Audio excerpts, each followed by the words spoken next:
Welcome to the Timeless Tales Library, where stories unfold like silk ribbons guiding you toward peaceful dreams. I'm Oliver, your host, and tonight I'll be sharing 6 hours of cozy Sherlock Holmes mysteries to ease your mind and guide you gently toward sleep. The Timeless Tales Library is made possible by listeners like you. If you've found comfort here, please subscribe and help us continue creating these peaceful stories. As you settle in, comment below and let me know where you are in the world tonight, and share a place you dream of a story taking you to, perhaps a fireside armchair at 221B Baker Street, the lamplit reading room of the British Library, a foggy London bridge at twilight, or a private compartment on the Orient Express. Your ideas keep our little library glowing bright. Now, breathe slowly and let your mind drift, letting the day's worries fall away like petals from a gentle bloom. Tonight, you are stepping into the moonlit garden within the Timeless Tales Library. This hall opens onto a serene indoor garden where books bloom like flowers along winding paths. Silver light filters from glass ceilings above, casting soft, calming shadows. The air carries the faint fragrance of night-blooming blossoms, and quiet streams murmur between shelves lined with stories of wonder and whimsy. Feel your body sink into your bed, your private seat within this tranquil garden. Relax your jaw, your shoulders, your fingers and toes. Let the gentle rhythm of the garden's night wrap around you, steady and soothing. Take a slow step along the winding paths of shelves. Let the stories of the moonlit garden drift into your imagination, carrying you gently into peace, curiosity, and dreamlike calm. Sherlock Holmes, The Autumn Mystery of Baker Street, a Halloween sleep story. The October evening settled over London like a velvet cloak, soft and deep with the promise of autumn dreams. From his chair beside the crackling fire at 221B Baker Street, Sherlock Holmes watched the gas lamps flicker to life along the cobbled street below, each one blooming like a golden flower against the gathering dusk. The detective's long fingers were steepled before him, but tonight there was no urgent case demanding his attention, no mystery pressing at the edges of his remarkable mind. Instead, there was only the gentle whisper of wind against the windows and the comfortable weight of evening settling around him like an old, familiar coat. Mrs. Hudson had long since retired for the night, leaving behind the lingering warmth of her excellent shepherd's pie and the faint fragrance of the chrysanthemums she'd placed in a vase by the window. The flowers seemed to glow in the firelight, their bronze and amber petals catching the dancing flames like small suns captured in porcelain. Holmes found himself unusually drawn to their quiet beauty, a reminder that even in the heart of London's bustling streets, nature continued her ancient rhythm of seasons. Dr. Watson had been called away to attend to a patient in Hampstead, leaving Holmes with the rare gift of solitude on this All Hallows Eve. The detective had always found Halloween to be a curious holiday, a night when the ordinary world seemed to don a mask and reveal glimpses of something altogether more mysterious. Not the harsh mystery of crime and deduction that usually occupied his days, but something softer, more whimsical, the kind of mystery that asked for wonder rather than solutions. As the clock on the mantel chimed 9, Holmes noticed something peculiar about the street below. Where usually the evening would see only the occasional hansom cab or hurried pedestrian, tonight there seemed to be a gentle parade of figures moving through the amber circles of lamplight, Children, he realized, though they moved with an unusual grace, their costumes flowing like liquid shadows in the gaslight. A small ghost drifted past, its white sheet billowing in the autumn breeze. A tiny witch followed, her pointed hat bobbing as she walked, a paper lantern swinging gently from her small hand. Holmes found himself smiling, a rare expression that softened the sharp angles of his face. There was something deeply peaceful about watching these small spirits navigate their night of gentle haunting. He observed how they moved in clusters, like constellations of childhood wonder, their laughter floating up to his window like silver bells on the evening air. Rising from his chair with the fluid motion that characterized all his movements, Holmes approached the window for a closer look. The street lamp directly below cast its light in such a way that it created a perfect stage, and as he watched, more figures began to appear. A miniature vampire swept by, his cape trailing dramatically behind him, though the effect was rather spoiled by the way he paused to retie his shoelace. A small pumpkin-shaped child waddled past, so round in her orange costume that she bounced slightly with each step, her parents walking beside her with indulgent smiles.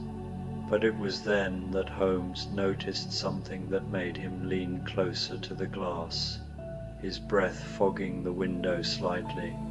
Among the children and their guardians, there was a figure that seemed somehow different.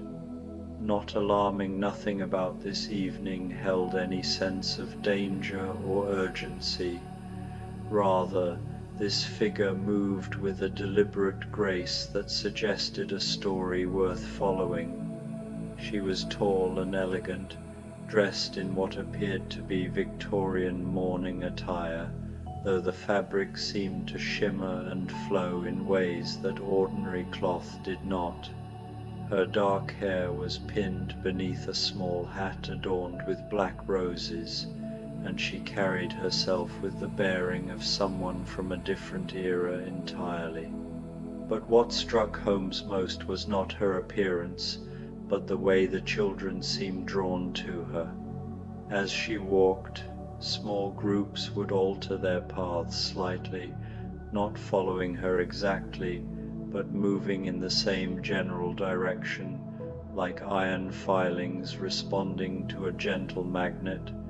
Holmes felt a familiar stirring, not the sharp urgency of pursuit, but the warm curiosity of a puzzle that promised to be delightful rather than dangerous.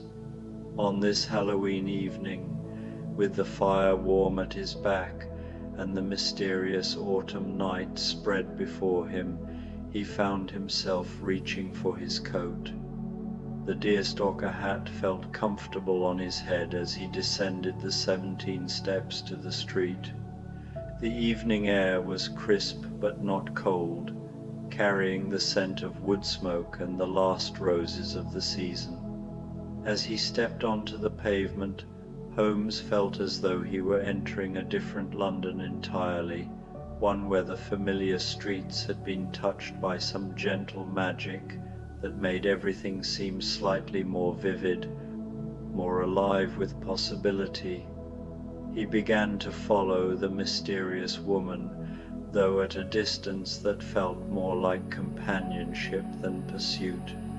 She seemed to glide through the streets, and Holmes found that following her required no effort at all.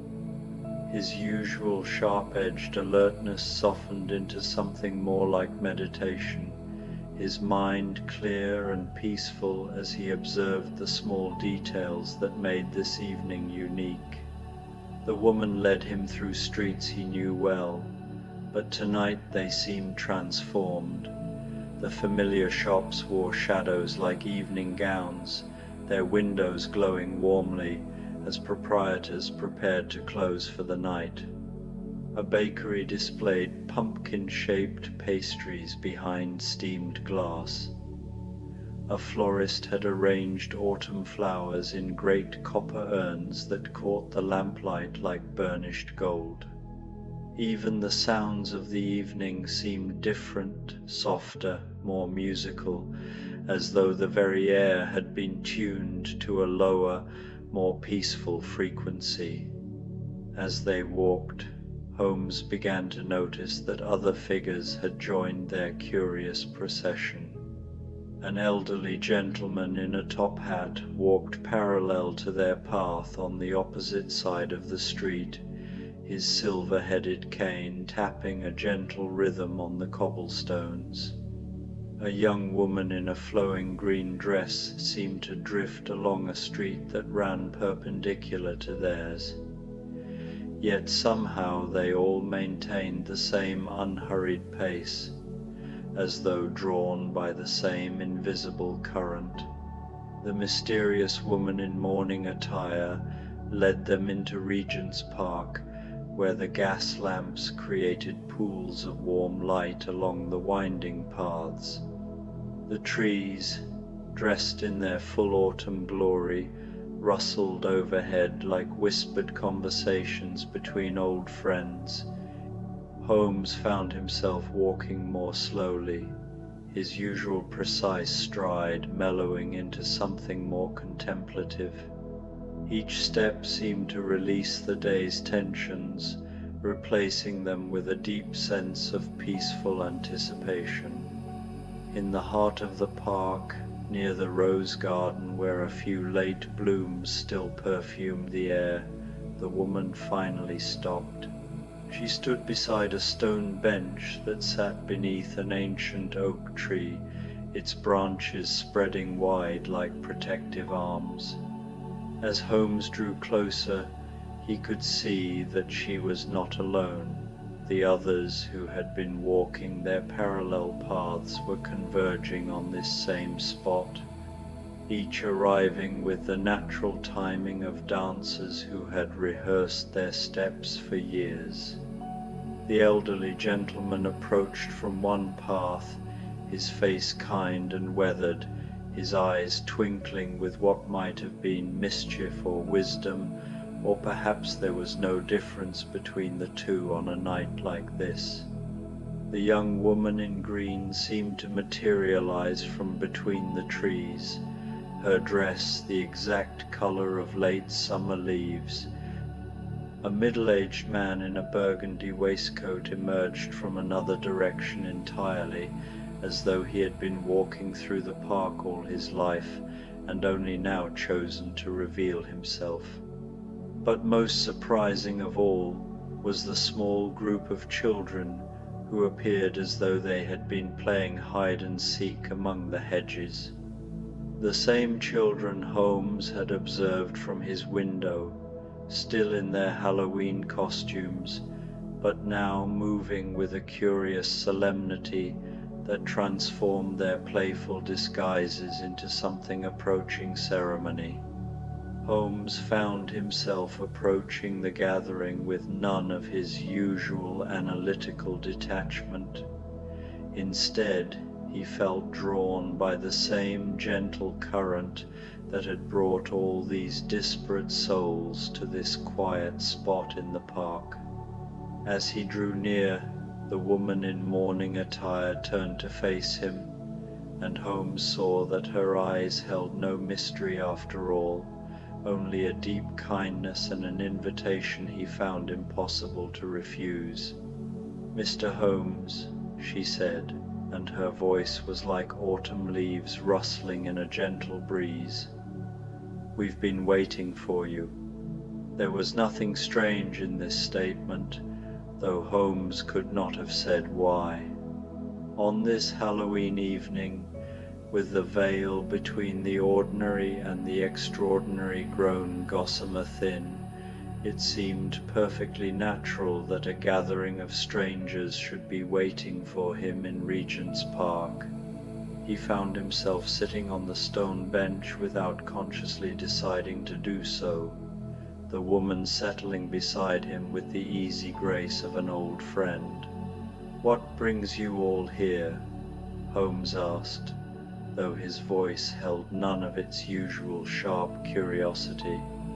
Instead, he sounded genuinely interested in whatever story might unfold, content to let the evening reveal its secrets at its own pace. The elderly gentleman with the silver-headed cane stepped forward slightly, his face creased in a smile that seemed to hold decades of Halloween nights. "Every year," he began, his voice warm and measured, "on All Hallows' Eve, we gather here to share stories of the mysteries we've encountered. Not the harsh mysteries of the everyday world, but the gentle puzzles that remind us there is still wonder to be found."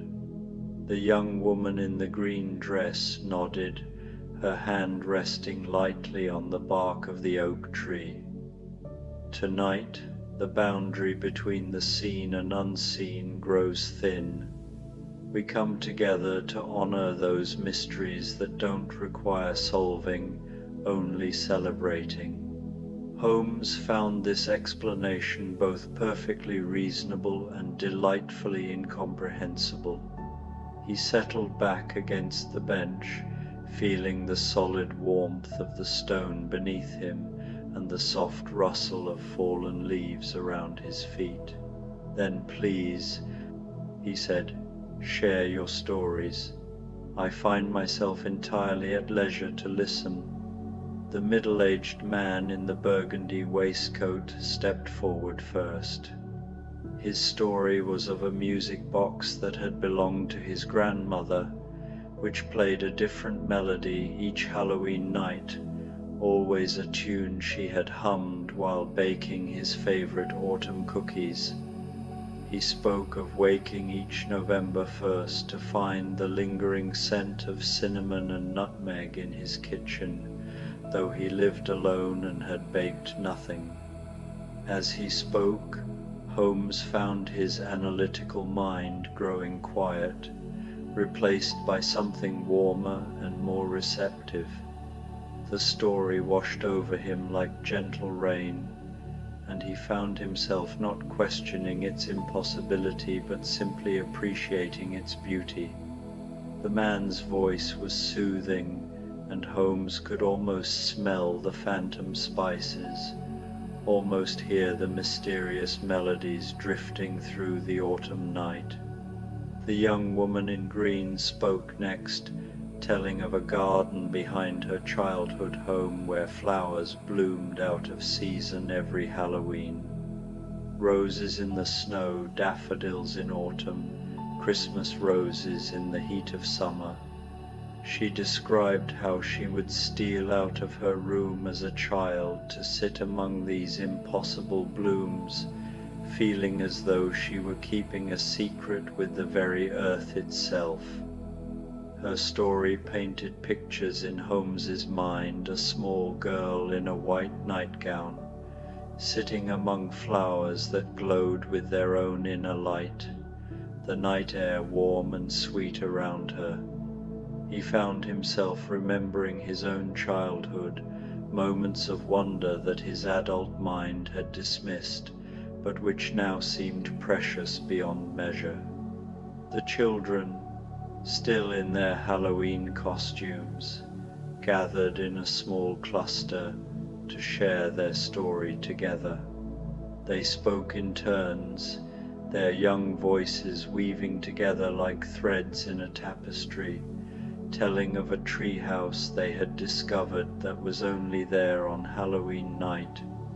It stood in a grove where no treehouse had ever been built, furnished with cushions that smelled of hot chocolate and books that told new stories each year.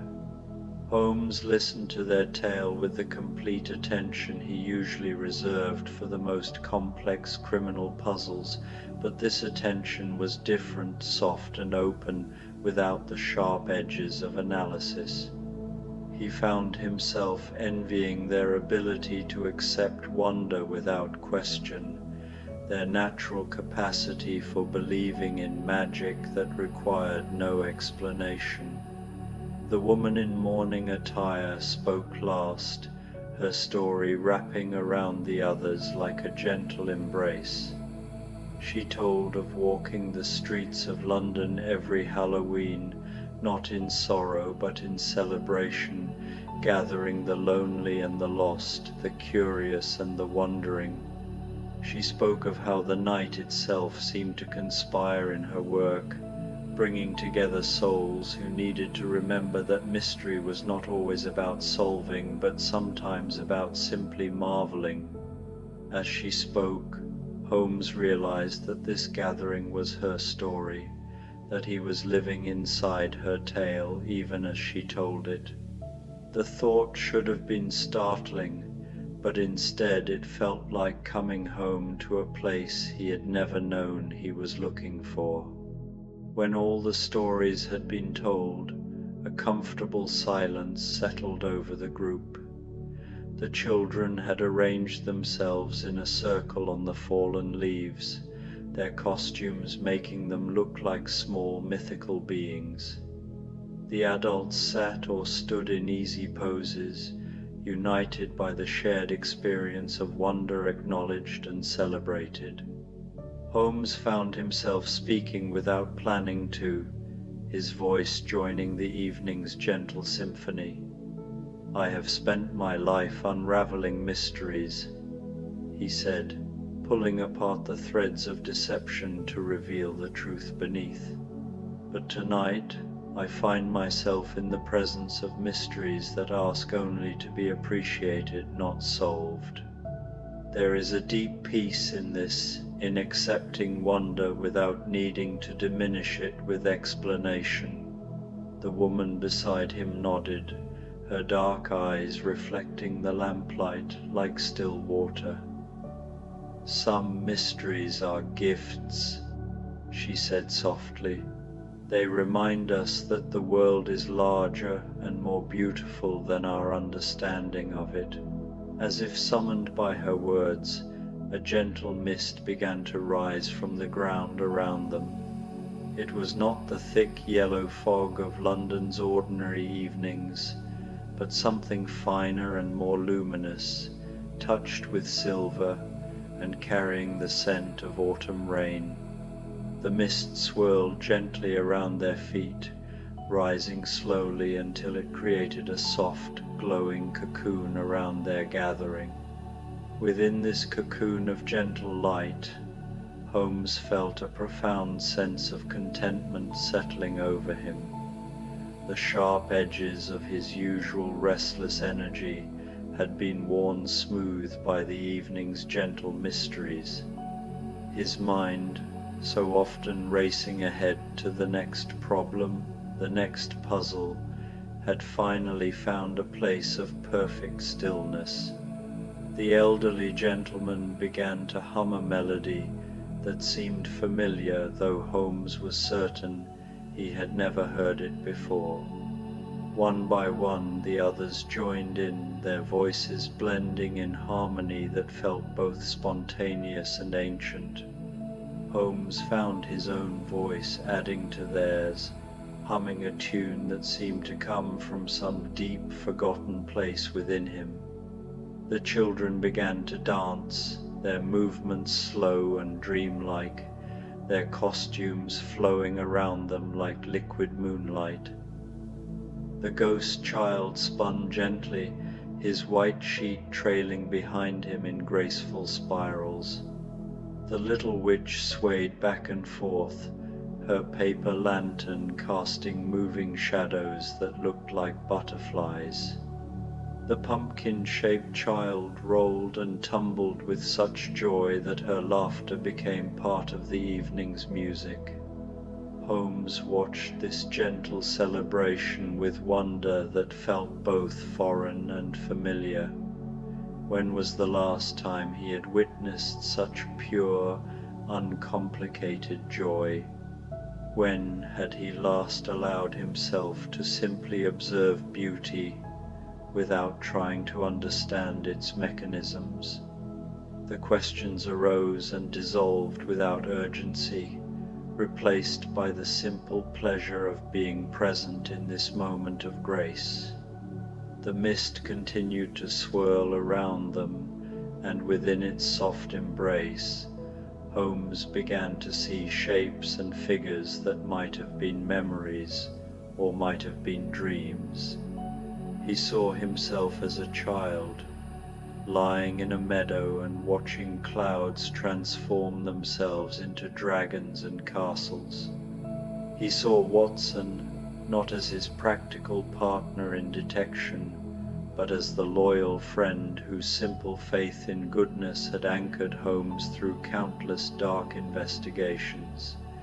He saw London not as a maze of crime and corruption, but as a living tapestry of human stories, each soul carrying its own small light through the vast night of existence. The revelation came not as a sharp insight, but as a gentle unfolding, like a flower blooming in slow motion. The woman in mourning attire rose from the bench and extended her hand to Holmes. Without hesitation he took it, allowing her to draw him into the slow dance that the others had begun. Together they moved in time with the hummed melody, their feet finding the rhythm that seemed to pulse up from the earth itself. As they danced, Holmes felt the last of his usual tensions melting away. His tall frame, so often held rigid with concentration, relaxed into the natural grace that had always been there beneath the surface. His movements became fluid and easy, matching the gentle sway of the tree branches overhead and the soft drift of the luminous mist around them.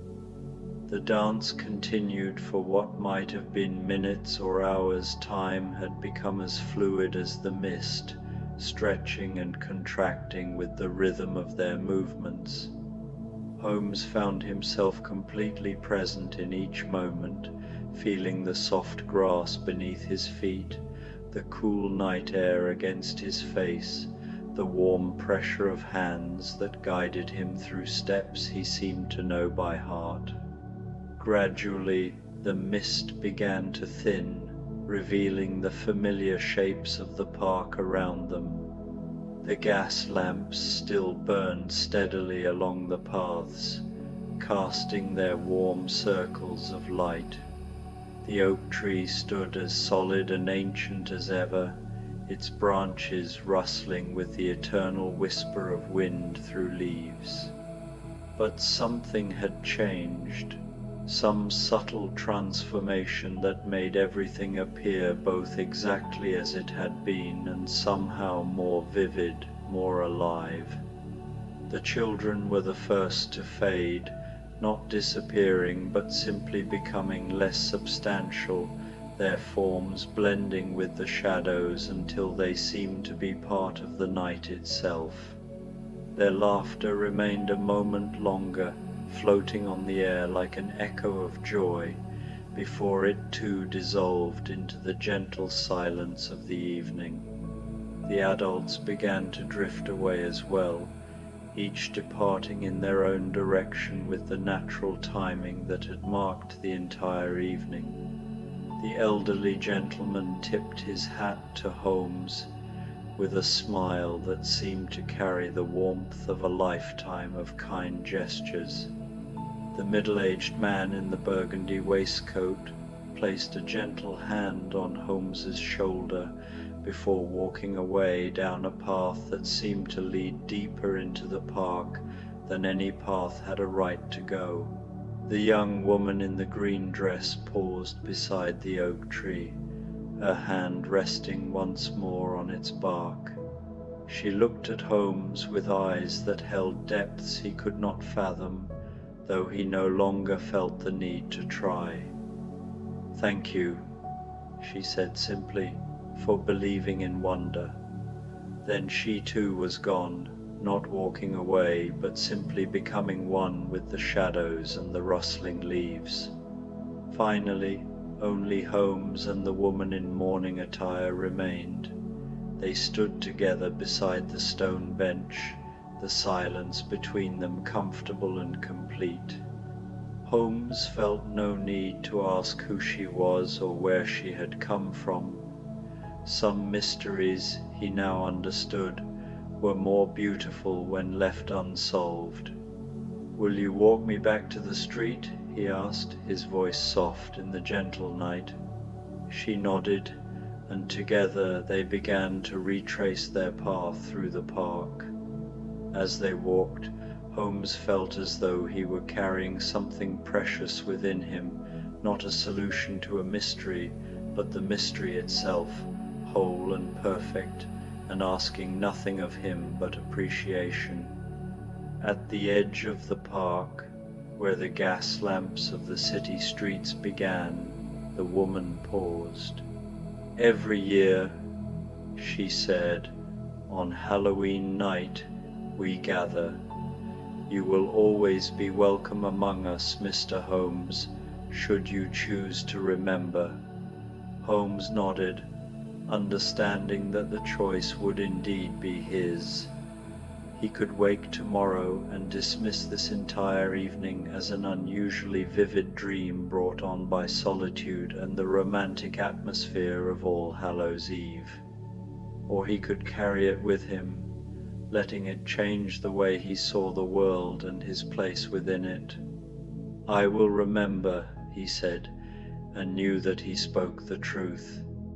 The woman smiled, her face radiant in the lamplight. "Then, until next year, Sherlock Holmes, may your ordinary mysteries be balanced by wonder, and your sharp mind be tempered by the gentleness of dreams." With that, she turned and walked back into the park, her dark dress flowing behind her like liquid shadow. Holmes watched until she disappeared completely, becoming one with the night and the autumn air. Then he turned toward Baker Street, his steps measured and peaceful, carrying the evening's gifts within him like candles lighting the way home. The walk back to his lodgings passed in a state of profound tranquility. The familiar streets seemed somehow friendlier, the gas lamps warmer, the very air softer and more welcoming. Holmes found himself noticing details he usually overlooked, the way lamplight caught in the windows of sleeping houses, the gentle rhythm of his own footsteps on the cobblestones, the distant sound of a church bell tolling the late hour. When he reached 221B Baker Street and climbed the 17 steps to his rooms, Holmes found the fire still burning low in the grate, casting a warm glow over his familiar surroundings. His chair waited exactly as he had left it, and Mrs. Hudson's chrysanthemums still glowed bronze and gold in their vase by the window. But something had changed. The room felt different, not in any way he could articulate, but in a manner that spoke to something deeper than observation. It felt more like home, more like a sanctuary where a man could find peace at the end of even the most mysterious of days. Holmes removed his coat and deerstalker hat, hanging them carefully on their accustomed hooks. He settled into his chair beside the fire, feeling the familiar leather embrace his tired body. The clock on the mantel showed nearly midnight. All Hallows Eve was drawing to its close, ready to transform itself into the ordinary first day of November. As he sat in the dying firelight, Holmes reflected on the evening's strange and wonderful events. His analytical mind stirred briefly, offering various explanations for what he had experienced. Perhaps he had dozed in his chair and dreamed the entire adventure. Perhaps the combination of solitude and the romantic atmosphere of Halloween had created an elaborate waking fantasy. But even as these rational explanations presented themselves, Holmes found he had no desire to embrace them. The evening had given him something he hadn't realized. He needed a reminder that wonder was not the enemy of wisdom, that mystery could be a gift rather than a challenge, that sometimes the most profound truths were found not in solving puzzles, but in allowing them to remain beautifully, perfectly unsolved. He thought of the woman in mourning attire, of her promise that he would always be welcome in their annual gathering. The thought brought a smile to his lips, the same rare, soft expression that had marked the beginning of his adventure. Next Halloween, when the veil between worlds grew thin once more, he would be ready to accept whatever gentle mysteries the night might offer. The fire settled lower in the grate, its flames dancing smaller and smaller until only glowing embers remained. Holmes felt his eyelids growing heavy, his body relaxing completely for the first time in longer than he could remember. The day's tensions, the week's accumulated stresses, all the sharp-edged urgency of his usual existence had been dissolved by the evening's gentle magic. As sleep began to claim him, Holmes became aware of a sound that seemed to come from very far away, or perhaps from very close, from within his own peaceful heart. It was the faint echo of humming, the same melody that had risen spontaneously during the gathering in the park. The tune seemed to wrap around him like a lullaby, easing him toward dreams that would be filled with autumn mist and dancing children, with gentle mysteries and the promise of wonder. His last conscious thought was of gratitude for an evening that had shown him new dimensions of his beloved London, for companions who had welcomed him without question into their circle of wonder, for the reminder that even the most rational mind could benefit from the occasional embrace of beautiful impossibility. And so Sherlock Holmes, the great detective of Baker Street, drifted into sleep with a smile on his lips and a heart full of Halloween magic. Outside his window, the gas lamps continued their faithful vigil, casting warm circles of light on streets that had witnessed the passing of ghosts and witches, of wandering souls drawn together by the ancient magic of All Hallows' Eve. The night settled into perfect peace, carrying within its gentle embrace the promise that some mysteries were meant to be cherished rather than solved, and that wonder, once discovered, would always find a way to return to those wise enough to leave the door of their hearts standing open to its gentle knock. In his dreams, Holmes danced again in the mist-wrapped park, surrounded by friends he had known for one magical evening and would remember for all his days. And in the quiet hours before dawn, when the ordinary world prepared to reassert itself, the echo of autumn laughter and the scent of impossible flowers lingered in the air around 221B Baker Street, a gentle reminder that even the most analytical minds could be enriched by a touch of Halloween magic. The story of that enchanted evening would live on in Holmes's memory, a secret treasure that would surface in quiet moments throughout the year, bringing with it the peace and wonder of that perfect All Hallows' Eve, when mystery revealed itself not as a problem to be solved, but as a gift to be gratefully received. Sherlock Holmes, The Evening Murmur of Baker Street. The night had settled over London not as a harsh veil, but as a tender hush. A soft fog drifted through the streets, curling around the gas lamps like lazy ribbons of amber light.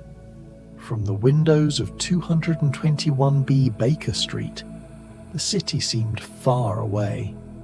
A muted world of muffled sounds, dimly glowing shop fronts, and the occasional whisper of a carriage wheel over cobblestones.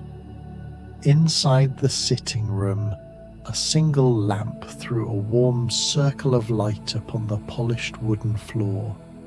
Its glow pooled over the spines of countless books lining the shelves, creating a cozy constellation of shadows that shifted slightly with the gentle flicker. The fire in the hearth crackled softly, sending occasional pops into the quiet room. The comforting aroma of aged paper mingled with the faint scent of burning oak. I, Dr. John H. Watson, sat in my armchair by the fire, a cup of chamomile tea warming my hands. Across the room, Sherlock Holmes was perched on the edge of the sofa, his eyes cast over a small notebook with the intensity of one unravelling a mystery of the world's quietest secrets. "Holmes," I began softly, careful not to disturb the peace. "Have you noticed how the fog tonight seems almost deliberate, as though the city itself is whispering?" He looked up, a faint smile playing at the corners of his mouth. "Yes, Watson, there is a peculiar quality to the fog tonight. It is thick enough to soften the city's usual harsh angles, yet transparent enough to hint at mysteries lurking behind every doorway. Even in this quietude one may observe much." I nodded, drawing a slow breath and letting the warmth of the room seep into my bones. It was in moments such as these that I cherished London most, not for its bustle or its grandeur, but for its capacity to settle into a gentle, almost contemplative rhythm. "Shall we take a walk?" Holmes asked after a moment, his tone casual yet filled with the subtle thrill of investigation. "There are a few minor curiosities that have caught my eye this evening, and the streets themselves may reveal more than our fireside reflections." I wrapped my scarf around my neck and followed him outside. The fog was dense but forgiving, softening the edges of the buildings, the lamps, and even the distant chimneys that sighed smoke into the night. Each step upon the wet cobblestones released a muted echo, as if the city itself were conserving its breath. Our first stop was a quiet courtyard near a row of shuttered shops. Holmes knelt beside a small, neglected fountain at its centre, where water trickled in a thin, persistent stream, barely audible yet oddly soothing. He traced a finger along the stone edge. "Notice, Watson," he murmured. The delicate arrangement of fallen leaves caught just above the waterline, not haphazard but gently guided by the wind. Someone, perhaps the caretaker, has attended to the fountain with care, ensuring the scene maintains its tranquil order. I crouched beside him, watching the leaves dance in their silent orbit. Indeed, there was a rhythm to them, a sense of thoughtfulness in their placement. I found myself inhaling deeply, the scent of damp stone and autumnal decay strangely comforting. Holmes straightened, glancing around the courtyard with eyes that seemed to catalogue every subtle detail. Even the smallest clues, he said, can provide insight into human character. Here we see patience, attentiveness, and a quiet appreciation for beauty. Nothing dramatic, yet entirely telling. As we continued our walk, the streets seemed to close around us, enveloping us in their soft, diffused light. Gas lamps shone through the west, casting halos that shimmered and swayed with the occasional breeze. From distant windows came the warm, muted glow of hearths, accompanied by the low murmur of voices or the soft strumming of a piano. Each sound was like a gentle brushstroke on a canvas of night. Holmes led me down a narrow lane lined with aged brick houses, their facades softened by ivy and shadow. On the doorstep of one particularly quaint dwelling, he paused. "Observe the welcome mat, Watson, slightly askew, yet worn evenly across its surface. The resident must step upon it at the same hour each evening, a quiet ritual of comfort." I bent to inspect the mat, noticing the faint outline of footsteps that told a story of habit, domesticity, and steadiness. Even in such a small, seemingly trivial object, there was a narrative to be discovered. "Do you often find fascination in such minutiae?" I asked, smiling despite the chill creeping into my fingers. Holmes's gaze met mine, thoughtful. "It is precisely in the minutiae, Watson, that life's quiet poetry resides. The world often demands that we attend to the grand and the urgent, but tonight, in this fog and lamplight, we are free to notice the subtle dance of ordinary existence." Our walk continued in this measured, reflective fashion. We passed a small bakery, its window steamed with warmth. Through the fogged glass I glimpsed a baker gently kneading dough, the motion slow and rhythmic, almost meditative. Holmes paused, listening to the faint hum of the oven and the distant clink of utensils. "Even in the act of bread making," he said softly, "there is a story of care, attention, and the pursuit of comfort. A simple loaf, yet evidence of human diligence and quiet joy." The fog thickened as we approached the river, softening the sharp angles of the bridges and buildings along the banks. The Thames moved sluggishly, its surface reflecting the dim glow of gas lamps like liquid amber. Occasionally, the gentle ripple of a passing boat disturbed the mirror-like surface, creating patterns that shifted and dissolved almost immediately. Holmes and I leaned against the railing, inhaling the cool, slightly briny air. "There is a subtle charm in these evening hours," he said. "They invite reflection. The city is not a place of haste tonight, but a realm of whispers, sighs, and the gentle passage of time." As we watched the water, I noticed a small paper folded and caught among the reeds along the edge. With Holmes's guidance, I retrieved it carefully. It was a note written in neat, careful handwriting reading, "For those who wander in the fog, may this reminder find you. There is beauty in the quiet, even when unnoticed." Holmes's eyes twinkled faintly. "Even in anonymity, one may convey intention, Watson. A quiet kindness left for a stranger as gentle as this fog itself.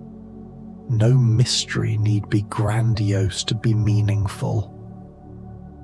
We returned to Baker Street slowly, the fog beginning to lift slightly as dawn hinted at the horizon.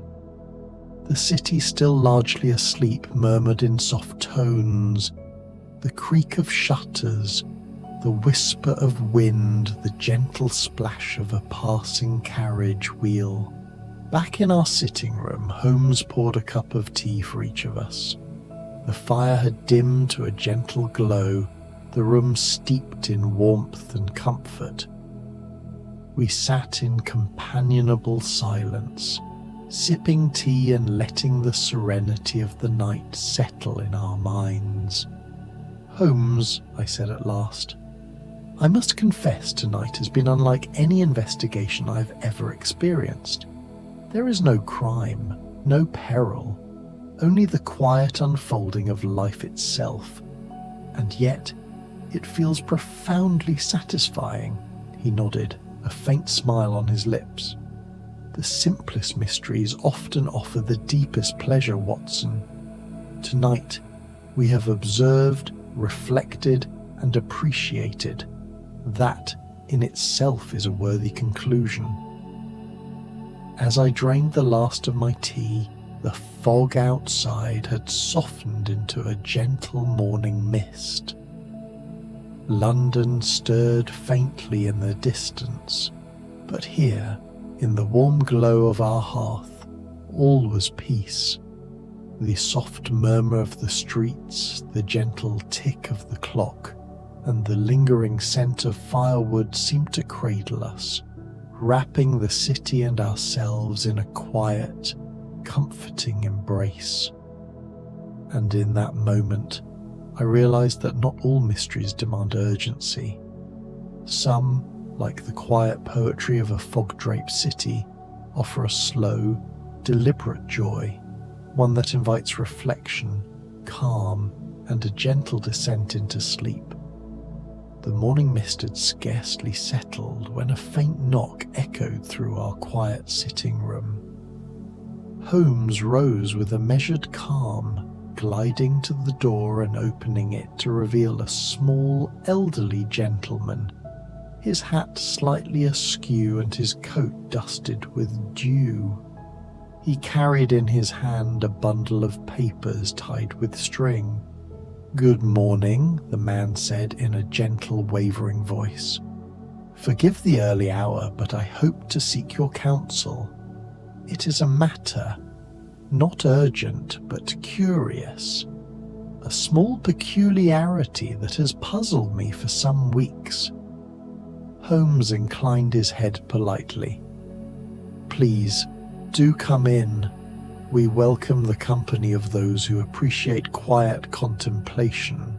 The gentleman shuffled inside, placing the bundle on the table with careful deliberation.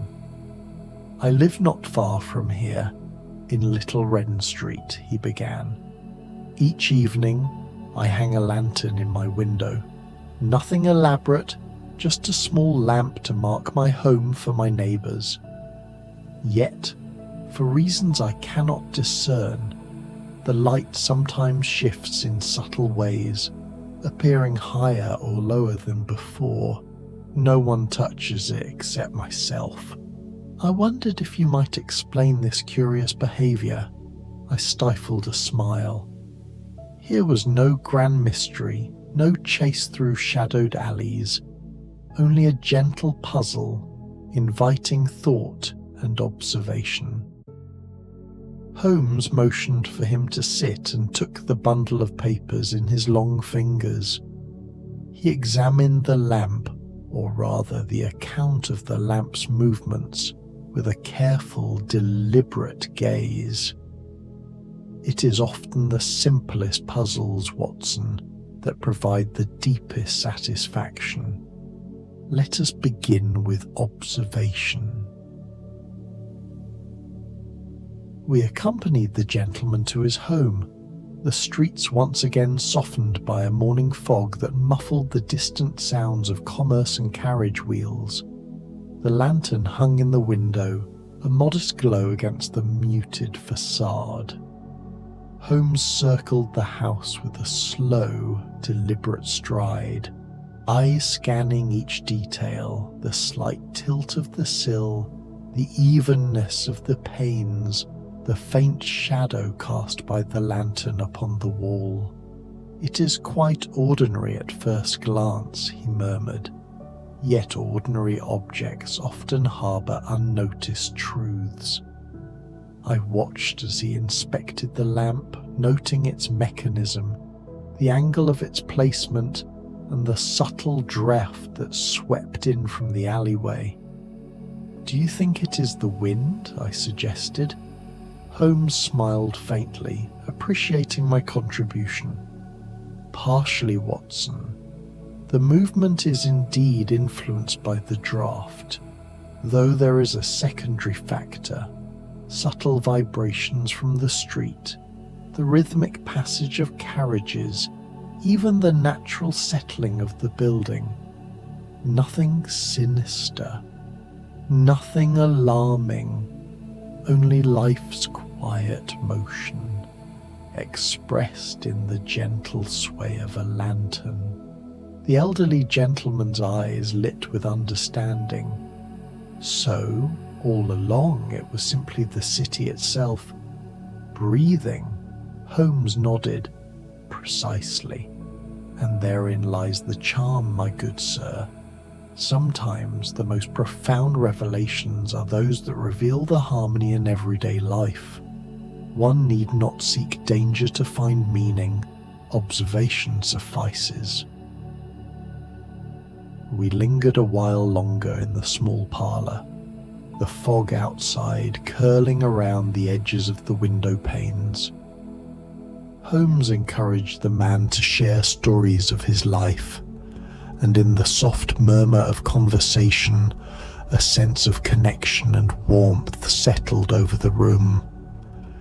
Even in the midst of curiosity, there was comfort, humanity gently reflected in words and gestures, much like the lantern's glow upon the fog. As we left, Holmes paused by the doorway. "Remember, Watson, there is a particular satisfaction in noticing the invisible rhythms of life. The city speaks, even when it whispers. One only needs to attend." The fog had begun to thin slightly, revealing glimpses of brickwork and wrought iron balconies softened in their outlines by the morning haze. Holmes led me along a quiet canal, the water dark and still, reflecting the muted light of the sky and the occasional sway of a passing swan. Ducks paddled silently, their ripples moving in gentle arcs, while reeds along the bank shivered softly in the breeze. "There is an elegance in such subtlety," Holmes murmured. "The world need not shout to be remarkable. Observe how the reflections dance upon the water, how even the quietest inhabitants contribute to the symphony of life. Even a swan, in its serene glide, participates in the city's poetry." We paused at a small footbridge, where the fog had lifted enough to reveal the warm golden windows of a nearby bookshop. Inside, a shopkeeper dusted shelves with slow, deliberate care, a soft hum of a song barely audible over the gentle clink of porcelain teacups. Holmes tilted his head, absorbing each detail. "Consider, Watson," he said, "the attention of one person in a quiet shop, each book carefully returned to its place, each gesture imbued with thought. This is the essence of human intention, quiet yet meaningful, a rhythm unnoticed by most but profoundly present." I felt a deep sense of calm as I watched the scene. There was no urgency, no threat, only the soft unfolding of life in measured moments. It was the sort of observation that soothed the mind, inviting contemplation and reflection. Our walk continued to a small park tucked between narrow streets, its iron gates slightly rusted, its pathways damp from morning dew. The benches were empty, save for a solitary cat basking on a sun-warmed stone. Birds flitted among the bare branches, their movements delicate and precise. Holmes and I wandered slowly, noting the subtle patterns of leaf litter, the gentle sway of tree limbs, the quiet hum of the city in the distance. Even in stillness, Holmes observed, there is movement. Even in emptiness there is presence. Life does not demand our attention to exist. It quietly persists, revealing itself only to those who pause. We found a small fountain at the park's centre, where water trickled in a barely audible murmur. Holmes knelt, examining the moss that had formed along the stone edges. Note, Watson, how each droplet contributes to the shaping of this tiny ecosystem. Patience, persistence, and gentle influence, softly yet irrevocably. There is a lesson here for any attentive observer. I sat on a nearby bench, taking in the serenity of the scene. The park was a haven, a pocket of quiet reflection within a city often assumed to be loud and relentless. Even in the presence of subtle mysteries, the night's earlier hush had extended into the morning, a gentle continuity of calm and peace. Holmes rose after a long moment, brushing the dampness from his coat. There are those who seek excitement and danger, Watson, he said, but the truest pleasure often lies in quiet observation. This city is an endless canvas, and one need only pause to discern its subtleties. As we returned to Baker Street, the fog lifted further, allowing the warmth of the morning sun to touch the streets in soft amber light. Shop shutters creaked open, the scent of fresh bread and coffee mingled in the air, and distant church bells tolled in measured cadence. The city was waking, yet its awakening was gentle, unhurried, and filled with quiet charm. Back in our sitting room, Holmes poured 2 more cups of tea, their steam curling lazily toward the ceiling. I sank into my chair by the fire, letting the soft warmth envelop me. Outside, the city murmured in muted tones, a gentle accompaniment to our shared silence. Holmes set down his cup, eyes thoughtful as he gazed at the flickering hearth. Tonight, Watson, we shall observe further mysteries if you wish. Perhaps the pattern of lamp-posts along Baker Street, or the curious habits of night watchmen. Even the smallest details provide pleasure when attended to with care. I nodded, feeling the slow, comforting rhythm of life settle around me. Yes, Holmes, there is a certain peace in gentle observation, a delight in noting the soft movements of the world. It is more than enough for a day's fulfillment. He smiled faintly, a quiet acknowledgement of our shared understanding. Indeed, Watson, enough and more. Even mysteries need not be urgent to be rewarding. The city's poetry is revealed in patience, in reflection, in the care taken to notice what others overlook. The fire crackled, casting golden light across the room. Outside, the fog had thinned entirely, leaving the city bathed in the soft glow of morning. The streets were quiet, the air filled with subtle fragrances of damp stone and earth, of chimney smoke and brewing tea. All was calm, all was gentle and all was right. In that serene hour, I realized the deepest comfort lay not in adventure or dramatic revelation, but in the quiet companionship of a friend, the soft embrace of warmth, and the mindful attention to life's small, beautiful details. And as the day slowly unfurled outside our windows, I felt a lingering sense of peace, a reassurance that the city, with all its hidden rhythms and unnoticed patterns, was a gentle friend. Its mysteries were not threats, but invitations to observe, to reflect, to savor the soft, enduring poetry of existence itself. As the afternoon unfolded, Holmes and I sat by the window, observing the subtle rhythms of the city.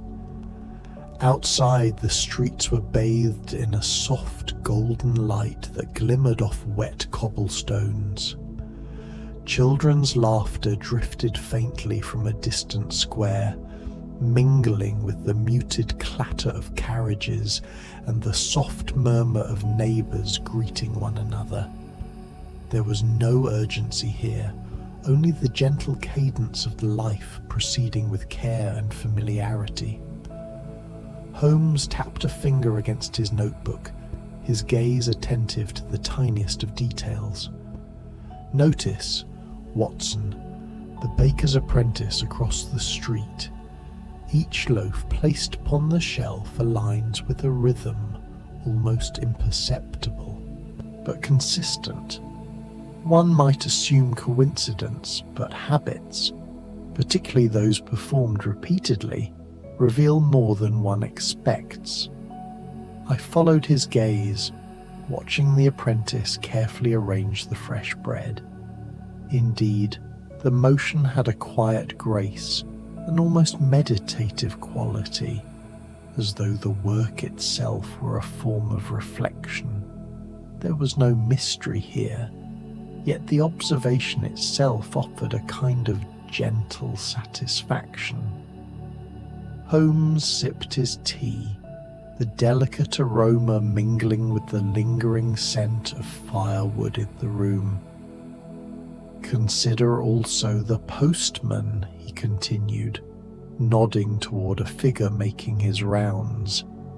"He pauses at each doorstep for a moment longer than necessary, almost imperceptibly, as if taking care not to disturb the household. There is a kindness in this unnoticed gesture. Often, Watson, the small details tell the largest stories." As if on cue, a soft breeze stirred the curtains, carrying with it the faint scent of flowers from a neighbour's garden. Holmes leaned back in his chair, eyes half closed, listening to the distant sounds of the city softened by the afternoon haze.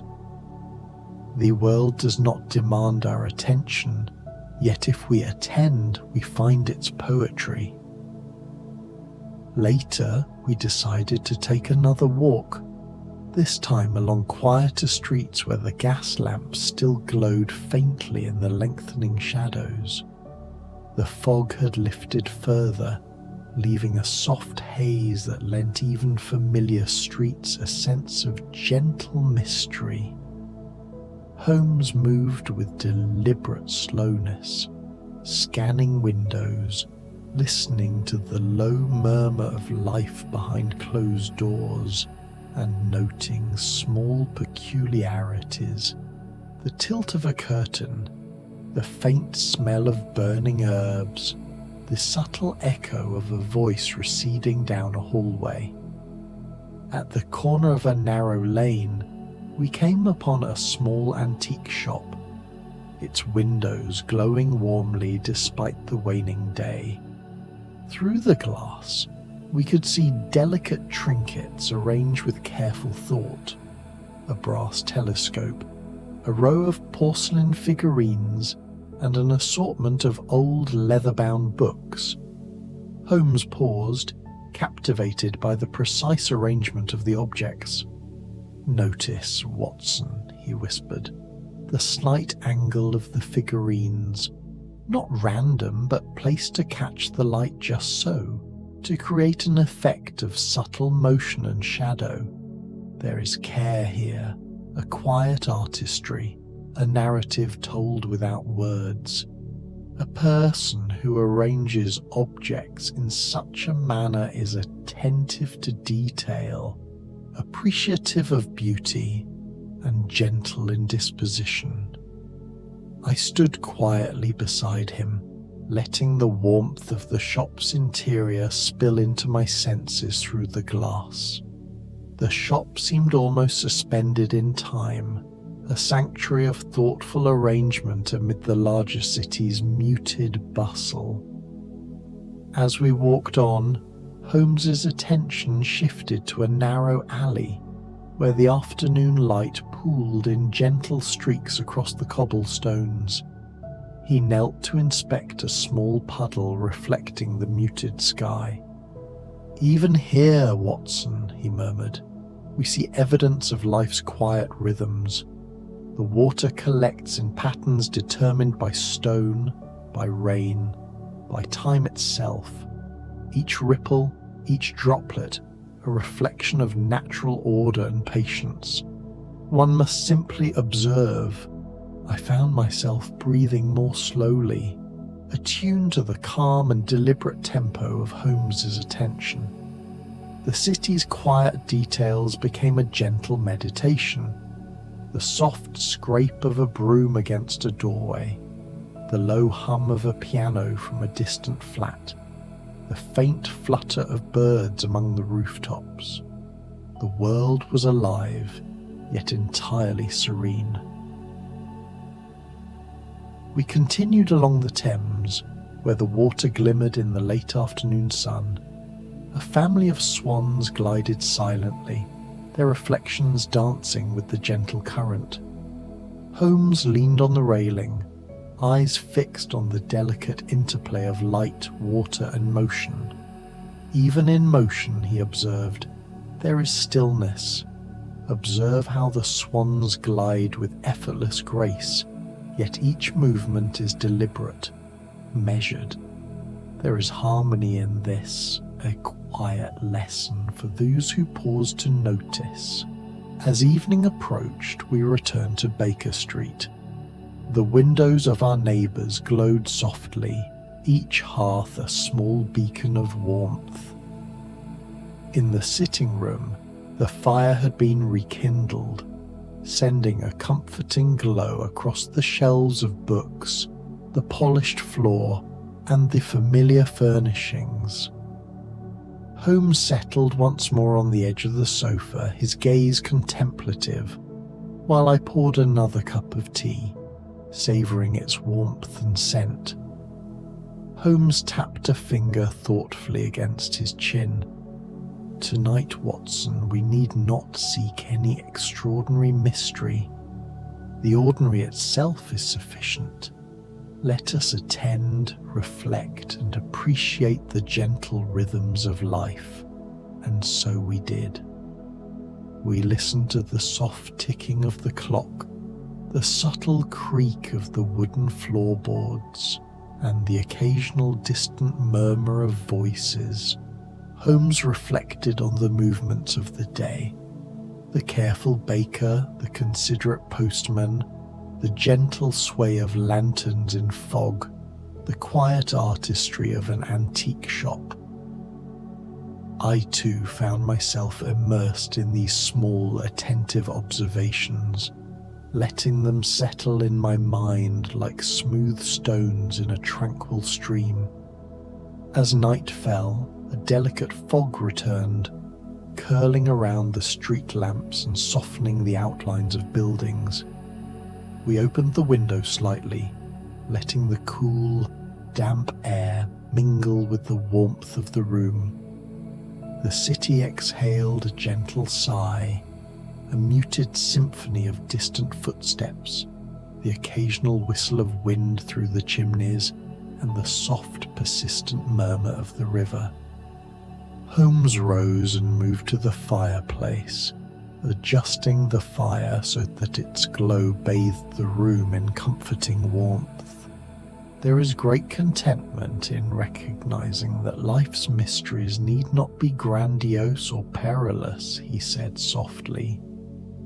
The poetry of the ordinary, the rhythm of quiet observation, provides all the satisfaction one could desire. I leaned back in my chair, allowing the calm of the evening to seep into my being. Outside, the fog shimmered faintly, transforming the familiar streets into a dreamscape of shadow and light. The city's muted heartbeat lulled me, each soft sound a gentle reminder of continuity, care, and quiet beauty. Holmes returned to his seat, notebook in hand, recording the subtle details of the evening's observations. He spoke in a low voice, half to himself and half to me. A well-placed lantern, a reflective puddle, a swan gliding along the river. Each is a testament to care, patience, and the beauty inherent in life's ordinary rhythms. To notice is to honor existence itself. As I finished my tea, I felt a profound sense of peace. The city, with all its hidden patterns and understated wonders, was a companion, a gentle teacher of patience and reflection. Every small action, every minute observation carried a quiet significance, and by attending to them, we were themselves part of the city's subtle narrative.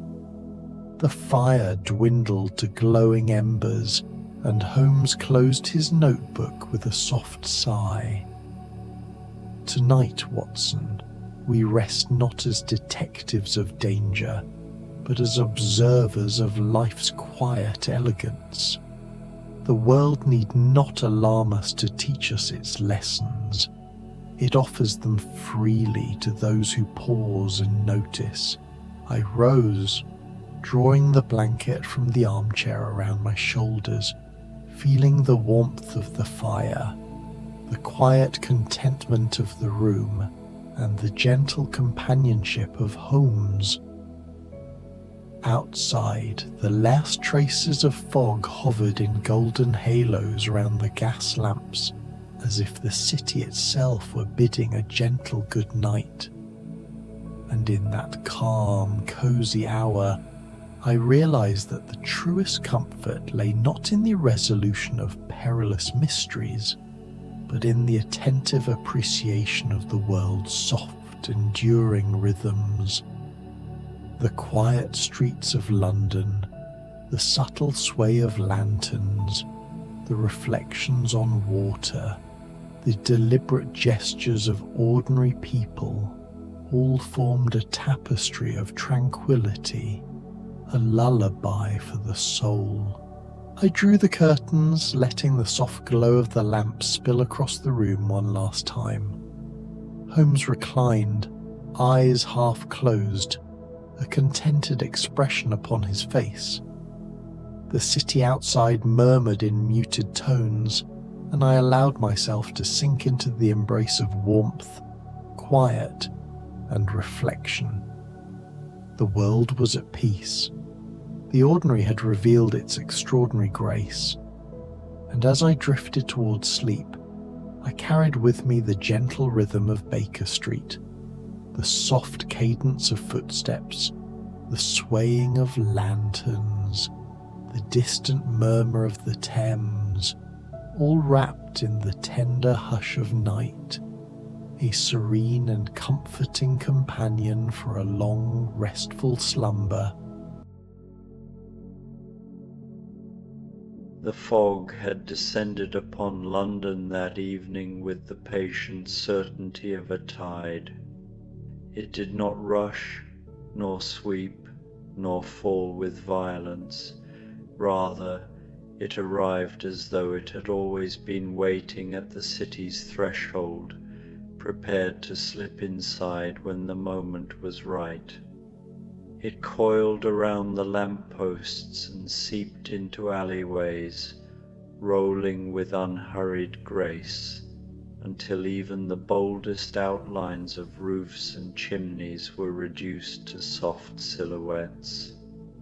What light remained was scattered and pale, stretched thin across the damp air, until it appeared to come from nowhere in particular, a ghostly glow without source or direction. It was not, I reflected, the cruel fog of winter, a biting frozen curtain that sliced the skin and stung the eyes, but a gentler kind, a fog of late autumn, holding within it the scent of rain-soaked earth and the faint sweetness of coal smoke drifting from 1,000 hearths.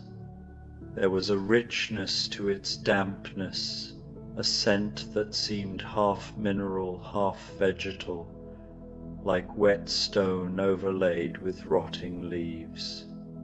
It made the very air taste of the river, as if the Thames itself had risen into the sky to wander among the streets.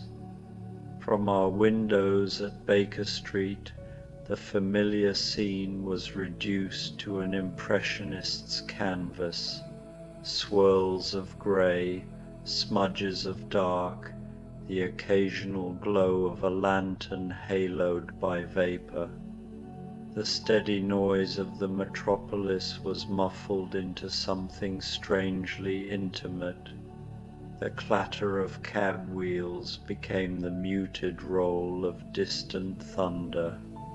The calls of street vendors blurred into a low drone, like the hum of bees behind a wall, even the bell of street. Mary's down the road, which usually rang with an iron finality, now carried across the air as though through cloth, its edges softened, its authority subdued. London, for once, seemed to be whispering. I found myself oddly comforted by the hush. Time had changed me more than I liked to admit. The younger man who had marched through battlefields and hurried to Holmes's side at the first whiff of danger had long since ceded ground to an older self, one who welcomed slowness, who found value in pauses, who sought solace in the small hours when the world seemed content to rest. It struck me, as I sat in my chair that evening, that fog is a mercy granted to the weary. It obscures the world's sharpness, muffles its noise, and allows one to feel, if only briefly, that life itself has quieted its relentless pace. Inside, the fire became a sun in miniature, the true center of our universe that night. Its glow licked the legs of the table and gleamed on the brass fittings of Holmes's instruments, painting each familiar object with a gentler radiance. The flames moved with a rhythm all their own, now darting upward with restless energy, now sinking into a red pool of embers that pulsed as if with some hidden breath. There is, I think, no sound quite as companionable as the sound of burning wood. The small sighs, the sudden snaps, the soft crumbling of ash. I had heard it 1,000 times in my life, in camps, inns and parlours, but never did it feel so home-like as in that cluttered sitting-room on Baker Street. The smells of the place were a symphony to me, the pungent sweetness of shag tobacco from Holmes's pipe, faint but pervasive, the rich, oily tang of polish on old leather, the dry dust of ancient volumes lined upon shelves like loyal soldiers. All these mingled with the warm scent of coal and burning pine from the hearth until the air itself seemed to embrace me. It was, I thought, the scent of continuity, unchanging, familiar, and all the more precious because of how much else in life had changed.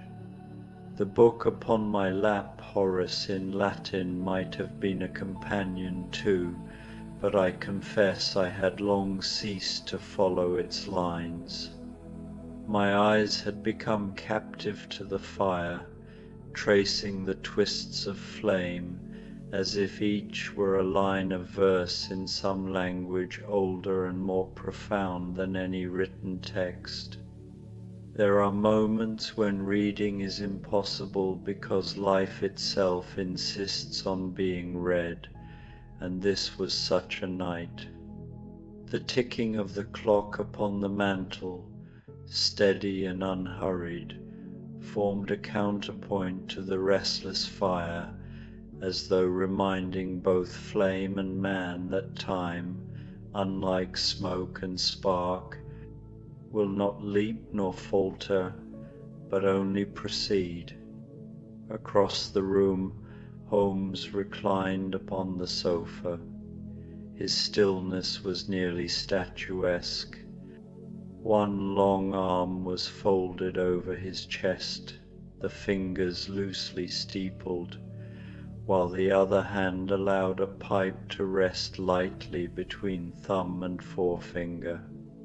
His eyes were half-lidded, unfocused, yet I knew better than to assume he slept. A faint ribbon of smoke ascended from the bowl, twisting itself into arabesques that mingled with the shadows on the ceiling before vanishing into nothing. The sight carried a kind of ritual solemnity, as though the smoke were an offering to some hidden god of contemplation. Those unfamiliar with my friend might have mistaken the tableau for indolence, but I had grown too intimate with his habits not to know the truth. It was in this very stillness, this apparent repose, that his mind was most active. He would let it drift, like a net cast upon a silent pond, gathering the smallest ripples, the faintest disturbances, the overlooked fragments of perception that others ignored. If in his waking hours he was a razor sharp, precise, swift, then in these hours he was a mirror, reflecting with endless patience whatever truths dared to present themselves. I regarded him with a curious mixture of admiration and concern. Holmes remained a man of remarkable vitality, but I could not deny that the years had etched their quiet toll upon him. His hair had silvered at the temples, the lines at his mouth and eyes, once faint, now carved with deeper persistence. The very intensity that had made him so singular seemed at times to have drained him more swiftly than it might another man. I saw, in those moments of repose, a fragility that I did not think he himself would ever acknowledge.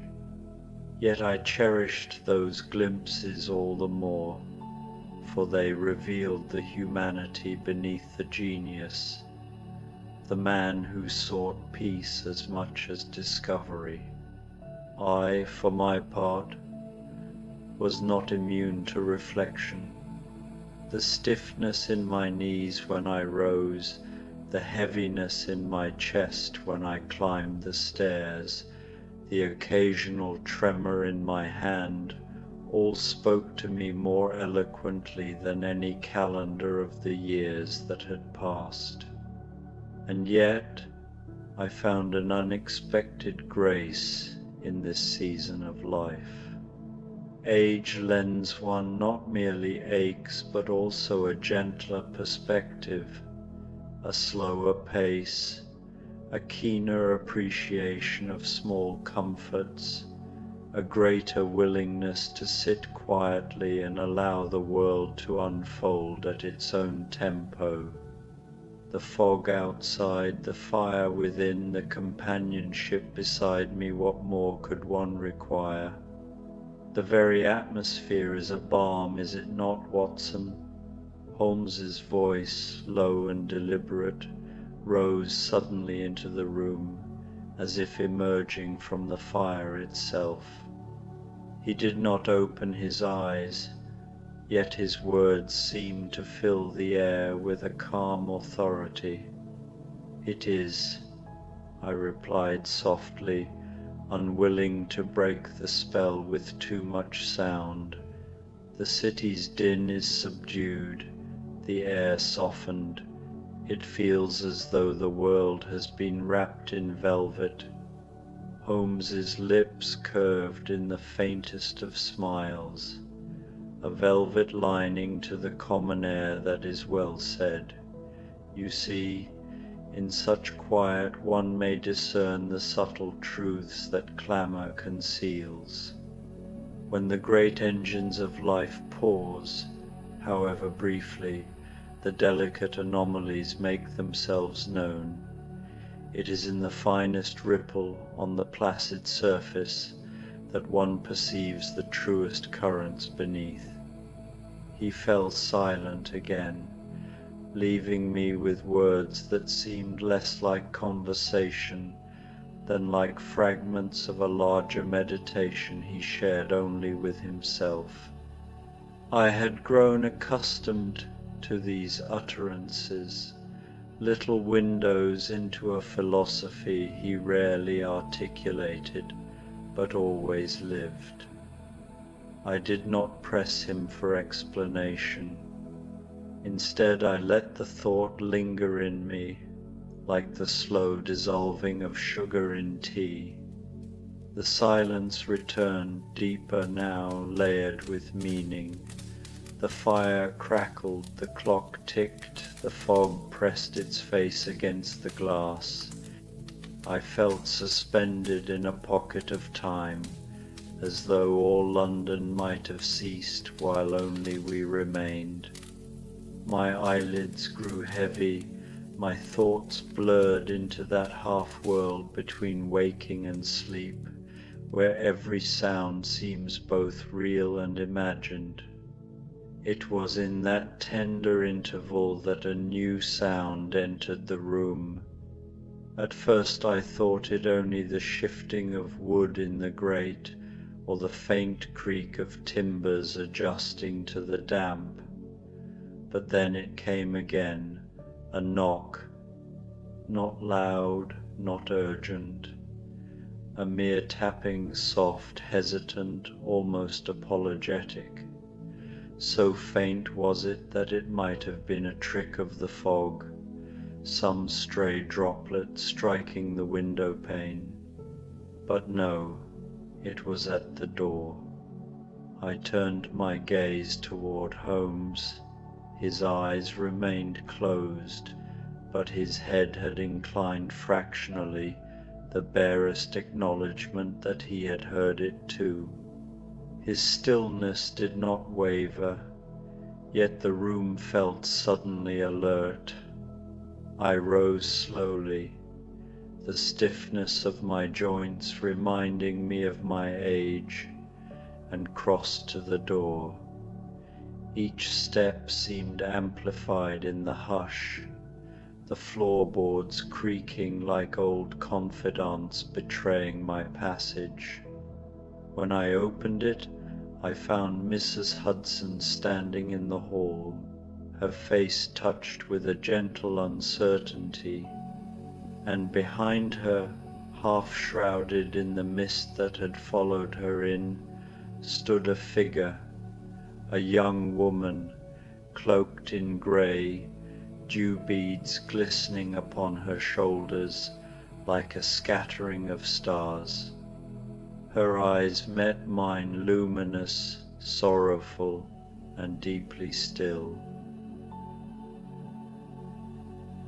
Miss Eleanor Finch sat before us, her posture impeccable yet contained, as if she had learned to measure her every gesture from childhood.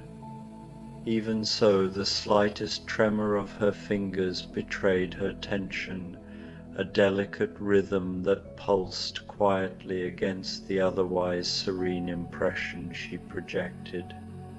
She clasped her hands in her lap, then released them, then clasped again, a muted metronome of uncertainty.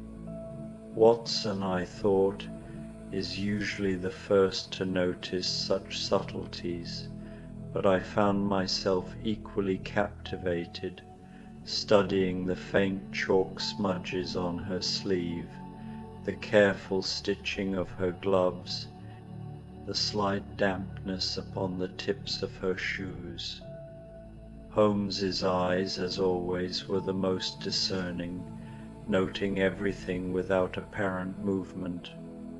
"My life, Mr. Holmes," she began, her voice soft and deliberate, "has not been remarkable. Yet in its quietness I have become attuned to small disturbances, those subtle anomalies that seem to ripple beneath the surface of ordinary days." Her gaze wandered to the fire, tracing the dance of flame across the rug. I could see in her eyes a careful restraint, a habit of watching, of measuring, of hiding her thoughts until she deemed them safe to reveal. "I teach at Street Hildegard's School for Girls," she continued, "though I was once a governess. In each role I have lived a life of repetition and observation, noting patterns where others see only the obvious. My pupils rarely notice me beyond the lessons I give. Yet, in my silence, I have come to know them more deeply than perhaps they themselves know." I watched her fingers, pale and long, as they folded and unfolded, tracing invisible paths along the lace of her gloves. She moved with care, her body conserving space and energy, as if every motion were a calculated offering to decorum. Holmes's gaze lingered there, and I could see the familiar flicker of his mind at work, cataloguing the small details, the faint wear at the wrist, the slight looseness of the gloves at the fingers, the faint but consistent pressure of her grip, each a word in the silent autobiography she carried on her person. Miss Finch's voice softened further, becoming almost a murmur. "I rise before my pupils each morning, preparing lessons, reviewing the exercises of the previous day, mending quarrels both small and subtle. The streets I traverse are narrow and often empty at dawn. The fog rolls in over the lamps like a curtain, damp and thick, carrying with it the scent of coal and wet stone.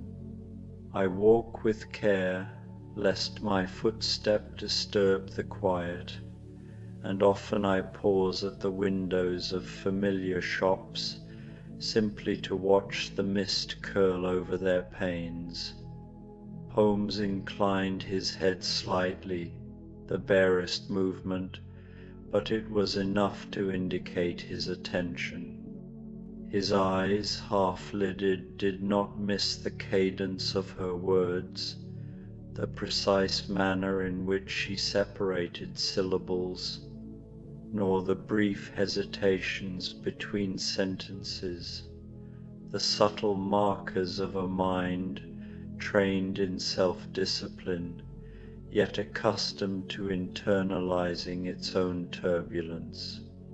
"My rooms above the dressmaker's shop are small," she said, "yet I have arranged them as a haven, a place where order may reign over chaos, where every book and object has its place. I take my evening meal at a small table by the window, watching the city darken and listening to its softened chorus. The muted clatter of wheels, the occasional cry of a distant street vendor, the whisper of the fog itself as it settles over rooftops. These hours of solitude are mine alone." Watson, I knew, was absorbing this in his usual way, noting the eloquence of her words, the care with which she measured each statement, and the faint tremor of her emotions beneath the surface. Holmes, however, remained in the shadow of his chair, eyes flicking subtly between her hands, her face, and the curve of her shoulders.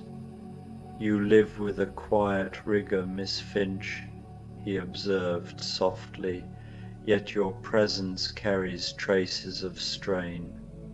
The faint dust upon your cuffs speaks to your daily labors, the careful folding of your hands to years of restraint, the tone of your voice to habitual vigilance. You are accustomed to ordering your surroundings, and yet some recent occurrence has reached beyond your defenses. That is why you have come to us." Her lips parted in surprise, though she did not recoil. "Yes," she said, her voice barely above the fire's crackle. "It is not a matter of theft, nor one of peril, but of intrusion into the very patterns of my life. It has unsettled the solitude I have cultivated for so long. I find myself adrift in spaces that were once familiar." A long silence followed. I could hear only the fire, the ticking clock, and the quiet pulse of her breathing. I sensed the weight of the moment, the hesitation of someone unused to speaking aloud, the delicate terrors of an ordinary life.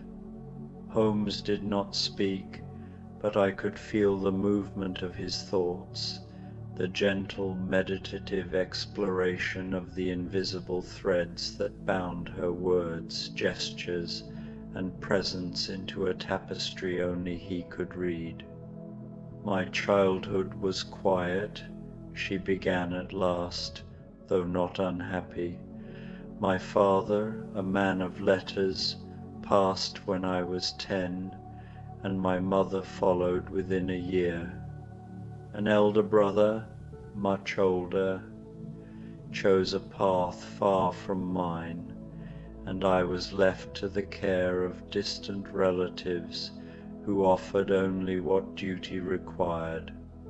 In such a household, I learned the virtues of silence, of usefulness without acknowledgement, and of being seen but rarely heard.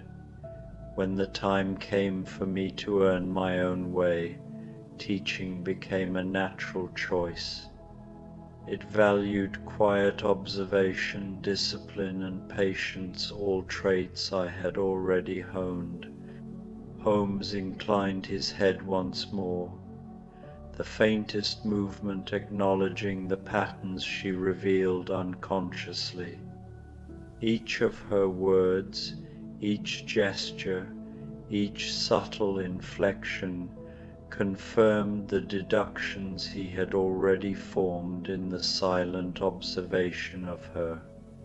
He did not need her confession. It only confirmed the invisible ledger he had been keeping since her arrival. "My days are simple," she continued, "yet filled with small, measured duties. I rise before the girls, prepare lessons, guide them through recitations, mend their quarrels, and walk the same narrow lanes to and from the schoolhouse. The seasons change outside my window, but within my walls repetition reigns. And yet," here her voice trembled, "even within such repetition, an anomaly appeared, something not sought, not invited, but nevertheless undeniable. Her gaze, when it returned to the fire, seemed almost to penetrate the flickering flames, seeing not their light, but some memory or vision she did not yet speak aloud.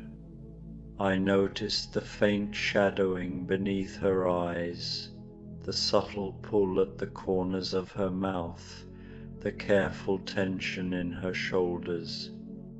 She was young, but her endurance was remarkable. Her presence exuded both fragility and resilience." Holmes stirred, his fingers tapping lightly together in their characteristic rhythm.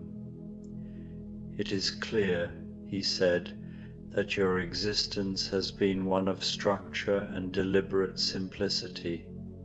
That something should intrude upon it indicates not merely an external object or event, but a disturbance touching your inner life.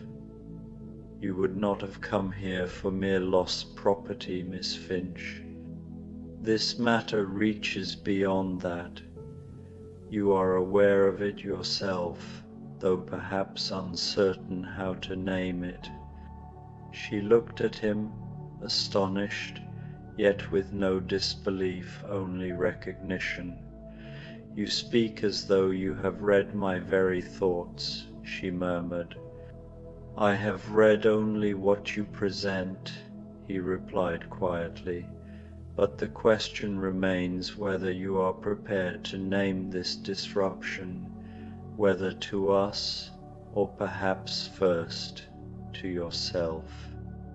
Miss Finch drew a slow, deliberate breath. "I think I am ready," she said, "though it began, as I said, with a journal. You must understand the days that led me to it. The journal did not arrive in my life by accident, nor by ordinary chance. It came after a quiet succession of ordinary hours, and it struck me at the very root of my solitude." Her voice softened, almost reverently, as the firelight danced upon her features. She sat poised on the edge of revelation, and in that poised silence I felt the full weight of her life, its careful construction, its disciplined solitude, and the gentle tremors that had brought her to our door. Evenings in Miss Finch's life were a slow, deliberate procession, marked by the soft patter of her own footsteps and the subtle sighs of a city settling into the fog. The streets she walked were narrow, cobbled with uneven stones that caught the lamplight in small pools of gold. The fog rolled between the buildings like a gentle tide, curling around her cloak, clinging to her gloves, muffling the distant clatter of horse-drawn cabs and the occasional rattle of a shop shutter. Every sound was softened. The city spoke in whispers, not shouts. Miss Finch had told us of her small rooms above the dressmaker's shop, but I imagined them now with greater clarity, a modest space, dominated by a single window overlooking the street below, where the gaslight pooled like honey upon the stones. A narrow writing desk bore a small collection of books, a neat stack of paper, and an inkwell whose glass caught the firelight and threw tiny prisms across the walls. A simple bed, tucked neatly into one corner, was made with crisp linen, the folds of the sheet smoothed by her careful hands. Each object bore the marks of meticulous order. Nothing was extraneous, yet nothing lacked presence. She prepared her evening meal with quiet ceremony, a modest repast, a small bowl of broth, a slice of bread, and a cup of tea, whose steam formed delicate curls above the cup. Each gesture was deliberate, the careful folding of the napkin, the precise placement of the spoon, the gentle stirring of the tea. There was a rhythm to it, a meditative precision, as though every action were a small ritual to anchor her to the ordered world she had constructed. I could almost see her taking the time to breathe slowly between tasks, listening to the muffled city beyond the window, feeling the fog press against the glass.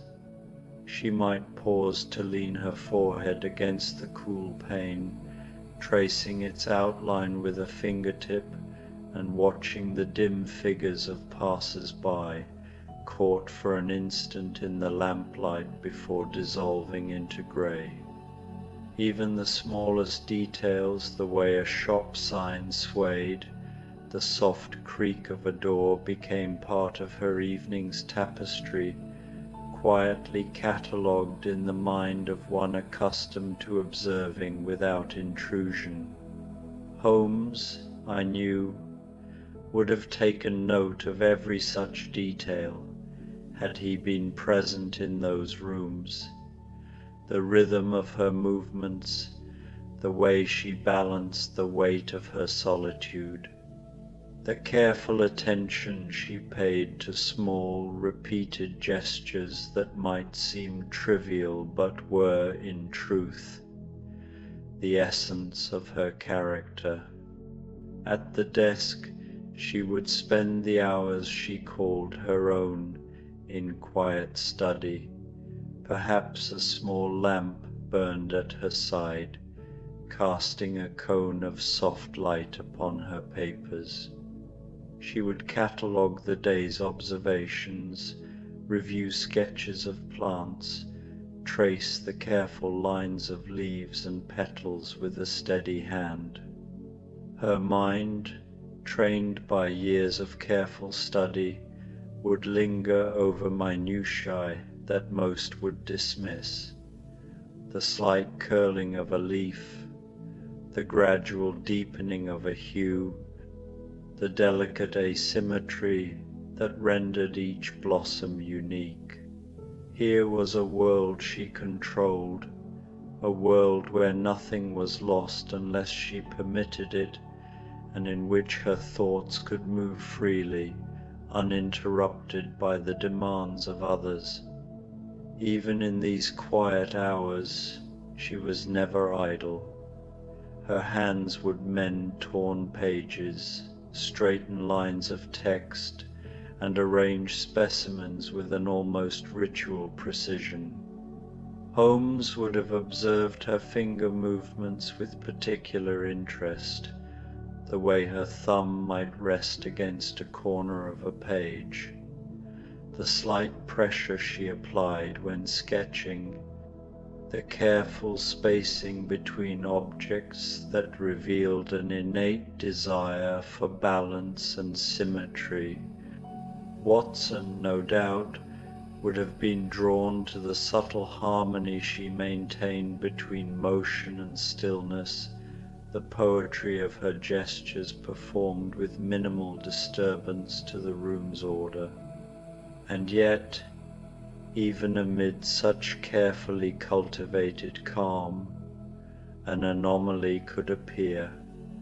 A misplaced page, a faint smudge of ink, the sound of a carriage louder than usual, or a shadow that did not belong, these would intrude upon her quiet world with a force all the more potent because it was unexpected. Her sensitivity, honed by years of solitude, made her acutely aware of such disturbances. The ordinary world for her was a tapestry of subtle interactions, and when the threads were tugged even slightly, the disturbance was immediately perceptible. It was on such an evening, as she tended her sketches and catalogued her notes, that the anomaly first appeared. Perhaps a knock at the door, faint and hesitant, barely audible above the soft crackle of the fire in the hearth. Perhaps a slip of paper that fluttered from her desk onto the floor. Perhaps a curious draught, carrying the scent of damp fog and distant chimneys, brushing against her sleeve. Whatever it was, it caused her heart to catch, a small, quiet dislocation in her ordered existence.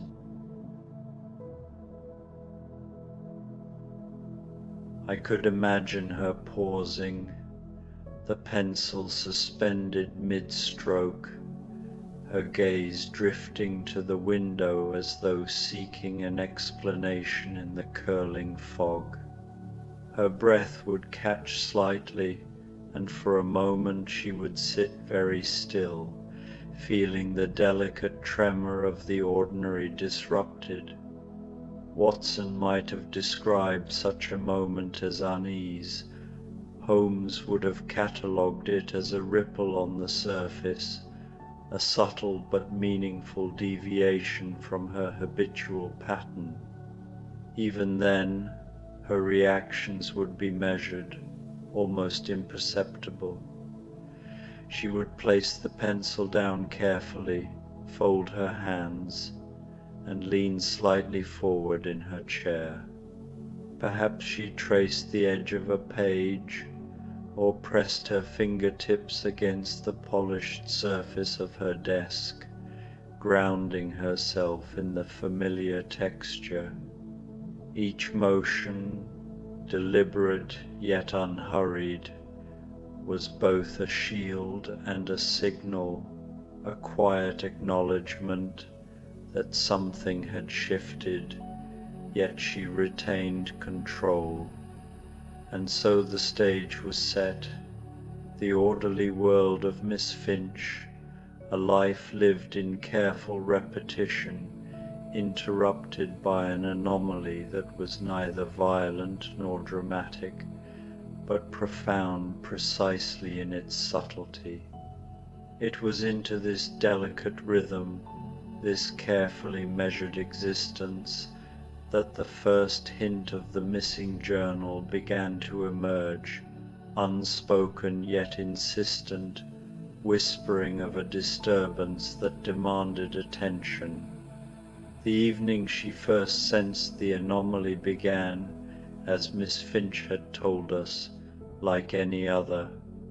The fog had thickened since her walk home from the school, clinging to her cloak and muffling the city into a soft monochrome world. She had paused at her window to watch the dim glow of a lantern wobble along the cobblestones, its light refracted in the mist like a jewel submerged in water. The air was damp but not cold, scented faintly with coal smoke and wet leaves, carrying that peculiar sweetness of London after rain. Inside her room, The small fire in the hearth burned low, the flames hissing gently against the logs. The shadows stretched lazily across the walls, tracing elongated shapes of chairs and books, moving with an almost hypnotic, deliberate rhythm. She settled at her writing desk, the one she had arranged so carefully each evening, and took up her pencil. The sketches she had begun that afternoon were neatly stacked, leaves in mid-unfurling, petals curling at their edges, the subtle gradations of violet captured with painstaking patience. Yet, that evening, something felt different. The air seemed heavier, a slight pressure that caused her to pause mid-stroke, pencil hovering above the paper. A faint rustle reached her ears, perhaps the settling of the floorboards in the shop below, or a distant cough carried by the fog. She leaned back slightly in her chair, fingers pressing gently against her lips, listening to the quiet. The usual rhythm of her evenings, measured, predictable, a careful ballet of movements, had been disrupted by the subtle insistence of a sound or sensation she could not name. Holmes, I knew, would have catalogued every nuance she later described. The placement of her hands, the slight tilt of her head, the way her breath caught in minor increments, all were indicators of a mind alert to the faintest deviations from order. Watson would notice her posture, the careful way she adjusted the folds of her dress, the habitual tightening of her lips when deep in thought. In the smallest gestures, the truth of her unease was already written. She rose, almost unconsciously, to check the window. The fog pressed against the glass, curling in delicate tendrils, yet no figure could be discerned. A lantern swung in the distance, slow and irregular, the light obscured and diffused. She pressed a hand to the cool pane, feeling the tremor of something unsettled beneath her skin. It was not fear exactly, but a heightened awareness, an intuition that the ordinary symmetry of her world had been shifted ever so slightly. Returning to her desk, she laid her hands upon the papers again. Her mind, trained for years in careful observation of minute details, immediately scanned the room, each book in its place, each pencil aligned with the precision of habit, each leaf sketched with the usual attention. Yet, as her gaze fell upon the stack of journals and notebooks, she hesitated. One book, placed atop another, seemed different. The edge of the leather was slightly uneven, a faint indentation marking a momentary lapse in her careful alignment. She reached for it with cautious fingers, aware of the peculiar tightness in her chest. The journal itself, she realized, was not immediately apparent. It had been moved, but not in any way that suggested malice or intrusion, no disorder, no sign of theft. Just a subtle dislocation, like a ripple on a still pond, perceptible only to someone attuned to every detail of their environment. Holmes would have smiled at this, I thought. he would have seen in her hesitation the precise manifestation of a small ripple, the very thing he had described that evening in Baker Street. Watson, in turn, would note the tension in her shoulders, the slight tremor of her hands as she prepared to investigate, and the way she balanced composure with instinctive curiosity. Hours passed in quiet contemplation. She examined her shelves, her desk, her carefully arranged collections, finding nothing overtly missing, yet knowing instinctively that something was displaced. The fog outside thickened, as if to mirror the slight confusion pressing upon her. Each tick of her small clock on the mantel seemed louder, each crackle of the fire sharper, punctuating the silent investigation of her own mind. It was during this patient search, this slow, almost meditative observation of her surroundings, that she first felt the nature of the intrusion. It was not a thing that could be located easily, nor a disturbance to her belongings, but to her very sense of order, the delicate pattern of habit and routine that formed the framework of her days.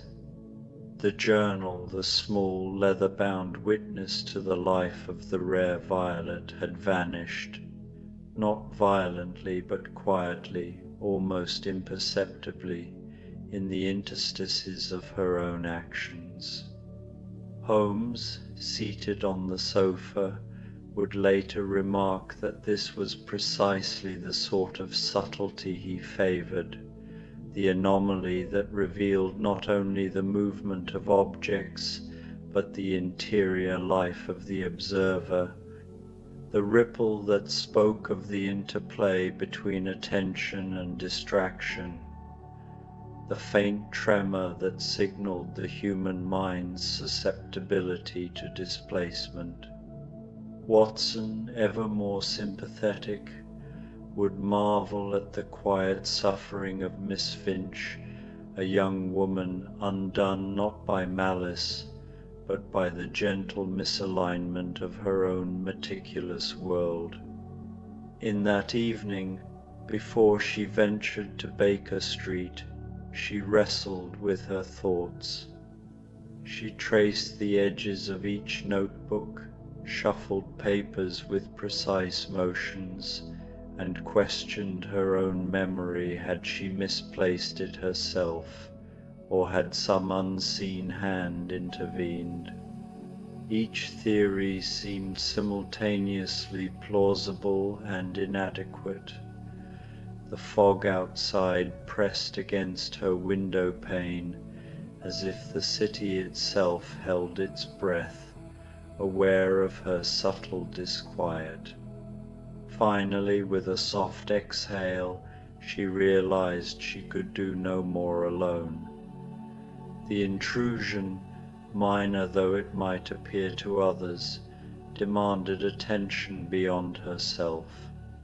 It was a gentle but insistent disturbance that reached into the solitude of her ordered existence, prompting her to seek out those capable of perceiving not only objects but the rhythms of the mind.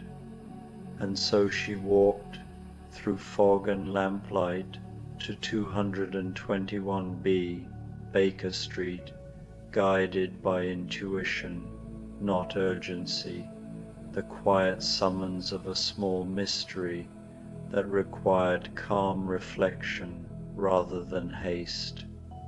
By the time she knocked upon our door, faintly, hesitantly, the stage had been fully set. The ordered world of Miss Finch, attuned to subtle detail, had encountered a ripple, a displacement that spoke to both the material and the interior. Holmes's mind would detect it instantly. Watson's eye would observe the traces of quiet anxiety, and hers the delicate balance between consternation and curiosity, led her into our rooms to begin the gentle unraveling of the mystery that was both external and profoundly personal. The fog outside Baker Street had grown denser by the time Miss Finch had taken her seat, the lamps along the street casting diffuse halos that seemed to float in the grey embrace. Within our sitting room the fire burned lower than earlier, a subdued, steady glow, and the clock's ticking had slowed in harmony with the gentle breathing of the room. Holmes, reclining in his usual posture, eyes half closed, seemed almost absorbed into the shadows themselves. Watson, seated near the hearth, observed the newcomer with the patient attention of a man who had long learned to read both gestures and silences. Miss Finch's hands lay folded in her lap, the small folds of her gloves soft and worn from years of careful use. She was a study in stillness, yet her eyes betrayed a restless inward motion, the flitting attention of a mind sensitive to minute disturbances. Holmes, whose own attention had been momentarily suspended in contemplative ease, now stirred, fingers steepled lightly, as if the arrival of this subtle disturbance had finally roused him fully from meditative repose. "The journal," she began, her voice barely more than a whisper. "It was not stolen. I am certain of it, but it has vanished from my sight. I cannot locate it, and yet the plant, the sketches, the table, everything else remains as I left it." She paused, drawing a slow, calming breath, the kind practiced by those who had long mastered the art of quiet observation. Holmes inclined his head slightly, a silent invitation to continue. "And you noticed this absence when?" he asked, his voice a low, comforting rumble, carrying no urgency, but a patient curiosity that seemed to warm the room as effectively as the fire. "Upon returning from the herbarium," she replied, "in the evening. I had expected to record a new leaf, its curve and color noted as always, yet the journal was gone. At first, I thought perhaps I had set it aside carelessly, but," she faltered slightly, her hands pressing lightly against her knees, "but there was no sign of disorder. Nothing could have removed it without my noticing, and yet I could not find it." Watson's gaze moved over her hands, noting the slight tension in the knuckles and the faint tremor in her fingers. Even in a room so carefully arranged, the human element betrayed itself. Holmes, conversely, did not need to observe outward signs.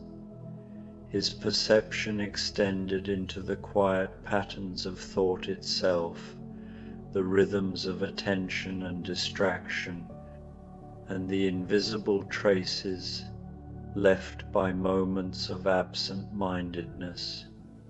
Holmes spoke at last, his voice calm, his tone almost conversational.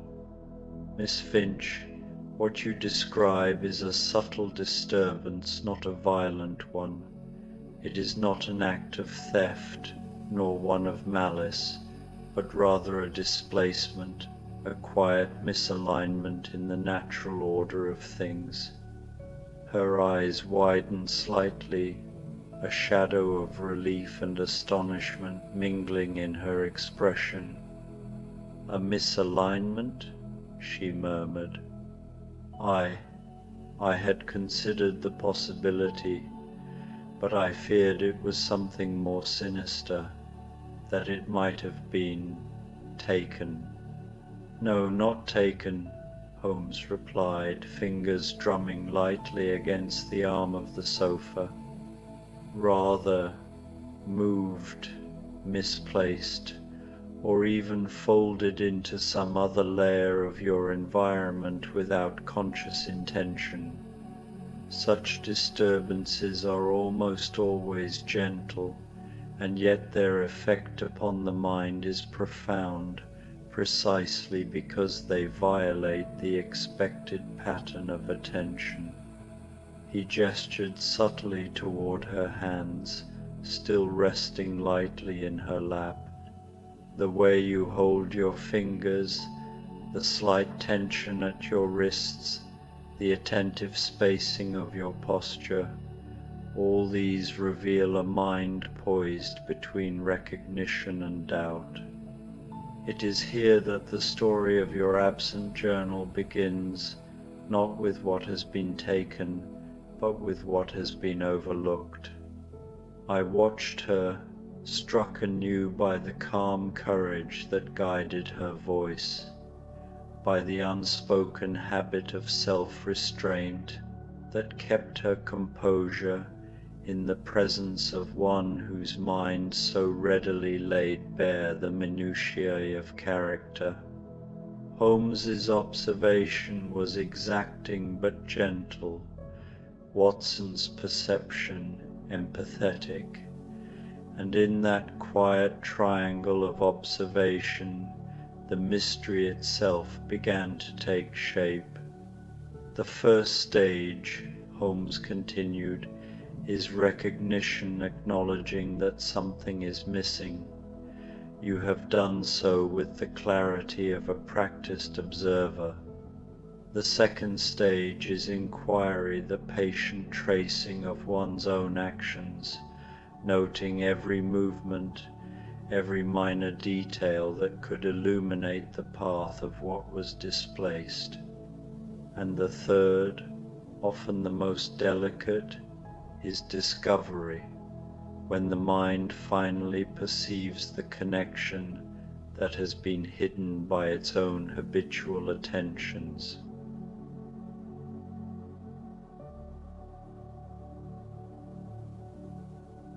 Miss Finch's gaze dropped to the fire, where the embers glowed like tiny galaxies suspended in slow rotation. "I have retraced my steps," she said softly. "I have examined my desk, my books, the stack of sketches, even the window ledge where the light falls in the morning. I find nothing that seems out of place, and yet the absence of the journal looms in every corner." Holmes inclined his head, his long fingers steepled once more.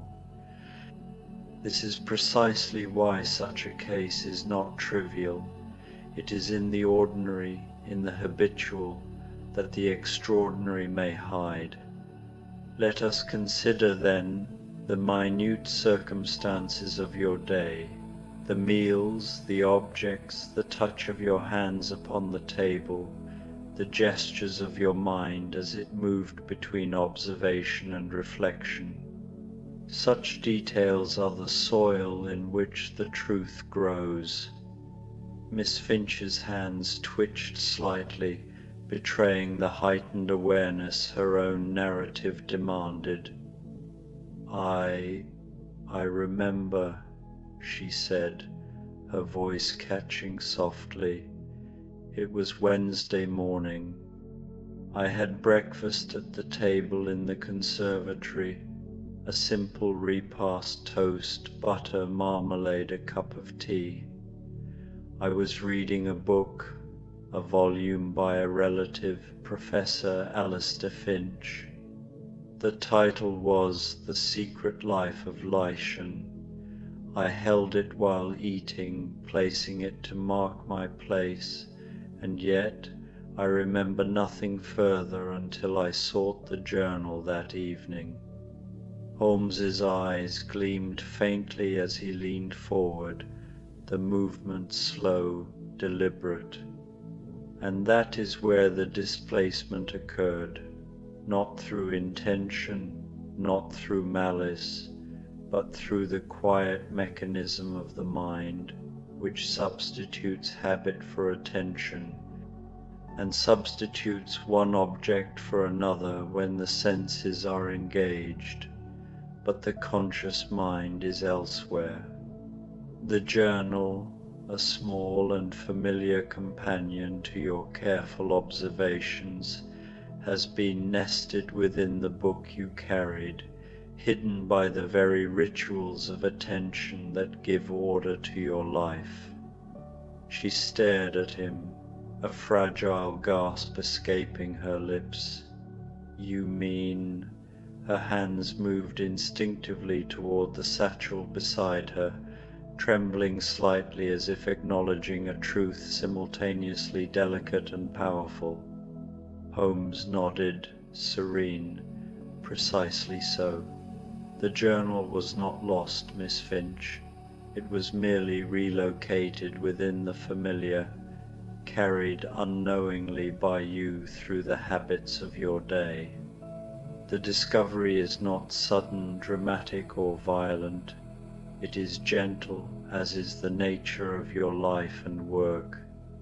The patterns of attention, the rituals of care, have hidden it from sight until a quiet moment of reflection allows its presence to emerge. With trembling hands she retrieved the book and opened it.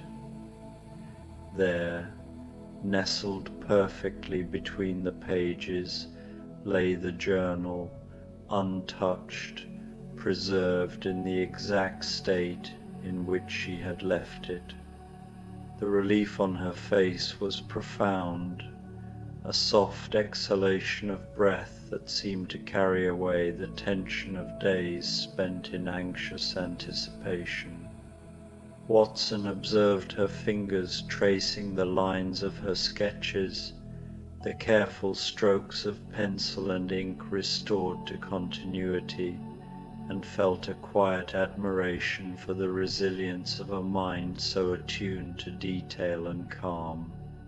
Holmes reclined once more, eyes half closed, a faint smile flickering at the corners of his lips, as if the resolution of the case had reinforced some deep principle known only to him, that the smallest disturbances, when gently traced and attentively observed, reveal the harmony of mind and world alike. Miss Finch looked up, eyes shining in the glow of the hearth, and spoke in a voice of measured wonder. I cannot thank you enough. It is not merely the journal I have recovered, but the sense of peace it represents, the order, the rhythm, the assurance that my life's careful attentions are not in vain. Holmes inclined his head, a quiet acknowledgment. It is the ripple upon the pond that matters, not the stone that caused it. Your mind, attuned as it is, has experienced the full extent of the disturbance, and now, in its gentle restoration, finds harmony again. She rose to leave, the fog outside pressing softly against the window, but her steps were light and certain, as if the return of her journal had restored not only an object, but a measure of self-possession. The sound of her departure faded into the quiet hum of London, leaving us once more in the soft contemplative embrace of firelight and shadow. Watson leaned back, the clock ticking in unhurried cadence, the fire's glow warm upon our faces. "A gentle mystery," he murmured, "yet more profound than any violent crime could ever be. It speaks to the mind itself, to the attention we pay or fail to pay, to the quiet disturbances that shape our inner life." Holmes exhaled, a faint curling of smoke rising from his pipe, and replied softly, "Indeed, Watson, there is a subtle poetry in the ordinary. It is here, in the minutiae, in the ripples upon still waters, that life's truest truths reveal themselves, and it is in their discovery, gentle as it must be, that peace may be restored."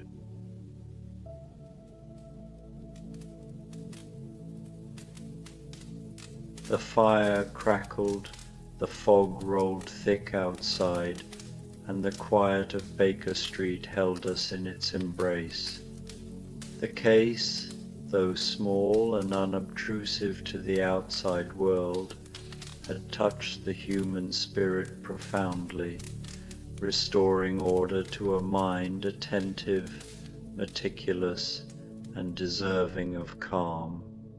The journal had returned, but more importantly, the tranquility of the observer had been recovered, and in that quiet restoration the city itself seemed to exhale, softened by the gentle unfolding of a mystery solved without haste, without violence, and with the patient care of those who notice the smallest ripples. The fog outside Baker Street had settled into a deeper, more contemplative quiet. Lanterns along the street cast soft, trembling halos that shimmered in the moist air, their light diffused like distant stars hiding behind a gauzy veil. The city had exhaled after the subtle ripple of the day, and in the sitting room the fire had softened to a subdued, comforting glow, flickering against the walls as though in gentle agreement with the mood.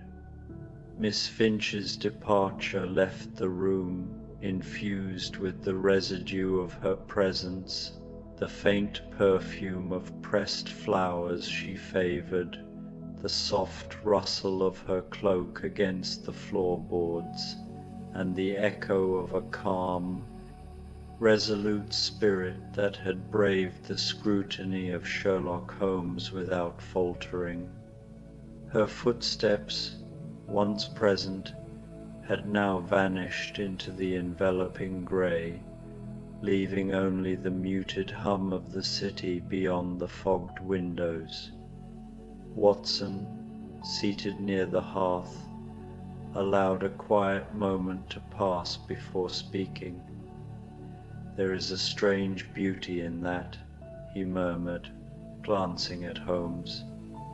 "Not in the discovery itself, though that is satisfying enough, but in the manner of it, how gently a mind, so attentive and deliberate, can restore order to another's disturbance. No confrontation, no drama, merely the quiet unfolding of thought and observation."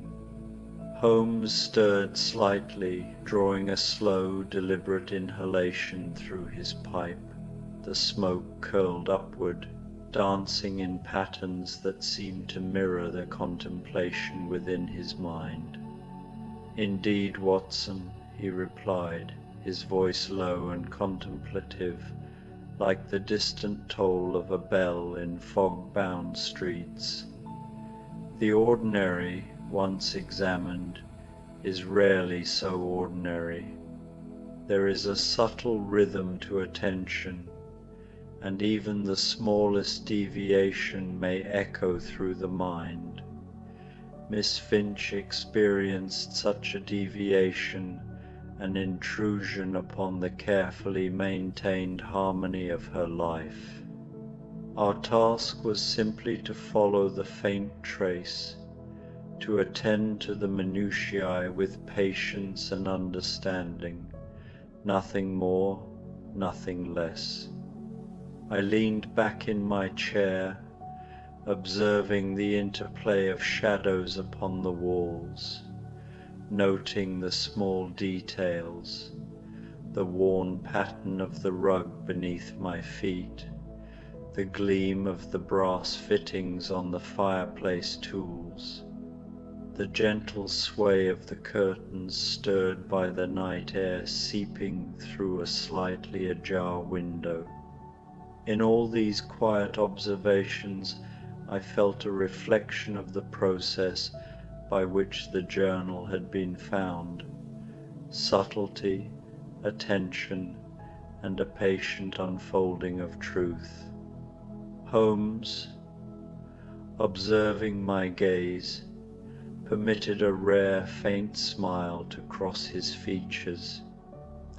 And therein lies the true lesson, Watson.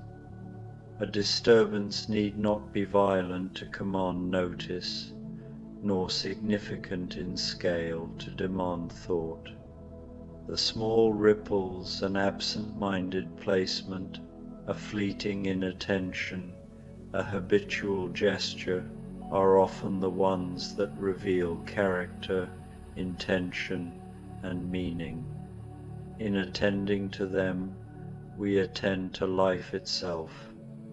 I nodded, reflecting on the calm steadiness that Miss Finch had displayed, her quiet dignity, the careful economy of her gestures, and the understated gravity that seemed woven into every movement. "And she carries it lightly, Holmes," I observed. Though the journal's absence distressed her, she bore her concern with a discipline and grace most would envy. There is a serenity to her composure, a rhythm that belies the inattention. Holmes inclined his head, eyes half closed, his long fingers steepled over his chest. "Precisely. Her mind is accustomed to patterns, to repetition, to gentle control over the small domain of her daily life. When a disturbance intruded, even one as trivial as a mislaid journal, it threatened the subtle structure she had built. Restoration, then, is not merely the return of the object, but the re-establishment of order within her consciousness. She leaves now with more than a recovered journal. She departs with a sense of equilibrium, a reaffirmation of the quiet life she has cultivated. The clock ticked steadily upon the mantelpiece, each motion marking not merely the passage of time, but the slow, deliberate unfolding of reflection. The fire, reduced to gentle embers, lent a soft warmth to the room, a tactile reminder of presence and continuity. I found my eyes drifting toward the window, where the fog continued to drift like a river of clouds, dense yet serene, muffling the city and creating a private space for thought. Holmes's voice broke my reverie, low and thoughtful. "Watson, consider the subtle poetry of the ordinary. We are so often drawn to the dramatic, the extraordinary, the headline of action and consequence. And yet, in these quiet disturbances, These gentle misalignments, the world reveals its true texture. Human attention, habit, and the rhythm of ordinary life contain depths that few take the time to explore. The restoration of one mind, as in Miss Finch's case, carries a significance far beyond the moment. It restores continuity, dignity, and the soft music of order.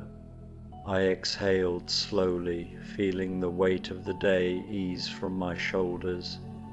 The lesson was not one of mere deduction, nor of analytical triumph, but of empathy, patience, and the mindful observation of life's delicate intricacies.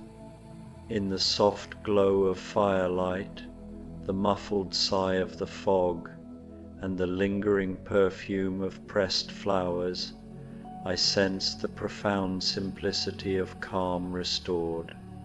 Holmes, still reclined, now tapped a slow rhythm with his index finger against the arm of the sofa, as if confirming the harmony of the evening. And so, Watson, we return to our habitual stillness. There is comfort in the measured pulse of life when it has been momentarily unsettled and then restored. It is the subtle victories, the quiet reconciliations, that shape the world more profoundly than any sensational occurrence. I leaned forward, resting my hands on the edge of the armchair, eyes soft with contemplative understanding. "It is almost a meditation," I said, "to follow the gentle thread, to witness the restoration of order, to share in the quiet triumph of a mind returned to equilibrium. It leaves the heart lighter, the senses attuned, the spirit ready for repose." Holmes, allowing a rare sigh of satisfaction to escape, reclined further, the shadow of his half-closed eyes reflecting the firelight. "And that, Watson, is the ultimate reward of attentiveness and care, to observe, to understand, to restore not through force or spectacle, but through quiet vigilance. In this lies the essence of human connection, the peace of comprehension, and the gentle art of living." The fire burned low, its warmth permeating the quiet room. The fog outside seemed to pulse in time with our measured breathing, a soft lullaby woven from the city itself. I felt the gentle pull of slumber as the quietude of Baker Street enveloped us, the knowledge that the world's subtle disturbances could be attended to, understood, and gently set right. And in that serene glow, the quiet peace of the night, the measured pulse of the clock, and the lingering warmth of fire and reflection, the room became not merely a space of observation, but a sanctuary of calm. The mystery had been resolved, the mind restored, and all was as it should be, a gentle, quiet ending to a day, carried on soft footsteps, muted voices, and the slow, tender rhythm of attention given and peace regained.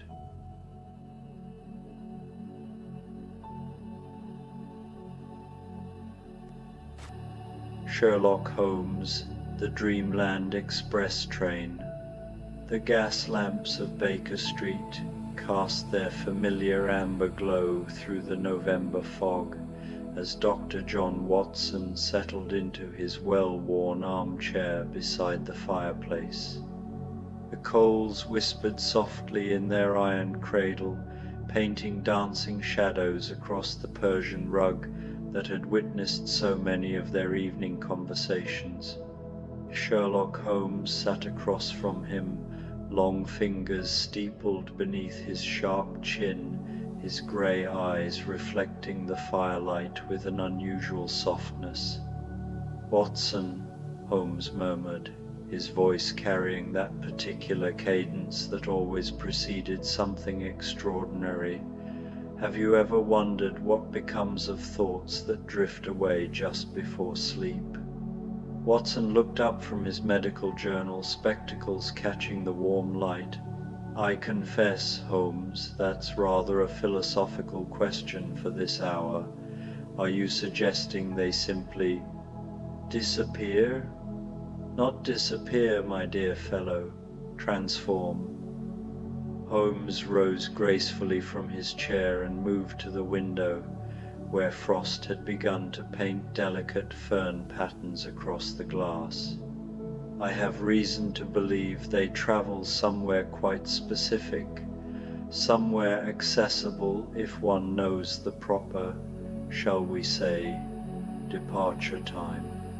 Outside, the familiar clip-clop of hansom cabs had grown quiet, replaced by an altogether different sound, a distant, rhythmic chuffing that seemed to emanate from the very air itself. Watson's head tilted slightly, his trained ear catching the peculiar melody of it. The fog thickened outside, muffling the usual sounds of the city, and the silence inside 221B Baker Street grew heavy with unspoken anticipation. The scent of pipe smoke and old paper clung to the air, a comforting and familiar perfume. Dr. Watson's medical journal lay open on his lap, a forgotten world of ailments and diagnoses, as his attention was fully captured by the peculiar shift in Holmes's demeanor. Holmes, who was usually a portrait of restless energy, now stood utterly still, a silhouette against the frosted window pane. The chuffing sound from the street grew louder, a steady, hypnotic beat that seemed to vibrate through the floorboards. It was a mechanical rhythm, yet it possessed a strange, almost organic quality, a sound that didn't belong to London, or perhaps to their world at all. "Holmes, do you hear that? It sounds rather like a train, yes, but not just any train, Watson."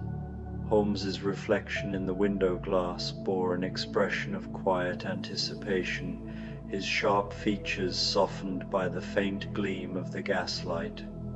"The 11:47 to Dreamland, if I'm not mistaken. It only runs on nights when the fog carries just the right amount of starlight, and the moon wears a silver nightcap."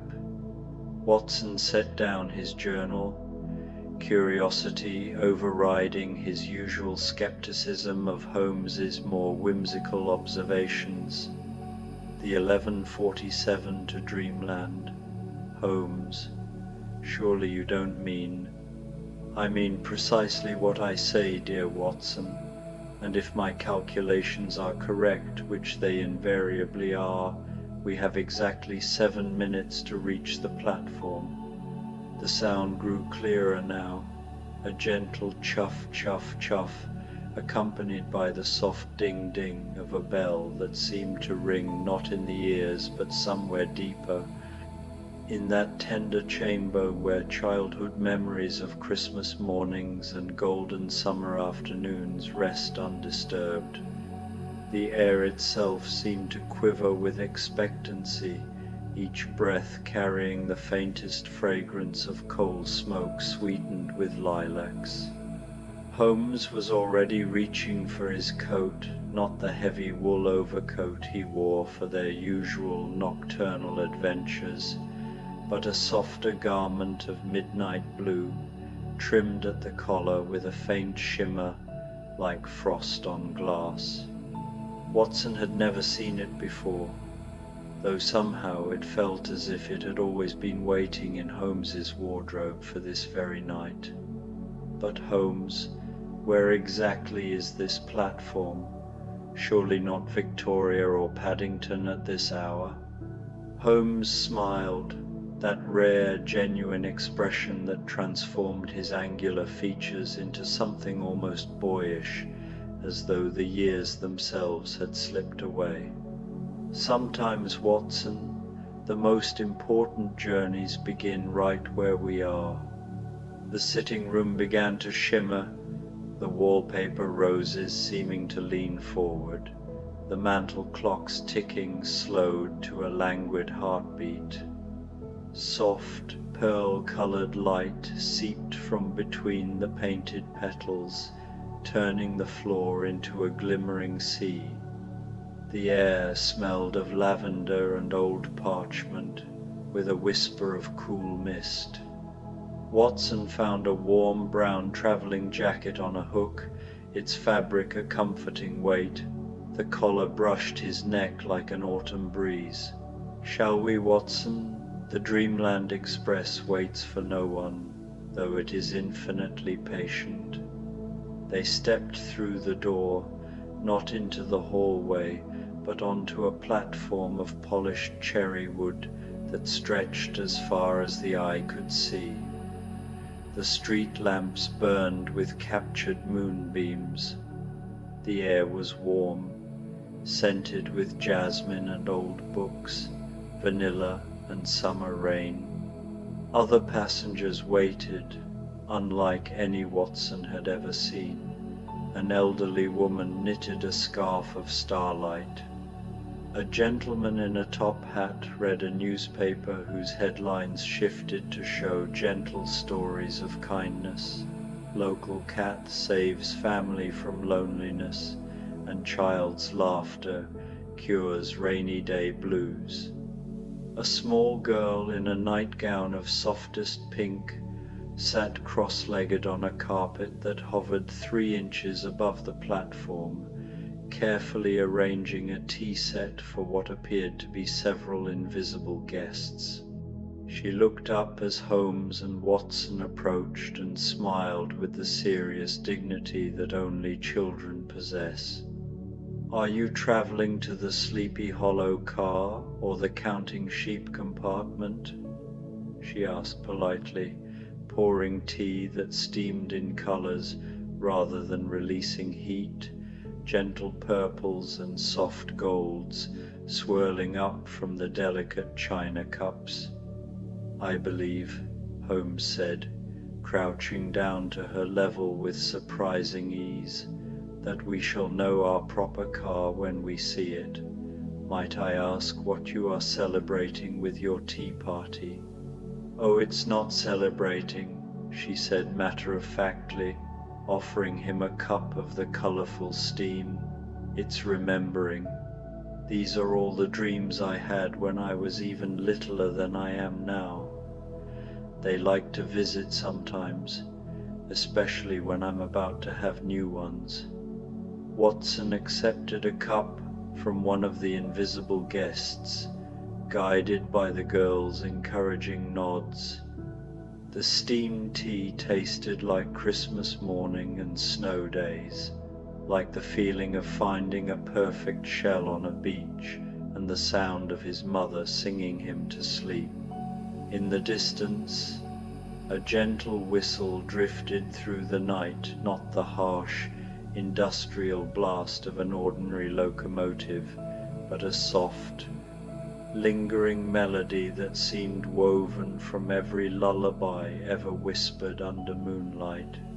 The notes curled and lingered in the air, a warm embrace that made even the cool mist shimmer with anticipation. Around the gentle curve of the track, the Dreamland Express emerged, its headlamp casting a golden glow that transformed the pearl-colored fog into ribbons of shifting light, like an aurora unfurling across the horizon. The engine itself was a vision of enchantment. Its body gleamed as if carved from polished amethyst, rich purple streaked with veins of silver and molten gold that caught the light with every subtle shimmer. Steam rose from its stack in soft spirals of lavender and cream, curling toward the stars, carrying the faint scent of honey and vanilla. Its bell chimed with crystalline clarity, scattering tiny rainbows across the mist, dancing like fireflies along the edges of the platform. Behind the engine, a procession of cars trailed in harmonious wonder. Each seemed alive with its own story. The counting sheep car glowed with a tender light as passengers reclined on plush benches, while tiny, cap-wearing sheep leaped in an endless, serene parade.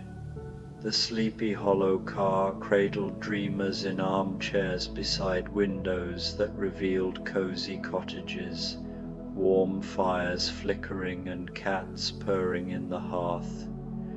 The Memory Lane car displayed moving photographs, capturing gentle smiles, quiet afternoons, and moments of pure contentment.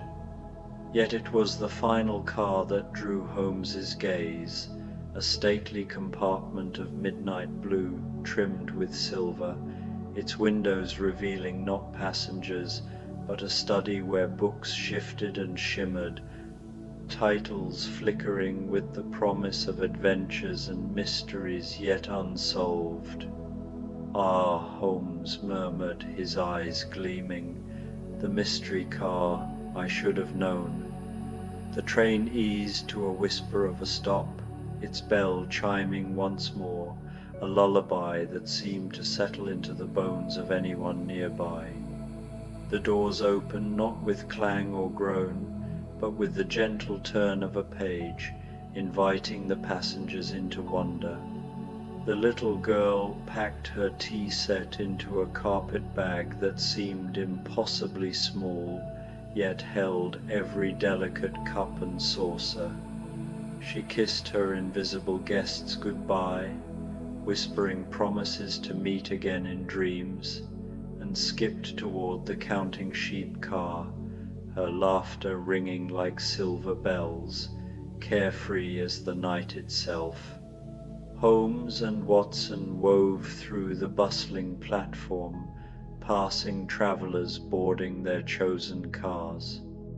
An elderly woman, her starlight scarf shimmering, entered the Memory Lane car, where sepia-toned photos of her as a young mother lined the walls. A gentleman in a green top hat entered the Peaceful Thoughts car, where figures meditated amid surreal gardens.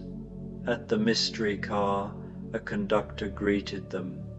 His navy uniform, with buttons like twinkling stars, hummed with authority. His face, kind but indistinct, inspired trust. "Mr. Holmes, Dr. Watson," he said, tipping his cap, "we've been expecting you. Your compartment awaits, prepared with meticulous care." "Expecting us?" Watson queried, a spark of curiosity flickering, though an odd calm told him this was no surprise. "Indeed, Doctor," the conductor replied, his voice smooth as a river stone. "The Dreamland Express knows its passengers long before they board. Some hear its whistle in childhood but delay their journey for decades.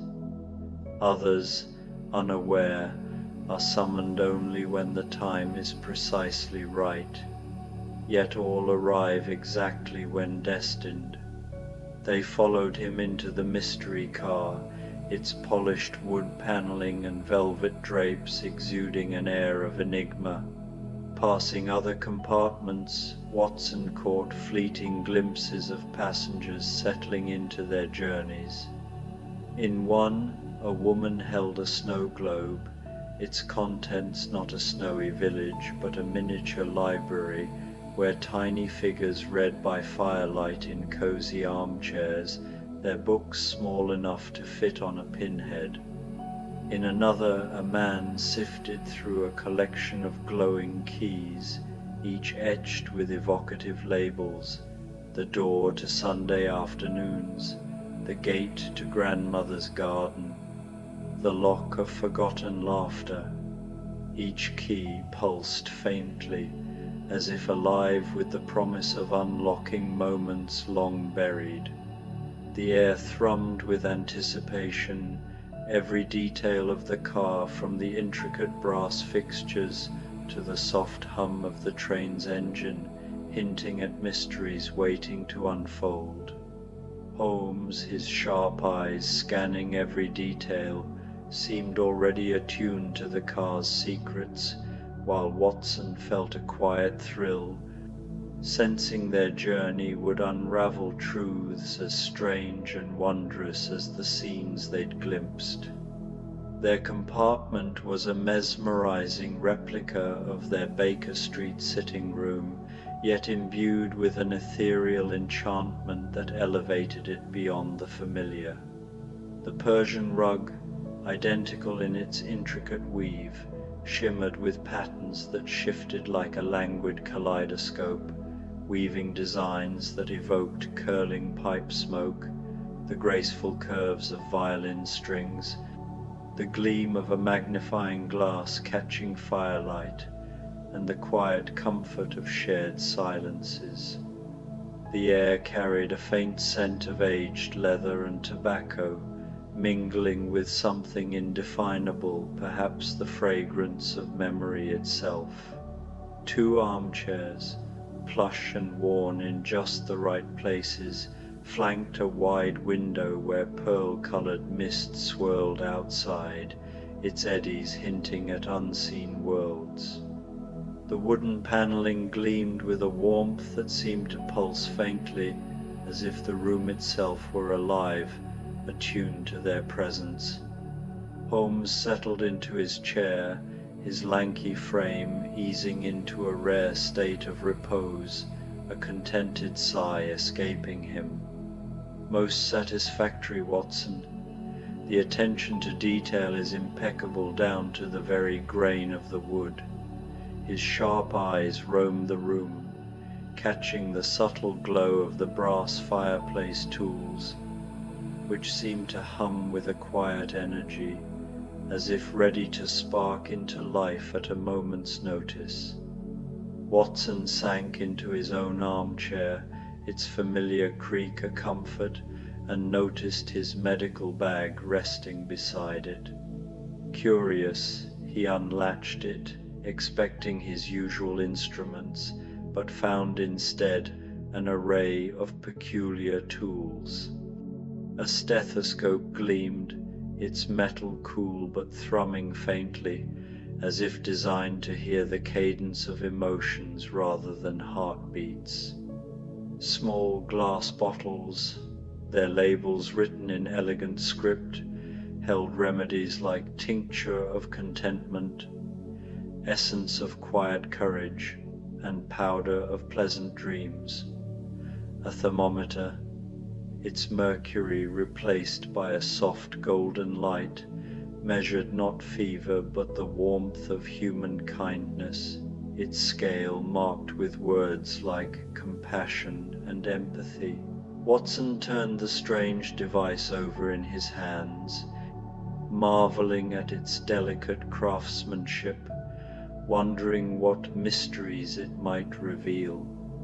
The Dreamland Express began to move, its motion so seamless that Watson only noticed because the mist outside the window shifted, transforming from pearlescent swirls to a warm golden glow, then fading into a blue so pale it seemed woven from the breath of dawn. The transition was hypnotic, each hue blending into the next with the grace of a symphony, suggesting the train was gliding through realms beyond the physical. Holmes, Watson ventured, settling deeper into his chair, the leather molding perfectly to his form. How did you come to know of this train? It's rather outside your usual sphere of practical detection. Holmes steepled his fingers, the familiar gesture grounding Watson even in this surreal setting. A faint smile played at his lips, his eyes glinting with the spark of a mind always 3 steps ahead. My dear Watson, detection is merely the art of observation and deduction applied to the patterns of existence. Lately, our cases, missing jewelry, unfaithful spouses, embezzled funds, have grown repetitive, predictable, the same human follies, the same tired outcomes. But I observed something else, a whisper of something extraordinary, a pull toward a mystery that defies the mundane. The Dreamland Express is no mere train, it is a journey into the unseen threads of the human soul, and I deduced we were meant to board it. Holmes paused, his gaze fixed on the window where the pale blue mist began to dissolve, unveiling a landscape that defied earthly description. Rolling hills stretched endlessly, cloaked in grass that emitted a soft, luminescent green glow, as if kissed by starlight in the velvety darkness. Scattered across the terrain, trees stood like sentinels, their leaves shimmering in every conceivable hue, crimson, sapphire, amber, and colors Watson could not name, shifting gently in a breeze that carried faint, ethereal notes of distant music, like a lullaby woven from the dreams of forgotten gods. The air itself seemed alive, pulsing with a quiet magic that stirred something deep within Watson's soul, a longing for wonders he hadn't known he craved. I began to deduce, Holmes continued, his voice low and resonant, that there exist mysteries beyond the scope of crime or deceit, not questions of guilt or treachery, but of wonder, curiosity, unfettered by danger, puzzles whose resolutions offer not justice but serenity. His eyes, usually so piercing, softened as they traced the horizon, reflecting the glow of the surreal landscape. The Dreamland Express glided through a forest where trees spiraled upward in perfect hypnotic symmetry, their branches intertwining to form natural archways over streams that sparkled with impossible clarity. These waters did not mirror the star-strewn sky above, but reflected fleeting glimpses of dreams, visions of soaring kites, laughter-filled picnics, and quiet moments of love from every creature that had ever sipped their flow. Deer with antlers of crystalline moonlight paused to watch the train, their eyes glowing with a gentle ancient wisdom, untouched by fear or sorrow, as if they existed in a realm where pain was but a forgotten echo. "Look there, Watson," Holmes said, pointing to a meadow where flowers bloomed in mesmerizing mathematical precision, roses spiraling in Fibonacci sequences, daisies arranged in golden ratio perfection, each petal opening and closing in sync with a cosmic rhythm that seemed to pulse through the very fabric of the world.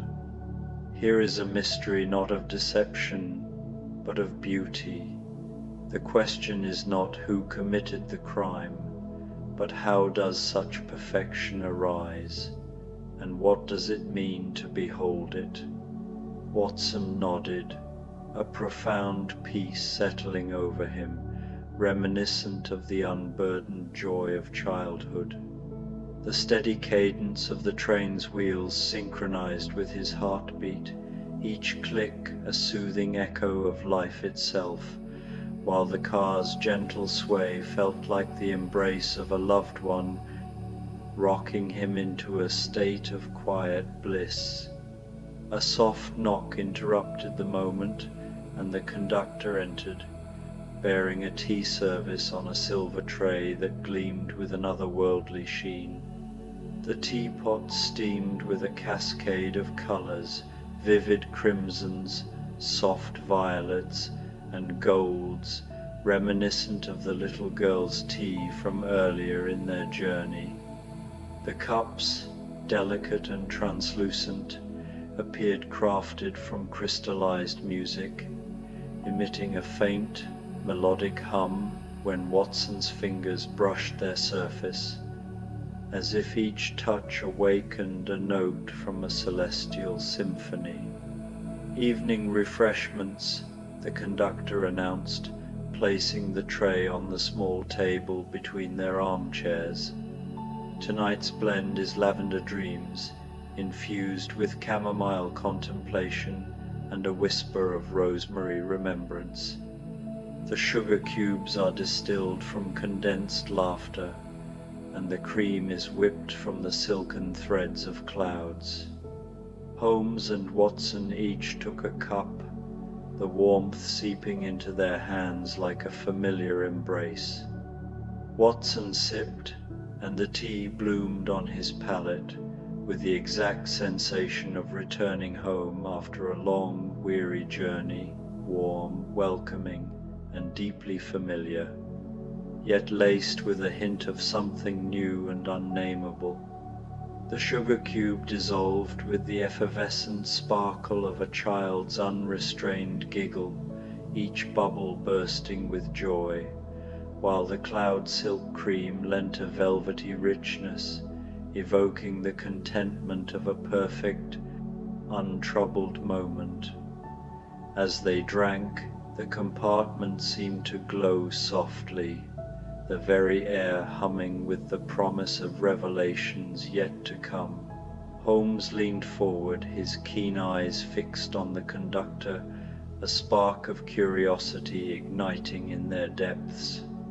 "Tell me," he said, his voice a measured blend of inquiry and command, "what is the purpose of this journey?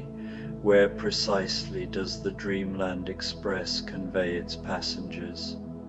The conductor's lips curved into a warm, enigmatic smile, and for a fleeting moment his unremarkable features seemed to shimmer, resolving into a visage that stirred a distant memory in Watson, a beloved uncle who told tales by the hearth, or perhaps a kind-hearted teacher whose gentle encouragements had left an indelible mark. The moment passed, leaving only the conductor's serene presence. "Why, Mr. Holmes," he replied, his voice as soft as moonlight on water, "the Dreamland Express travels to the very place each passenger most needs to visit. For some, it's the whimsical land of lost socks, where they uncover the fates of those errant pairs vanished from their drawers. For others, it's the mist-shrouded valley of forgotten names, where the monikers of childhood toys, teddy bears, and wooden soldiers resurface like treasures from a dream. And for some, his gaze, warm and knowing, lingered on Holmes and Watson. It's the place where questions are answered not with facts, but with understanding, a realm where the heart's queries find solace in truths deeper than evidence." The conductor withdrew with a graceful nod, leaving Holmes and Watson in the cocoon of their compartment, sipping their extraordinary tea, its flavors swirling like memories of home and hope. Outside, the dreamscape unfurled in breathtaking vistas. They passed a lake, its surface a liquid mirror where swans crafted from pure, radiant light glided with ethereal grace. The water reflected not their luminous forms, but the dreams cradled within their elegant necks, visions of love, loss, and quiet joys. Along the shore, children woven from starlight laughed and played, their games defying gravity and logic, yet resonating with an emotional clarity that felt truer than any earthly rule. Holmes, Watson murmured, his voice softened by the scene. I believe I grasp why we're here. Indeed, Watson, Holmes replied, his tone carrying a rare warmth. We've dedicated years to unraveling mysteries steeped in darkness, murders, thefts, betrayals, each case a shadow on the soul. Perhaps now we're meant to explore mysteries that lead to light, to truths that heal rather than wound. Holmes turned from the window, his sharp features softened in a way Watson had seldom witnessed, his eyes reflecting the glow of the dreamscape. Precisely, my dear fellow, the greatest mystery of all, how to find peace in a world that so often denies it, a puzzle not of clues but of the spirit. The train slowed, its rhythm a gentle lullaby, and a station emerged beyond the window, unlike the platform where they'd boarded. This station seemed sculpted from crystallized music, its arches and pillars humming with harmonies that resonated deep within Watson's bones, each note a vibration of joy and wonder. The platform teemed not with passengers but with questions, luminous orbs floating at varying heights, each pulsing with a unique hue, sapphire for curiosity, emerald for hope, amber for longing. They drifted like fireflies, their soft glows whispering of mysteries yet to be explored. The station of gentle mysteries, Holmes remarked, a rare delight in his voice as he rose, his midnight blue coat draped over his arm. Watson, I believe this is our stop. They gathered their belongings, Watson's medical bag, now brimming with instruments of emotional alchemy, and Holmes's coat, its fabric seeming to shimmer with the night sky itself, and approached the car's door.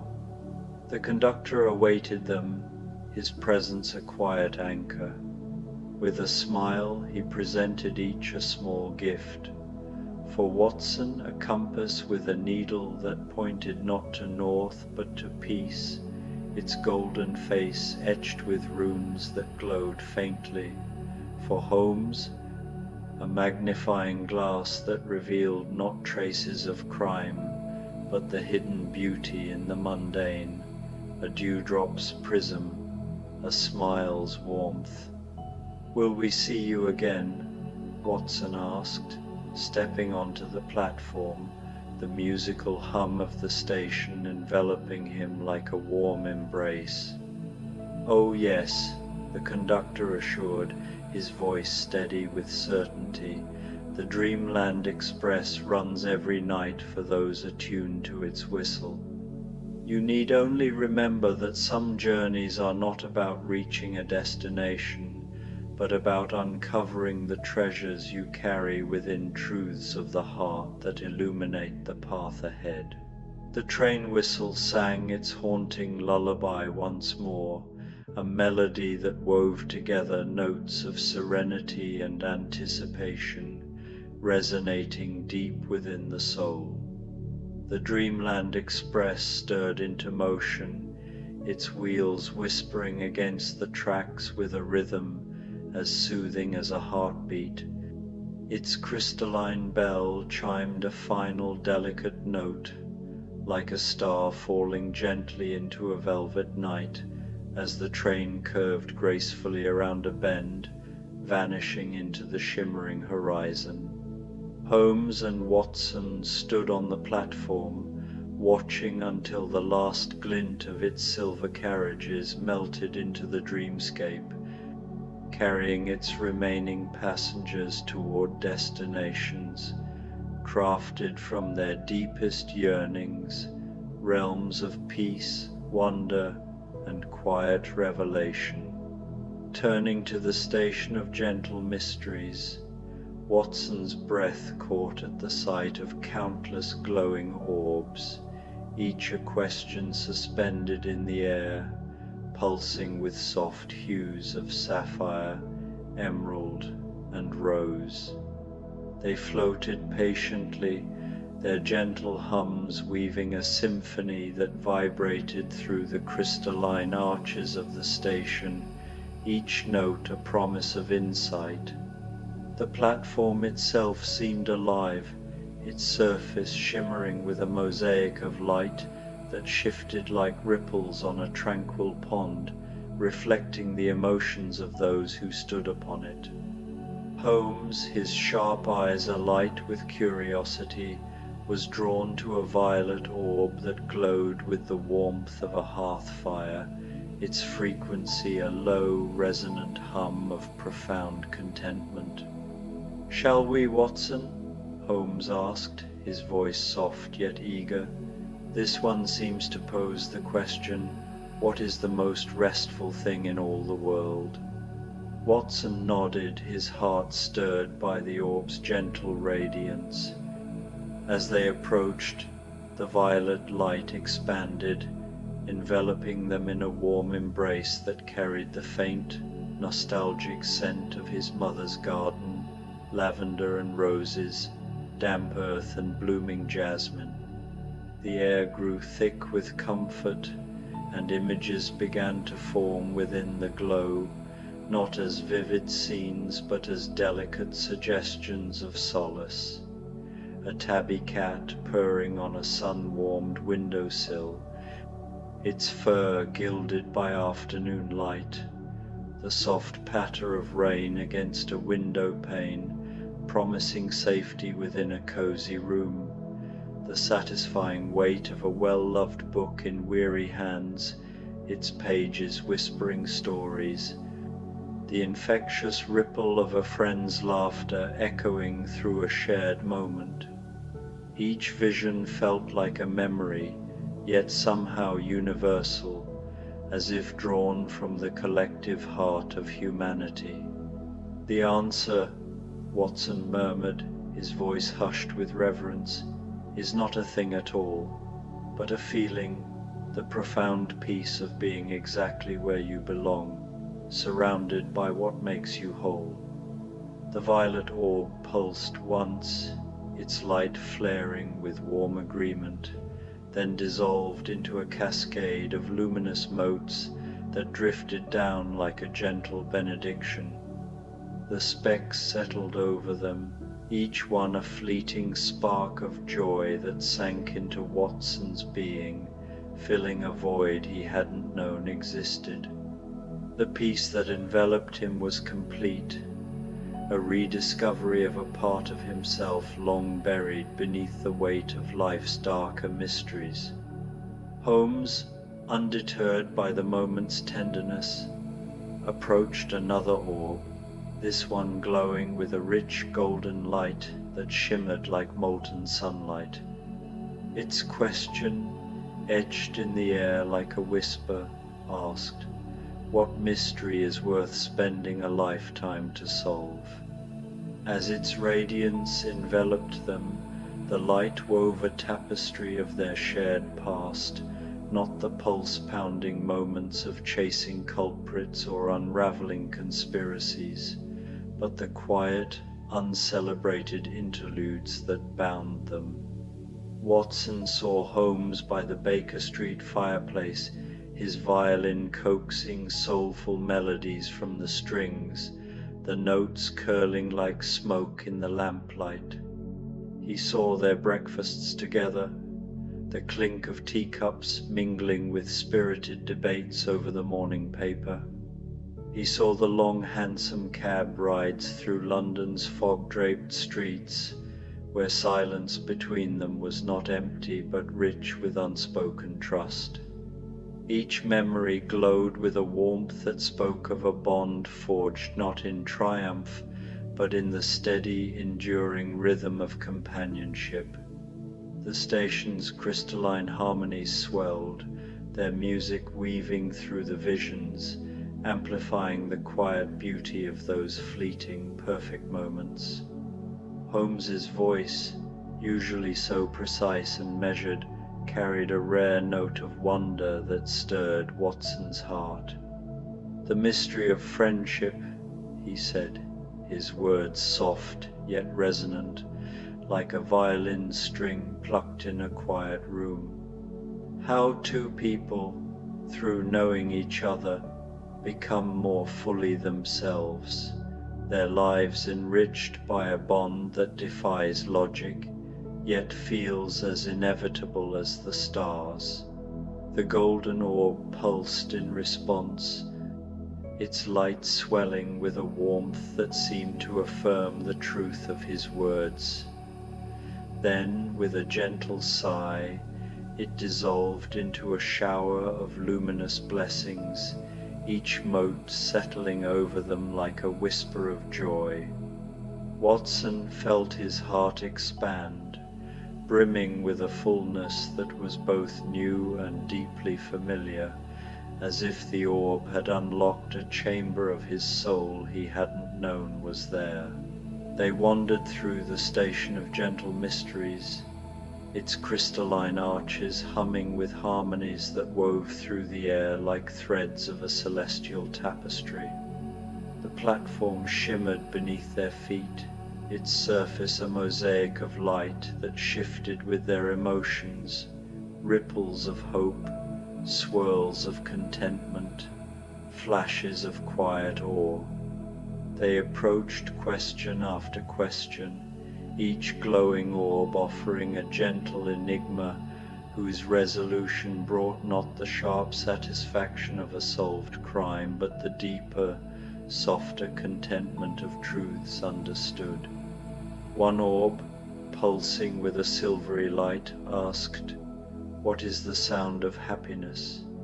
As they neared, it enveloped them in a symphony of tender moments, the rustle of autumn leaves underfoot, a child's delighted giggle, the crackle of a fire on a winter's night, the soft clink of teacups shared in companionable silence. Another, radiant with emerald hues, posed, "Where do thoughts go when we're not thinking them?" It unfolded into a vision of a garden where ideas bloomed like flowers, irises of inspiration, roses of reverie tended by the dreams of sleeping minds, their petals glowing with the light of unvoiced musings. As a false dawn began to bathe the station in colors that had no names but shimmered with the essence of hope, blues that sang of possibility, pinks that whispered of renewal, they reached the final orb.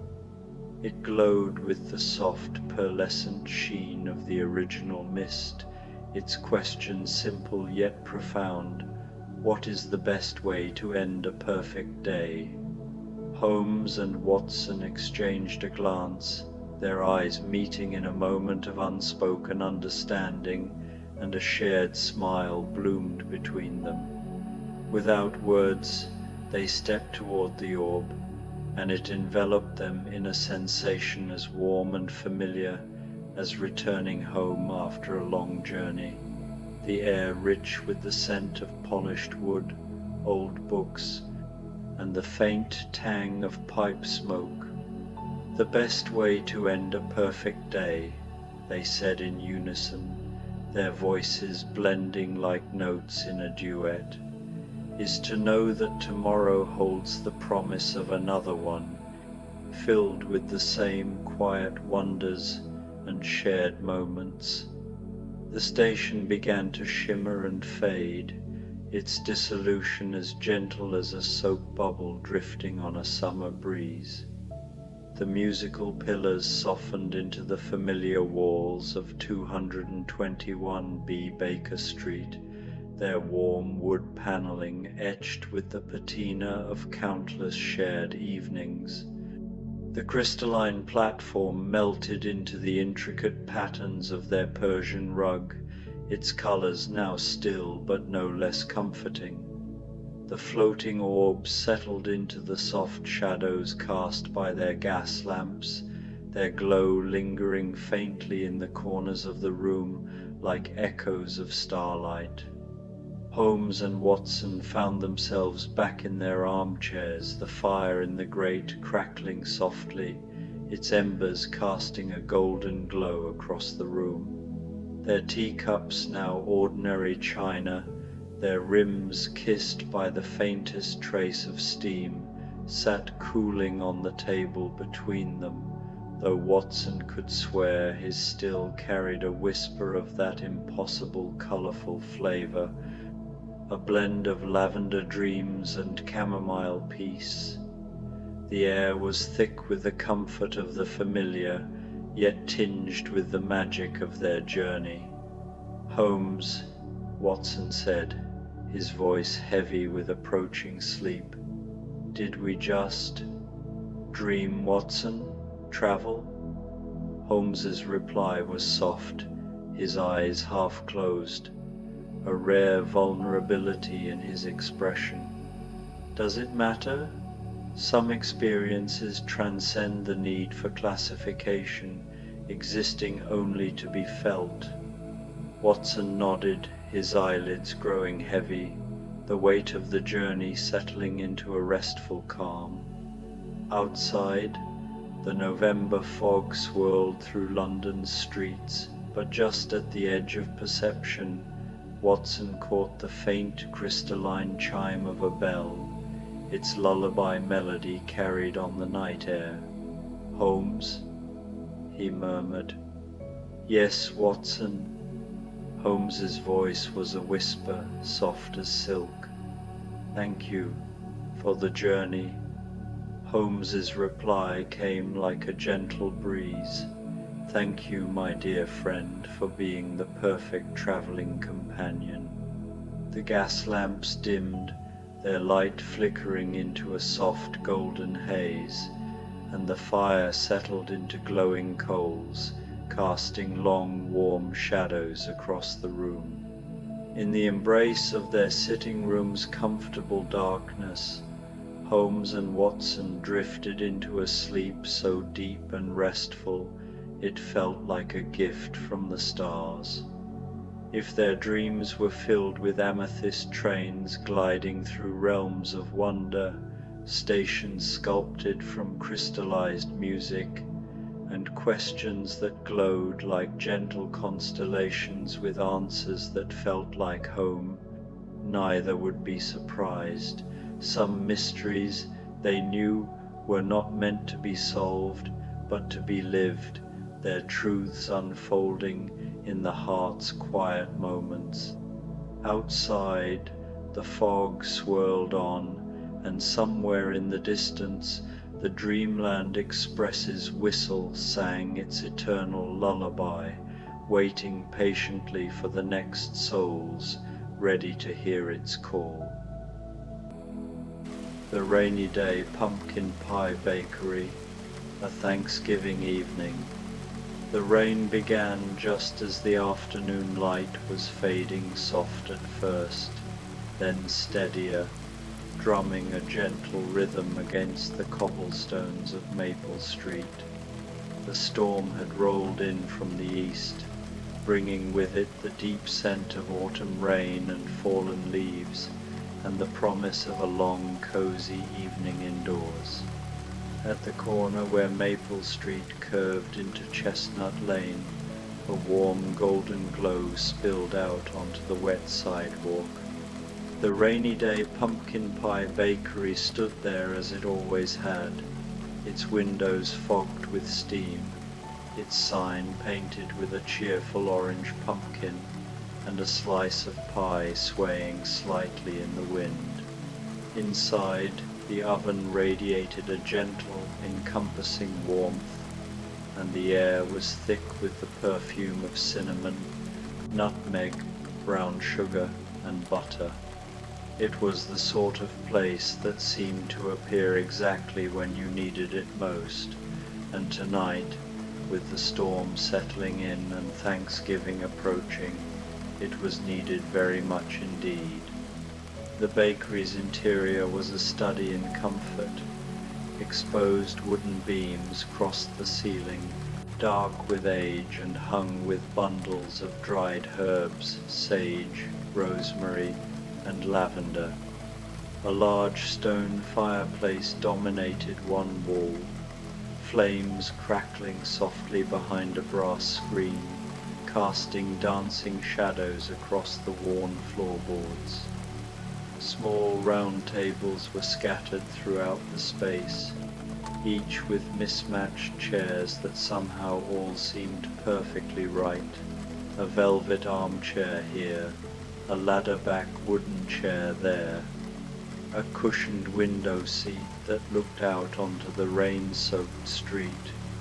The walls were lined with shelves holding cookbooks with cracked spines, ceramic jars of flour and sugar, copper molds shaped like turkeys and cornucopias, and framed pressed flowers from summers long past. In the back, barely visible through an archway draped with strings of dried cranberries, the kitchen hummed with quiet industry. No one ever quite saw the baker clearly, just glimpses of flour-dusted hands, the sweep of a long apron, the gentle movement of someone who knew their craft so well it had become a meditation. Tonight, the display case near the front counter was filled with Thanksgiving treasures, pumpkin pies with perfectly crimped edges, their surfaces smooth as silk, apple tarts glazed with honey, pecan bars studded with nuts and drizzled with caramel, sweet potato hand pies dusted with cinnamon sugar, and in the very center, a magnificent maple walnut cake, 3 layers tall, frosted with cream cheese icing and decorated with candied autumn leaves that seemed to shimmer in the firelight. The rain grew heavier, pattering against the windows in waves, and the first visitor arrived. The door opened with the soft chime of a bell, letting in a gust of cool, damp air, and a figure in a dripping cloak. She pushed back her hood to reveal dark hair pinned up beneath a simple bonnet, and brown eyes that held a mixture of determination and weariness. Elizabeth Bennet stamped her boots on the mat and looked around the bakery with an expression of relief so profound it was almost comical. "Good heavens," she said to no one in particular, though her voice carried the warmth of someone used to making conversation. "What a perfectly dreadful evening for a walk, and what a perfectly wonderful place to escape it." She unwrapped her cloak and hung it on a hook by the door, then approached the display case with the careful appreciation of someone who understood the value of simple pleasures. Her dress was spattered with mud at the hem. She had clearly walked some distance, but she carried herself with that particular brand of confidence that came from knowing one's own mind. From the back, a figure emerged just long enough to place a steaming cup on the counter, spiced cider, fragrant with cloves and star anise, with a cinnamon stick for stirring. Beside it appeared a small plate bearing a slice of apple tart, its latticed top perfectly golden, with a small scoop of cream melting slowly into the warm fruit. Elizabeth's eyes lit up. "How did you know?"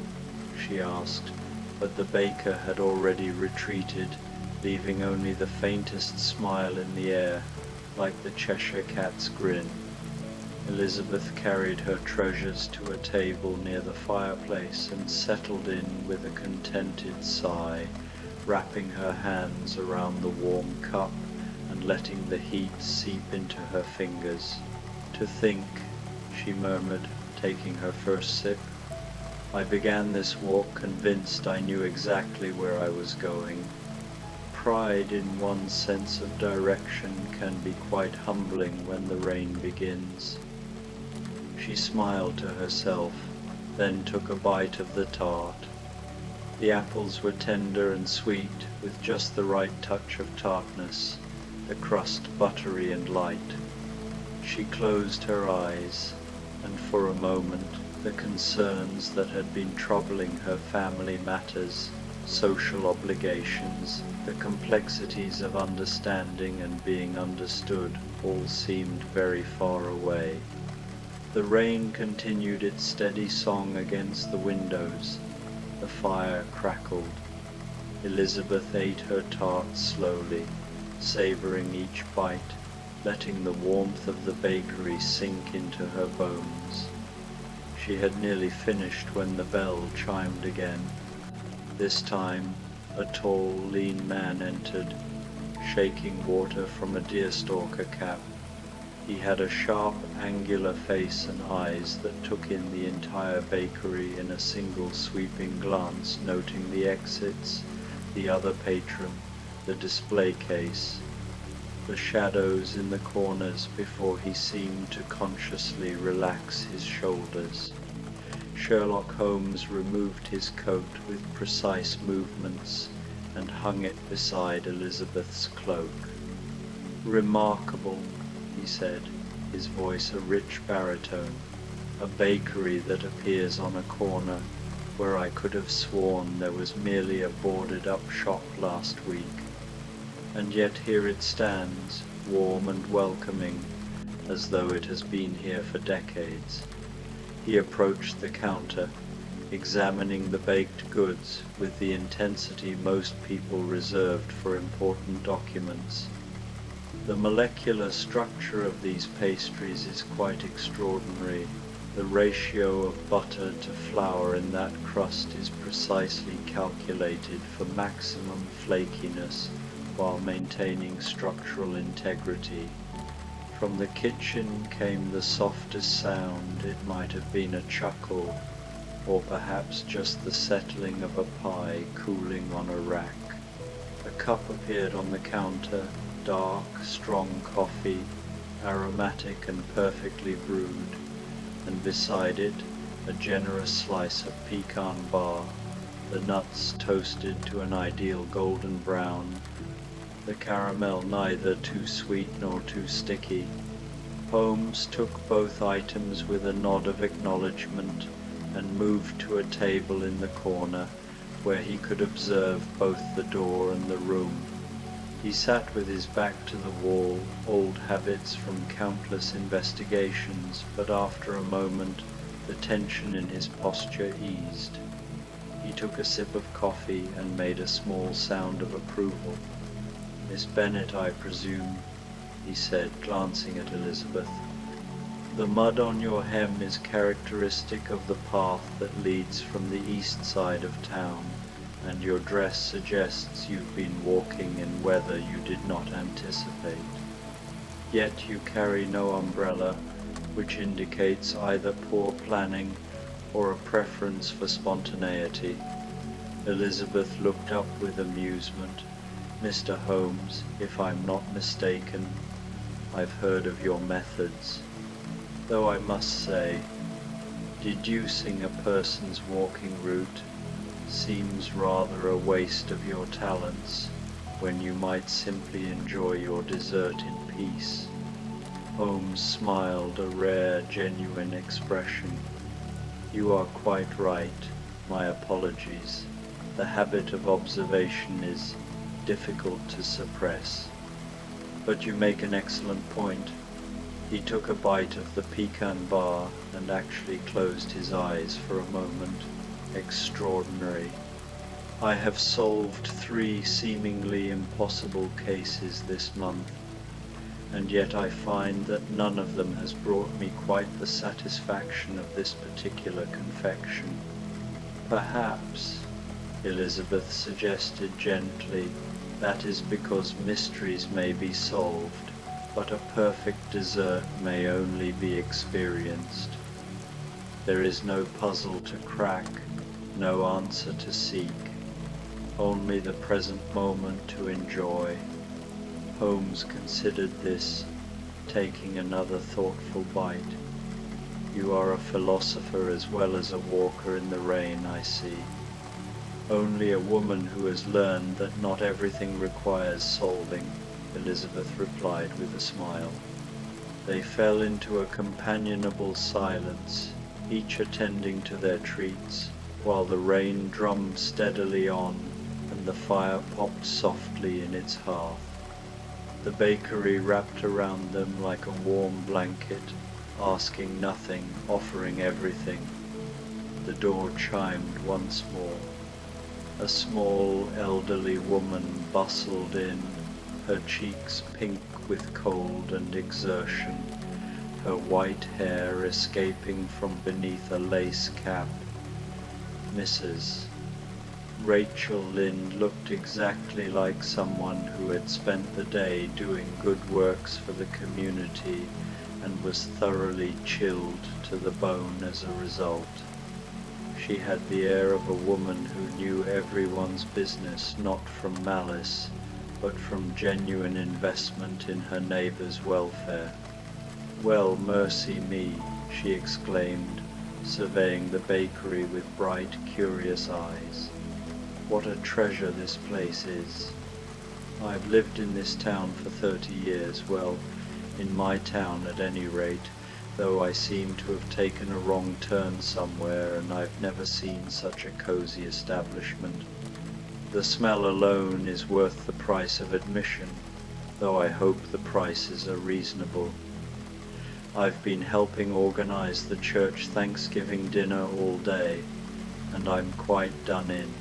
Before she could even approach the counter, a cup appeared, chamomile tea with honey and a splash of cream, and a plate bearing a sweet potato hand pie, its crimped edges perfect, dusted with cinnamon sugar that caught the firelight like morning frost. "Oh," Mrs. Lynde pressed a hand to her chest. "How did you? Well, that's exactly what I needed." "Exactly. Someone here has the gift of hospitality, that's certain."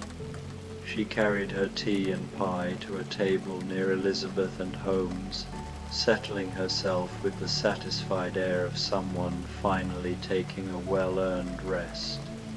"I don't mean to interrupt," she said, though her tone suggested she was happy to interrupt if it meant good conversation. "But have you tried the treats here?"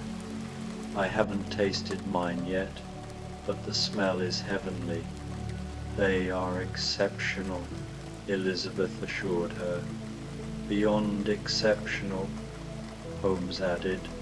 "From a chemical standpoint, they represent a mastery of—" He caught Elizabeth's amused glance and stopped.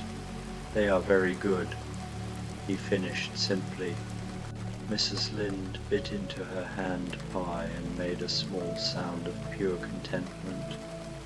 The sweet potato filling was smooth and spiced with just a hint of ginger and maple, the pastry tender and flaky. "Oh, my stars," she breathed. "This tastes like every happy Thanksgiving I've ever had, all rolled into one." Her eyes grew a bit misty. "Like the year Anne came to Green Gables, unexpected as a storm, and twice as transformative. I was certain she'd be all wrong for Matthew and Marilla, but that girl, well, she taught us all something about keeping our hearts open." "Anne?" Elizabeth inquired gently. "A girl I helped raise, in a manner of speaking, red-headed, full of imagination, and with more words than sense sometimes, but a good heart, the best heart, Mrs." Lynde smiled, lost in memory. She'd love this place. She'd probably write poetry about it, something about the sanctuary of flour and sugar, or the cathedral of crust and kindness. The three of them shared a warm laugh, and for a while They talked about the people they'd known, the places they'd been, the small moments that had shaped their lives. The conversation flowed easily, naturally, with none of the stiffness of strangers. The bakery seemed to soften the edges between people, making connection effortless. The storm outside intensified, wind rattling the windows, but inside the bakery the warmth only deepened. The bell chimed again, and this time 2 figures entered together. The first was a stout man with a red face and white whiskers, dressed in a long coat that had seen better days, but was clean and carefully mended. Bob Cratchit carried himself with the quiet dignity of someone who had known hardship but had never let it steal his capacity for joy. Beside him walked a young woman with gentle eyes and a threadbare shawl, his daughter, Martha, who worked as a milliner's apprentice and had just finished a long day of work. "Oh, Papa, look," Martha exclaimed softly. "What a wonderful place, and it's so warm. Your hands are like ice. Let's get you by the fire." "I'm quite all right, my dear," Bob protested, but he was already moving toward the hearth, drawn by its welcoming heat. "Though I confess, a rest would not go amiss. We've been walking a good while." Before either of them could speak, 2 cups appeared on the counter, hot cocoa for Martha, rich and dark with a cloud of whipped cream on top, and mulled wine for Bob, fragrant with orange peel and spices. Beside them, a plate appeared bearing 2 generous slices of the magnificent maple walnut cake, the cream cheese frosting piped in delicate swirls, the candied leaves glinting like amber. Martha gasped softly, "But we haven't even ordered," or "How much do we owe?" From the kitchen came that sound again, warmth without words, a feeling more than a voice that seemed to say, "You owe nothing but to enjoy what has been given." Bob's eyes grew bright. "Remarkable kindness," he murmured. "It reminds me of learning that there is more generosity in the world than we sometimes believe, that cold hearts can warm, and that every day is a chance for gratitude." They carried their treasures to a table near the others, and soon they were all talking together, Elizabeth sharing witty observations about society, Holmes describing a particularly puzzling case, with all identifying details carefully omitted, Mrs.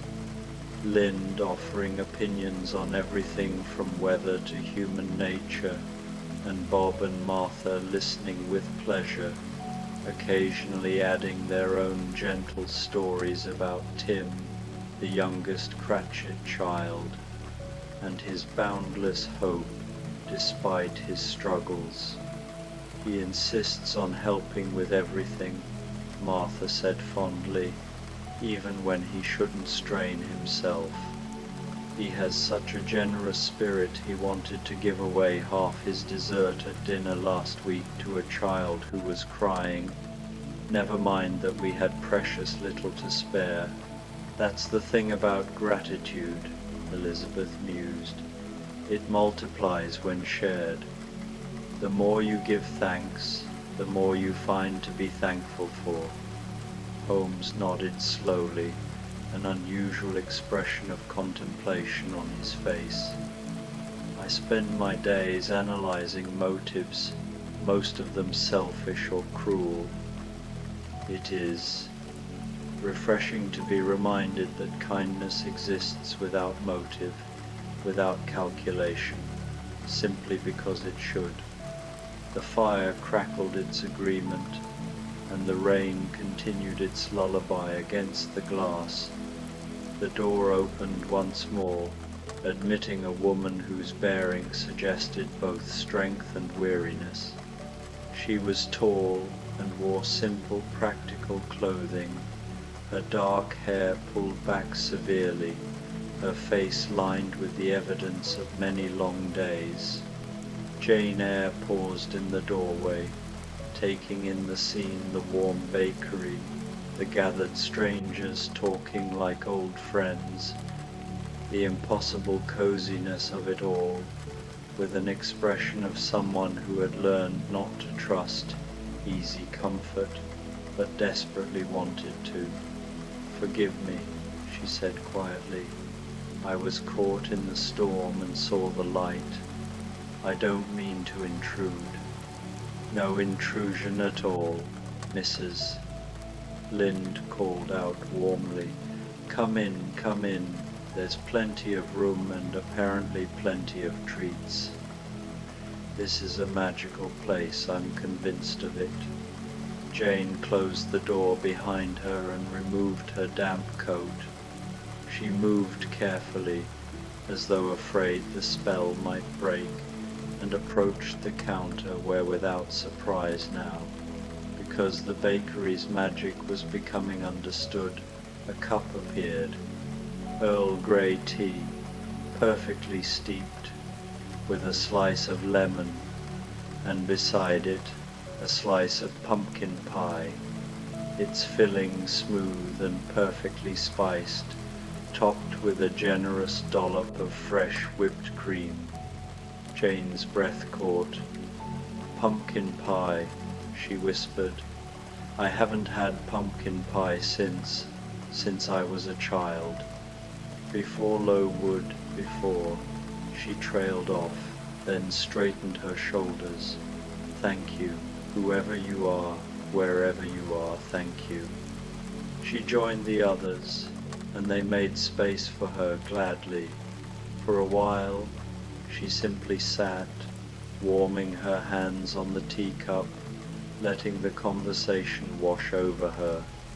Holmes, with unexpected gentleness, began describing the scientific properties of pumpkin, its nutritional value, its historical significance, in a way that was somehow soothing rather than pedantic. Elizabeth asked Jane about her work. She was a teacher, she said, and loved it despite its challenges. Mrs. Lind declared that teachers were the backbone of civilization and should be paid in gold. Bob raised his cup in agreement, and Martha smiled shyly, admitting she'd always loved learning but hadn't had many opportunities for it. "Learning is a gift we can give ourselves at any age," Jane said softly, her voice growing stronger. "I have known darkness, true darkness, of the spirit and of circumstance, but I have also learned that we are not defined by what happens to us, but by how we choose to move forward.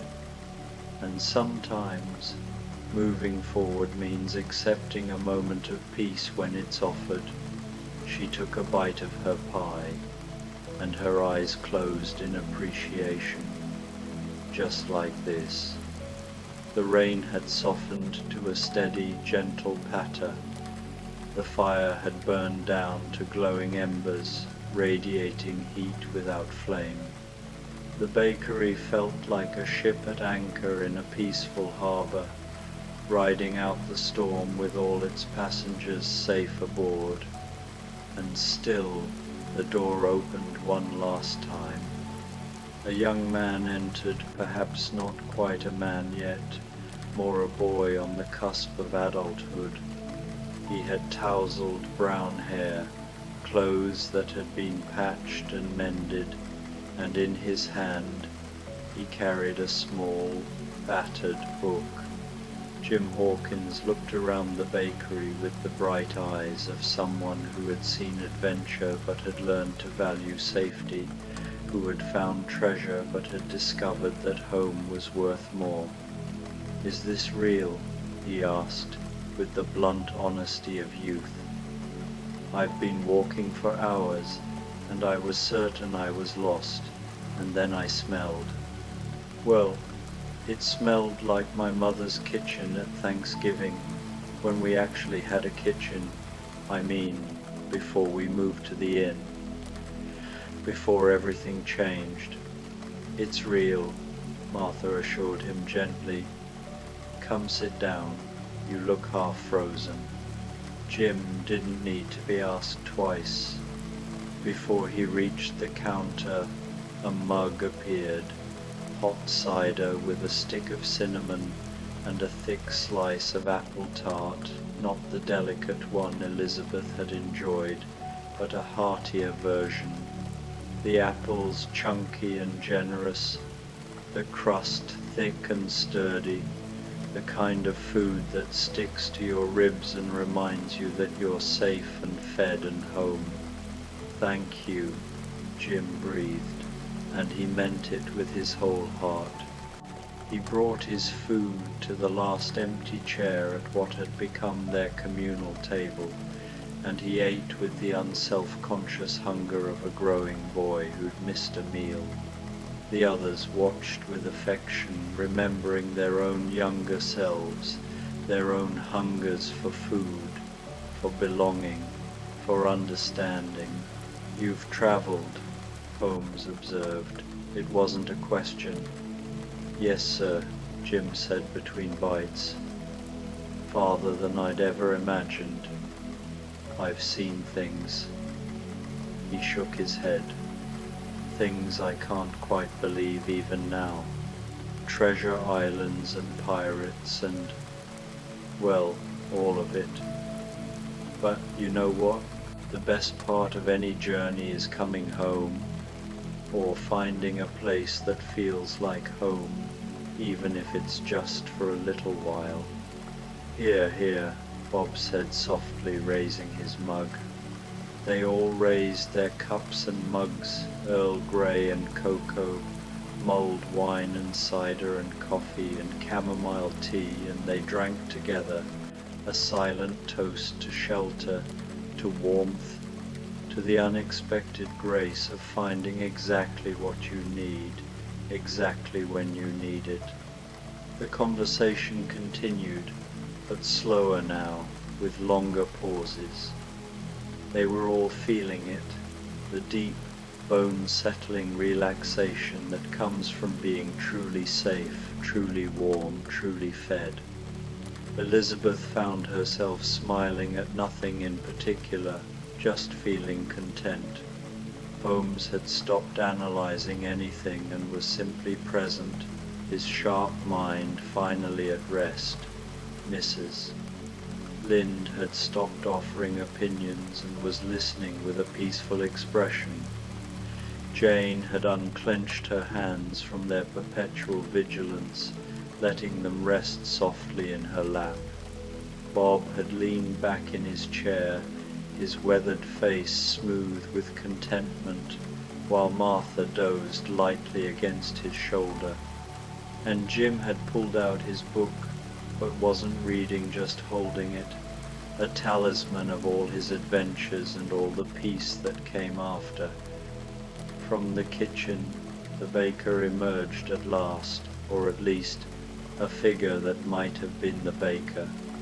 The firelight made it hard to see clearly, but there was an impression of warmth, of hands that had kneaded countless batches of dough, of eyes that had seen all the world's weariness and had chosen to answer it with pie and coffee and cocoa and tea. The figure moved around the bakery, banking the fire for the night, setting out fresh logs, dimming the lights to a soft amber glow. On the counter, without fanfare, appeared one final plate, a large pumpkin pie, whole and perfect, cut into exactly 7 slices. Beside it, 7 small plates, and 7 forks. Oh, Mrs. Lynde said softly. Oh, that's lovely. They rose together, without speaking, and each took a plate with a slice of pie. They returned to their seats and ate slowly, reverently, tasting the cinnamon and nutmeg and ginger, the sweetness of the pumpkin, the buttery crust. Outside, the storm had passed. The rain had stopped, leaving only the occasional drip of water from eaves, the soft patter of drops falling from leaves. Through the window, a few stars were visible between the clouds, and the air had that clean-washed smell that comes after a storm. "I've been thinking," Elizabeth said quietly, her voice drowsy and content, "about gratitude. How easy it is to lose sight of when we're caught up in our daily concerns. But nights like this, they remind us." "Yes," Jane agreed. "They remind us that even when we feel lost, there are places that will welcome us. Even when we feel alone, there are kindred spirits waiting to be found. And even when the world seems cold," Bob added, "there is always warmth to be found if we know where to look, or if we're lucky enough to stumble upon it in a storm." Holmes cleared his throat. "I am not generally given to sentiment," he said, "but I find myself agreeing. There is a logic to kindness, an algorithm of compassion that I had perhaps underestimated. This bakery, it solves a problem I did not know I had. It fills a hunger deeper than the stomach," Mrs. Lynde said wisely. "That's what the best food does. It nourishes the soul." Martha, still sleepy against her father's shoulder, murmured, "I'll remember this Thanksgiving. When things are hard, I'll remember there was a night when everything felt right." Jim nodded, running his thumb over the worn cover of his book. "All the adventures in the world," he said, "and the thing I'm most grateful for is this moment, here, now, with all of you." They finished their pie in silence, a silence that was full and rich and complete. The fire had burned down to gentle embers, glowing red-orange in the dimness. The baker had disappeared back into the kitchen, leaving them to their peace. On the shelves, the cookbooks seemed to lean toward one another like old friends. The herbs hanging from the ceiling swayed slightly in some unfelt breeze, releasing gentle fragrances. The whole bakery seemed to breathe slowly, contentedly, like a living thing settling into sleep. One by one, they began to gather their things, coats and cloaks that had dried by the fire, hats and scarves. But they moved slowly, reluctant to leave, wanting to hold on to this feeling just a little longer. "Will we find this place again?" Jane asked softly. "When you need it," came a voice from the kitchen, gentle, ageless, neither male nor female, but somehow both and neither. "When you truly need it, the bakery will be here." They filed out into the night one by one, each pausing to look back at the warm golden light spilling onto the now quiet street. The storm had passed completely. The air was cool and clean, and above them the clouds had parted to reveal a sky full of stars. They went their separate ways back to their own stories, their own lives, their own times, but each of them carried something with them, a feeling of peace, a sense of gratitude, the memory of a Thanksgiving evening when 7 strangers became friends over pie and coffee and cocoa and tea, when the world outside could have been cold and harsh, but inside a small bakery on the corner of Maple Street and Chestnut Lane, everything was exactly as it should be. The light in the bakery's window glowed softly for a few minutes more, then dimmed to darkness. The sign, the cheerful pumpkin and the slice of pie swung gently in the night breeze. And if you had walked past that corner in that moment, you might have sworn you could still smell cinnamon and nutmeg, still hear the echo of friendly laughter, still feel the lingering warmth of a place where the weary could rest, the lost could be found, and every heart could, for a little while at least, be at peace. Somewhere in the distance a clock chimed the hour deep, melodious and slow. The street was empty now, the puddles reflecting starlight like scattered diamonds. The night settled in, peaceful and complete, and in homes all over that neighborhood, and in neighborhoods in other times, other places, people climbed into bed feeling, without quite knowing why, that they were safe and valued and enough. In the morning, if you looked, you might not find the bakery at all. The corner where it had stood might be empty or occupied by something else entirely. But on another rainy night, when the storms came and the wind blew cold, when wanderers needed shelter and hearts needed comfort, the golden light would appear again.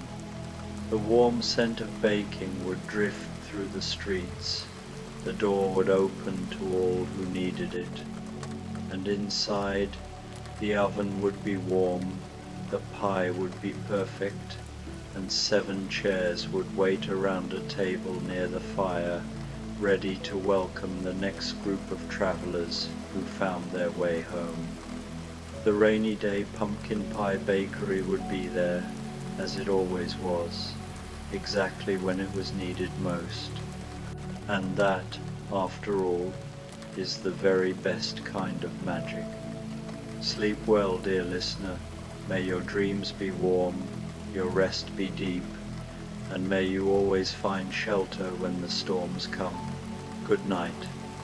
Sherlock Holmes ate the case of the quiet bells. Young Thomas the bell ringer has forgone the evening chime to gently rock his sleeping grandmother. He maintains the appearance of diligence by using a makeshift mechanism for the clockwork while prioritizing his grandmother's peace. This gentle mystery reveals the quiet beauty of human kindness hidden within the city's misty streets. Sherlock Holmes, featuring Alistair Finch in The Case of the Quiet Bells. The fog arrived not with a sudden dramatic descent that might herald some ominous event, but with a quiet, persistent permeation, the sort that seemed to flow like an unhurried river for every street, alley, and hidden nook of London. It began in the early hours of the morning, when the city was still wrapped in the remnants of night, as a faint silver mist that whispered its way through the cracks in the cobblestones and the gaps between the tightly packed buildings.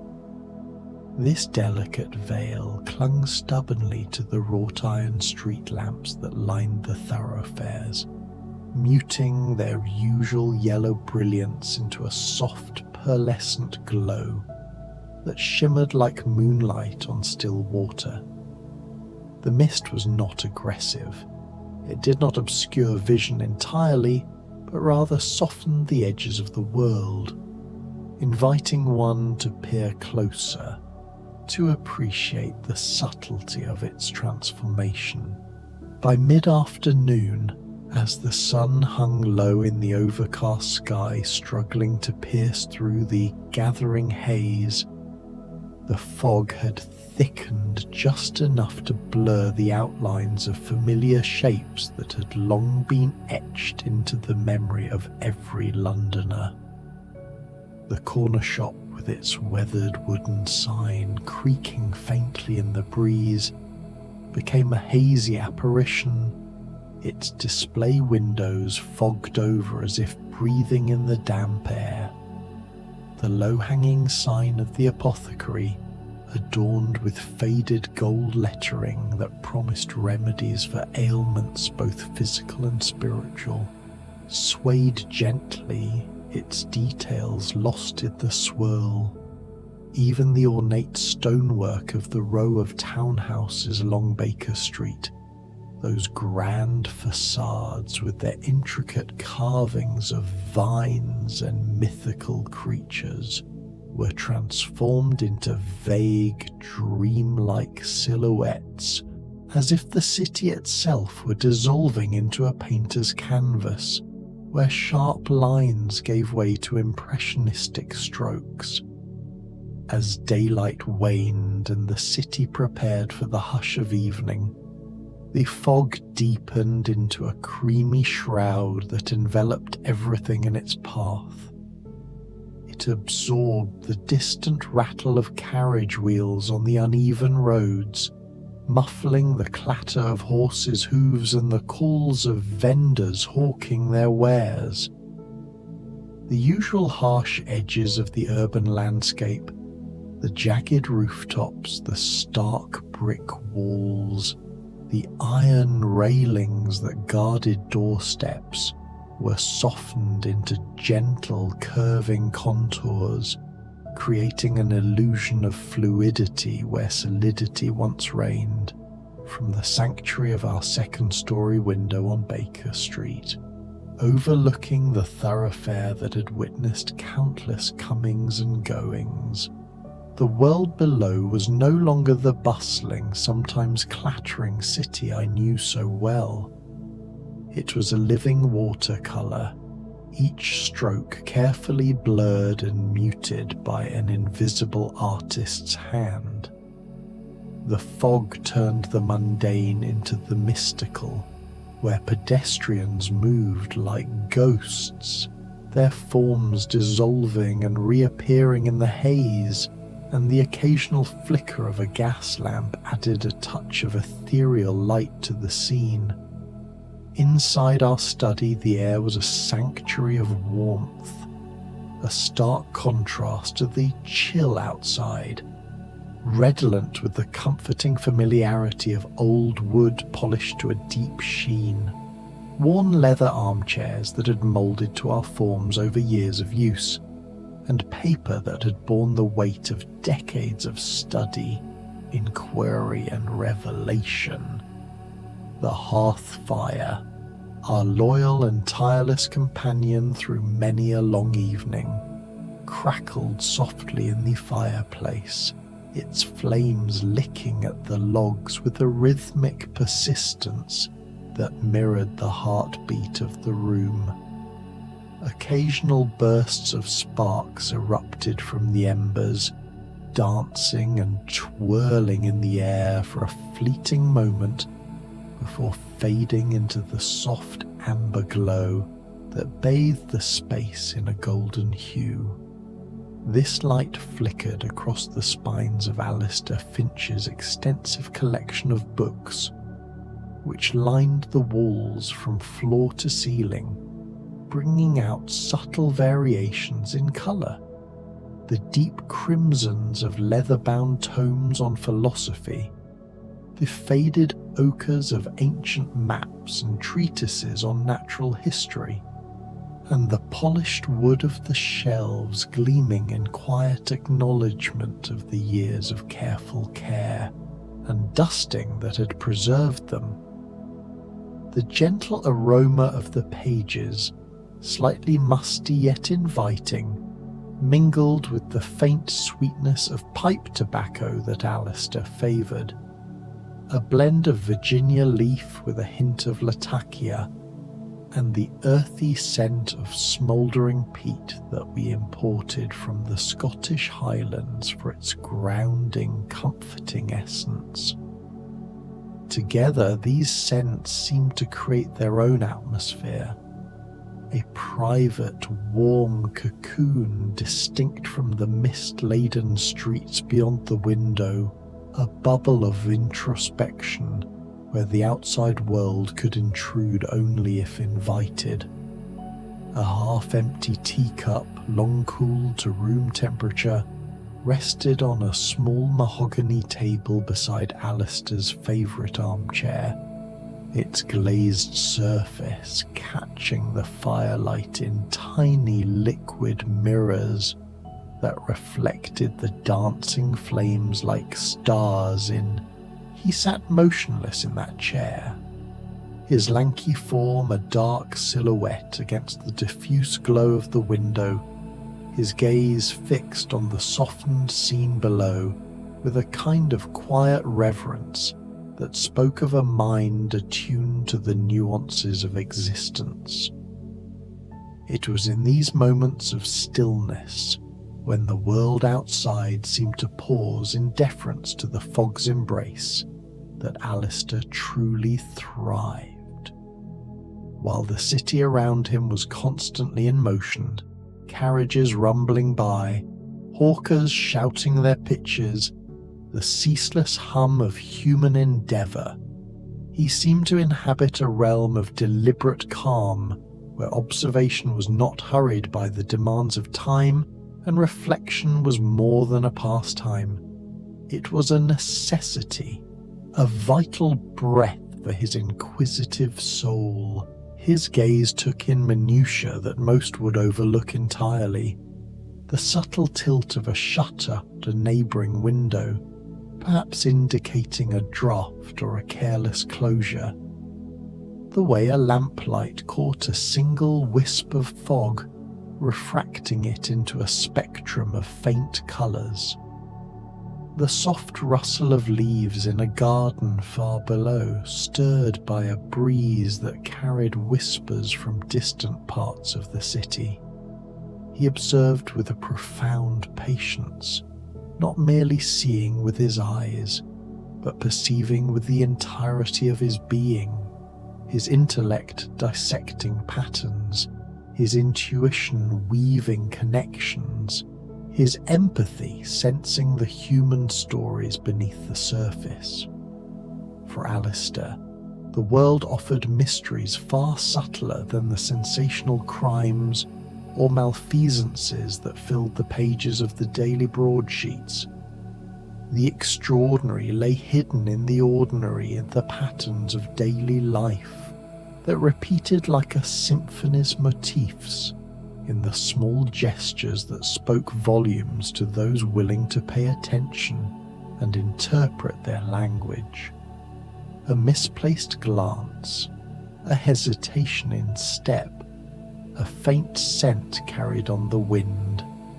These were the threads from which he wove his tapestries of understanding. In this foggy evening, as the city exhaled its breath in misty veils, he found a canvas perfectly suited to his art, where visibility was limited, forcing one to rely on senses beyond sight. "The 9 o'clock chime has been missed again," Alistair said suddenly, his voice a low musical murmur that seemed to hover above the soft sigh of the fire, blending seamlessly with the room's ambience. He did not turn to me immediately, his gaze remaining fixed on the hazy silhouette of the street lamp outside, as if the words were an extension of his thoughts rather than a deliberate address. The statement hung in the air, inviting contemplation, much like the fog itself. I emerged from my own quiet reflection, where I had been lost in the interplay of firelight and shadow on the walls, the grandfather clock's slow, steady tick, and the fire's occasional pop having been my only companions for the better part of an hour. The clock, an heirloom from Alistair's family estate, stood sentinel in the corner, its pendulum swinging with metronomic precision, marking time in a world that seemed timeless. I confess I didn't notice, I admitted, my senses dulled by the tranquility that seemed to settle upon the room like a blanket, wrapping us in its soothing folds. Perhaps the fog has swallowed it. It seems capable of devouring sounds as readily as sights. An astute suggestion, my dear Watson-like companion, he replied, a faint smile tracing the lines of his lips, adding a touch of warmth to his otherwise contemplative expression. The reference to the famous detective was a gentle jest between us, acknowledging the parallels in our pursuits without claiming their grandeur. But no, the fog, as lovely and pervasive as it may be, does not selectively silence the bells of St. Mary's. It may muffle distant echoes, soften the clamour of the streets, but the chime should cut through regardless. The last chime of the day rang promptly at 6 o'clock, clear and resonant, marking the end of the work-day for many. Then silence. This has been the pattern for 10 consecutive days, each evening unfolding with the same omission, as if the bells themselves have chosen reticence. He paused, his eyes narrowing slightly in that characteristic way that signalled the gears of his mind turning, analysing, connecting disparate dots into a coherent picture. And then he finally turned to me, his features rendered in gentle relief by the firelight, the angles of his high cheekbones casting soft shadows, the hollows beneath his keen eyes adding depth to his gaze, all purposeful in their subtlety. The cessation of a regular sound, my dear fellow, he continued, his tone measured and thoughtful, often speaks more eloquently than the loudest clamour. A riot in the streets may express anger, a crowd's frustration boiling over in chaotic energy, but the quiet disappearance of a bell's familiar voice that speaks of deliberate intent, of thoughtful purpose. It is not an accident of nature or machinery, it is a choice made with care, perhaps even with affection. He rose from his chair with the unhurried elegance of a man in perfect harmony with his surroundings, his movements fluid and precise, like a dancer who knows every step by heart. Every action, from reaching for his long-stemmed briar pipe on the mantelpiece to filling it with a measured hand from the tobacco pouch embroidered with his initials, conveyed a precision born of habit and reflection. The pipe carved from aged briar root had been a gift from a grateful client years ago, its bowl smoothed by countless uses.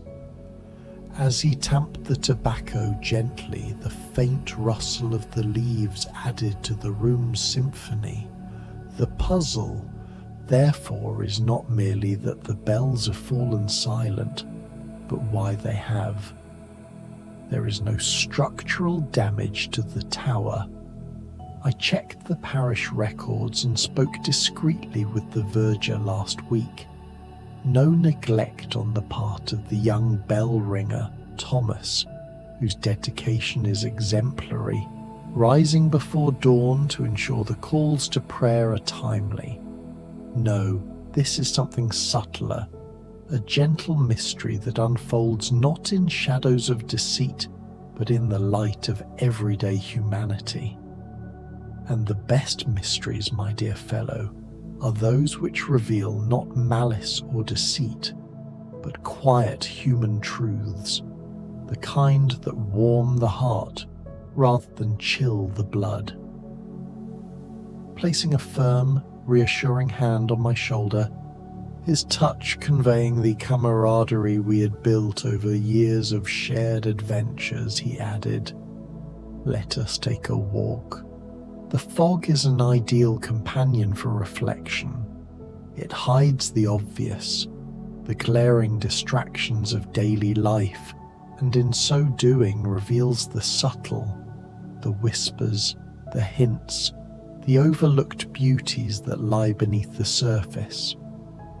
I pulled on my wool coat, thick and comforting against the cool damp that seeped through the cracks in the door frame, its heavy fabric a barrier against the encroaching chill. Wrapping my muffler twice around my neck, the soft wool scratching pleasantly against my skin, I followed him into the evening, the door clicking shut behind us with a finality that marked the transition from warmth to wonder. The familiar cobblestones of Baker Street were softened underfoot, slicked with mist that made them glisten like polished jewels, their usual sharp edges rendered pliant and gentle by the humidity that saturated the air. Our footsteps echoed faintly, absorbed almost entirely by the pervasive quiet, each soft tap a rhythmic accompaniment to the hushed city, as if we were walking through a dream where sound was optional. Alistair did not hurry. His pace was deliberate, a stroll rather than a stride, dictated by observation rather than by any pressing destination. We moved at a rhythm that allowed each step to become a quiet meditation, an opportunity to absorb the city's altered state. He gestured to small details along our path, almost as if sharing a secret language with the fog itself. A maroon rose still clinging tenaciously to its frost-bitten bush in a tiny front garden, its petals beaded with lingering droplets that caught the faint light like diamonds, the precise slant of a window's light from an upper story, indicating the quiet presence of someone immersed in reading, perhaps a scholar poring over ancient texts or a child lost in fairy tales. The faint, unexpected aroma of freshly baked bread lingering outside a shuttered bakery, a reminder of the day's labours now concluded. Each observation, delivered in a hushed murmur that blended with the mist, seemed to draw the fog closer, as though the mist itself wished to participate in the careful, measured unfolding of the world.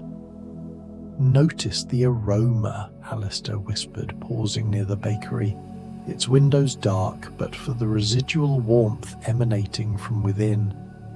"It is baked in the morning, the ovens roaring to life at dawn to fill the air with the scent of yeast and flour, yet its fragrance lingers now, hours after the ovens have been stilled and the bakers have retired. It is a ghost of warmth and nourishment, carried subtly along a current of air from some nearby source, perhaps a neighbouring home where a loaf is cooling on a sill. Yet that source is elusive, hidden, present only in implication, much like the silence of our bells. The quiet stretched around us, a vast enveloping presence punctuated only by our deliberate steps and the occasional sigh of the wind threading through the fog-laden streets, rustling leaves and stirring eddies in the mist. Alistair's mind, I realised as we walked, was a lattice of patient attention, each detail observed and filed with care in the vast archive of his memory. The missing chime, the spectral aroma, the faint glow of distant windows. None were clues in the conventional sense of a detective's pursuit, yet all composed a tapestry whose meaning only he could fully discern, weaving threads of the ordinary into revelations of the profound. His method was not one of frantic deduction, but of serene accumulation, allowing patterns to emerge naturally, like shapes forming in the fog. As we approached St. Mary's, the church rose before us like a sentinel from another era, its Gothic spires piercing the haze with quiet determination, and its solid stonework softened and blurred by the surrounding fog that clung to its walls like a loving embrace. The structure, built centuries ago during a time of fervent faith, had withstood wars, plagues, and the relentless march of progress.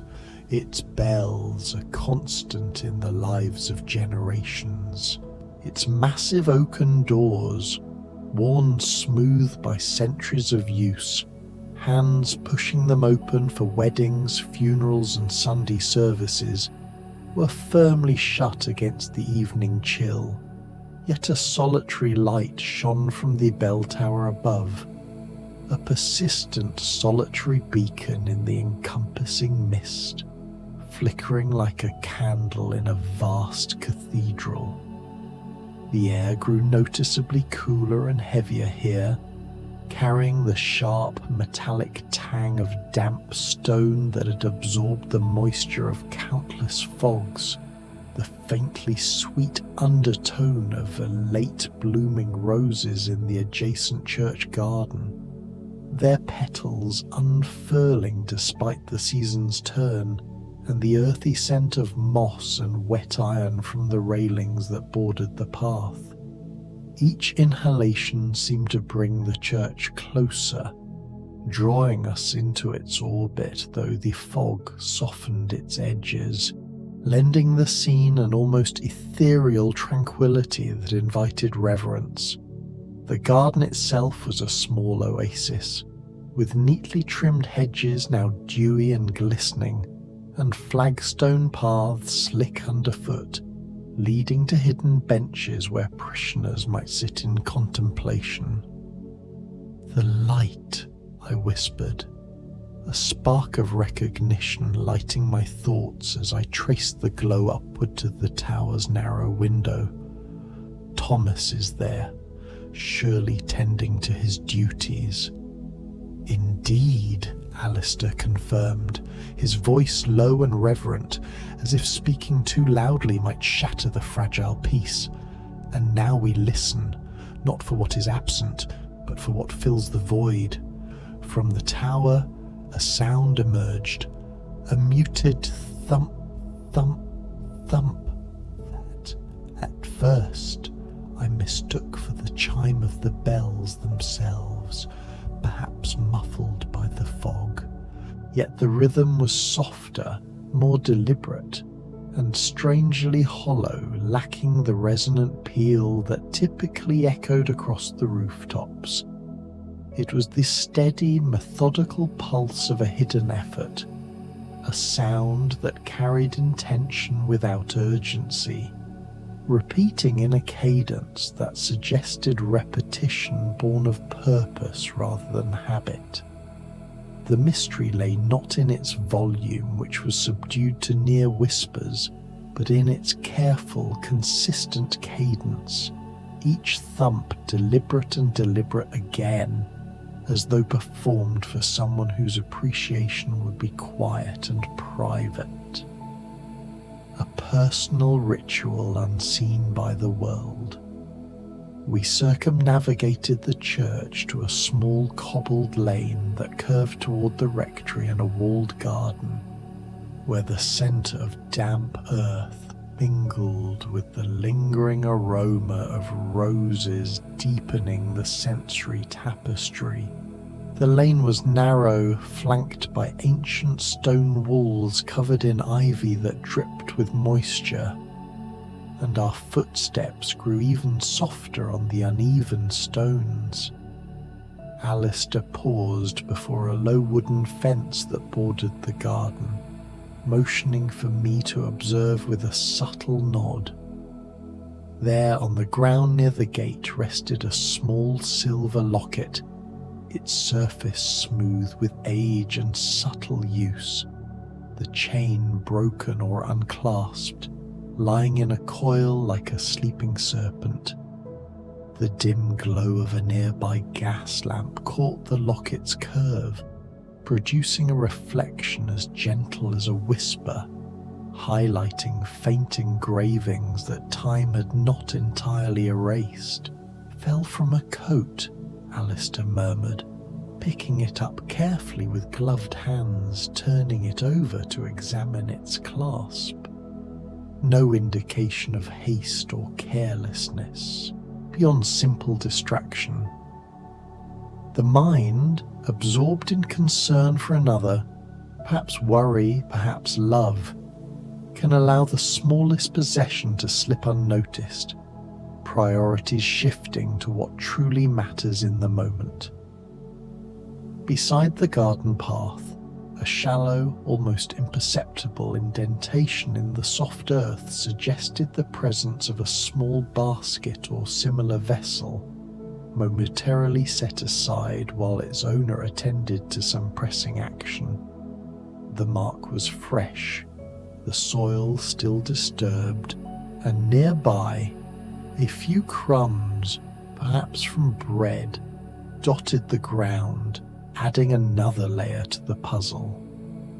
As my mind began piecing together the fragments, the locket with its sentimental value, the basket implying provision, the lingering scent of bread that now seemed connected, I sensed a story unfolding far quieter, far gentler than any mystery I had previously known. It was not a tale of intrigue or villainy, but of everyday compassion, the kind that binds families and communities in invisible threads. Alistair's attention shifted to the verger's cottage, tucked discreetly behind the church, a modest dwelling of brick and thatch that blended seamlessly with the surroundings. Through a slender gap in the curtain of the main window, a warm golden light spilled onto the sodden ground, casting elongated shadows that danced with the flicker of an indoor fire. Within, visible only in silhouette at first, a small, frail figure slept in a rocking chair, a thick blanket drawn snugly over her form, hands folded over a silver locket that rested upon her chest, a twin to the one Alistair held. The resemblance struck a chord of quiet realization, the pieces aligning like stars in a constellation. Thomas, the young bell ringer, revealed himself not in the tower as I had assumed, but seated at the foot of the chair, his youthful face etched with a mixture of fatigue and tenderness. A thin rope, ingeniously rigged, ran through pulleys attached to the ceiling, connecting to the rocking chair in careful precision. With each measured rock, gentle and rhythmic, the rope transmitted a subtle motion upward to the tower, producing the gentle, muffled thump, the sound that had puzzled us, now understood as a simulated chime, not for the city, but for one soul. Thomas's artful manipulation of the rope was not mere practice or whimsy.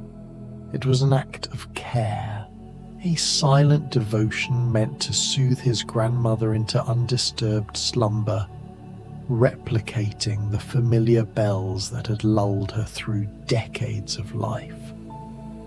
Near his feet rested a bread basket, a warm loaf wrapped with careful attention in a clean cloth, steam still faintly rising despite the chill. The source of the ghostly scent was revealed, the subtle mark on the path explained as the spot where he had paused to adjust his burden. Thomas had made the trip with quiet thoughtfulness, bringing both sustenance and comfort, entirely focused on the act of providing, unaware of the small locket's displacement in his haste to tend to her needs. The scene was one of profound simplicity, a boy honouring his elder, preserving her peace in a world that often demanded noise. Alistair's smile spread slowly, a gentle, knowing curve that lit his features with genuine warmth. "The silent chime," he murmured, eyes fixed on the scene with a reverence that matched the moment. The music of the bell is found not in its voice, resounding across the city, but in the peace it fosters within a single heart. A boy, a grandmother, a measured heart. This is the rhythm of quiet kindness, the true essence of mystery resolved not through confrontation, but through empathy. We left the locket carefully on the window ledge of the cottage, positioned where it would be easily found in the morning light, a silent acknowledgement of our witness without intrusion, and began our slow return through the fog. The city now transformed in my perception into a living, breathing organism, pulsing with hidden lives, each lamplight piercing the mist, each shadow cast by a passing figure, each faint scent of mist and earth felt part of a world that, though vast and impersonal on the surface, still bore witness to acts of tenderness in its quiet corners. Our footsteps were deliberate, harmonizing with the city's hushed rhythm, leaving an invisible trace of our passage, a shared understanding that would linger long after the fog lifted. Upon returning to our study, the fire had dwindled to a deep ruddy glow, the remaining embers releasing the faintest aromatic hints of peat and wood smoke that perfumed the air with nostalgia. Alistair settled once more in his armchair, filling his pipe and lighting it with a long match that flared briefly, illuminating his face in a burst of light. The smoke drifted languidly, curling and dispersing into the warm air, a final note of serenity to the evening, mirroring the fog's own graceful dissipation. He did not ask whether I was satisfied or surprised by the resolution. He simply regarded me with eyes reflecting the calm of the fire, and in that gaze I felt the contentment of understanding.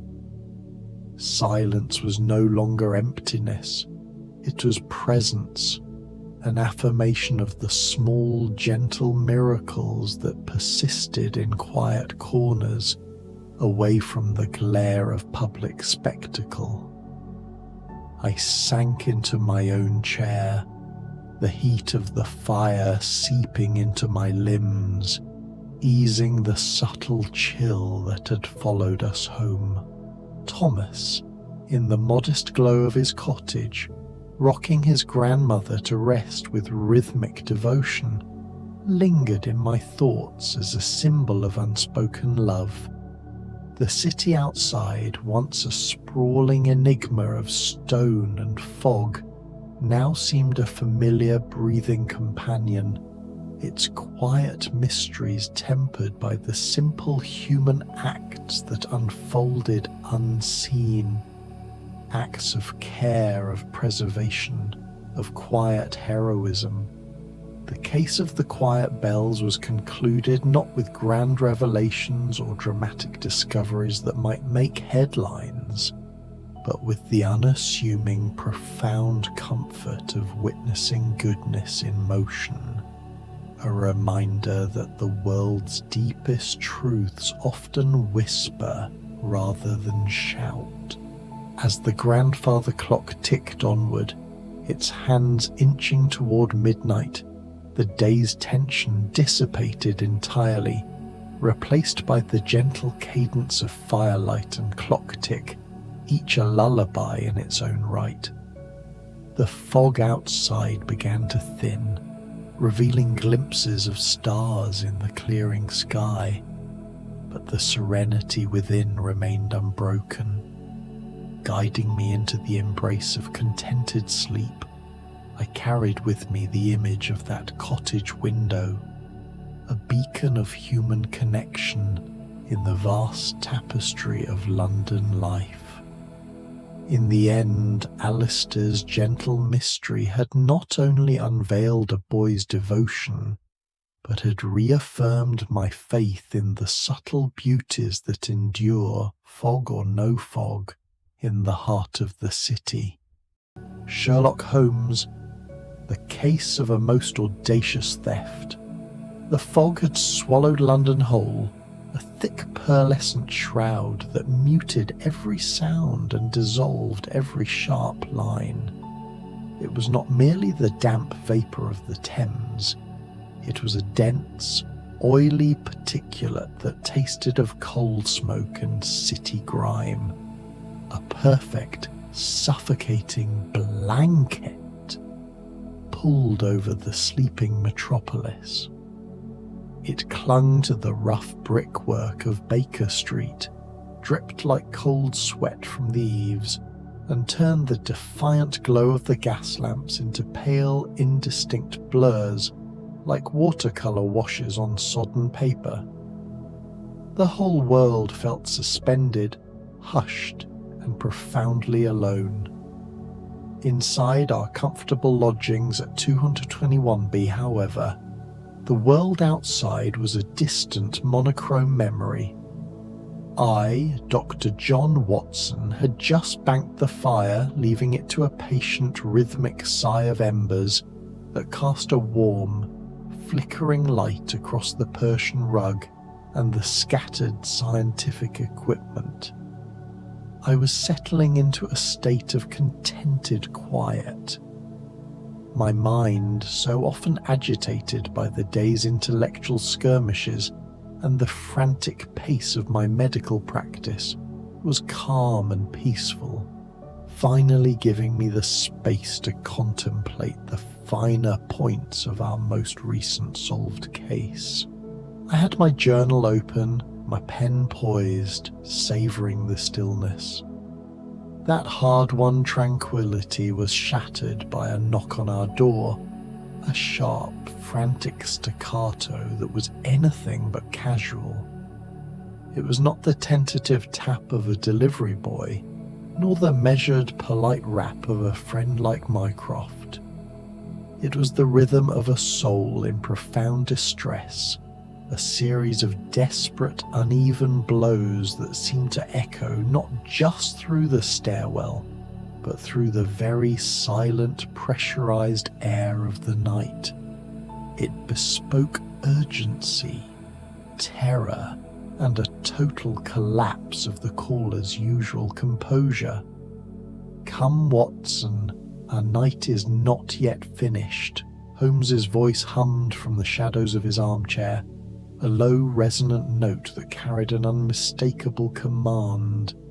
He had not moved, a lean, hawk-like silhouette of thought against the faint firelight, his dark dressing gown blending into the background.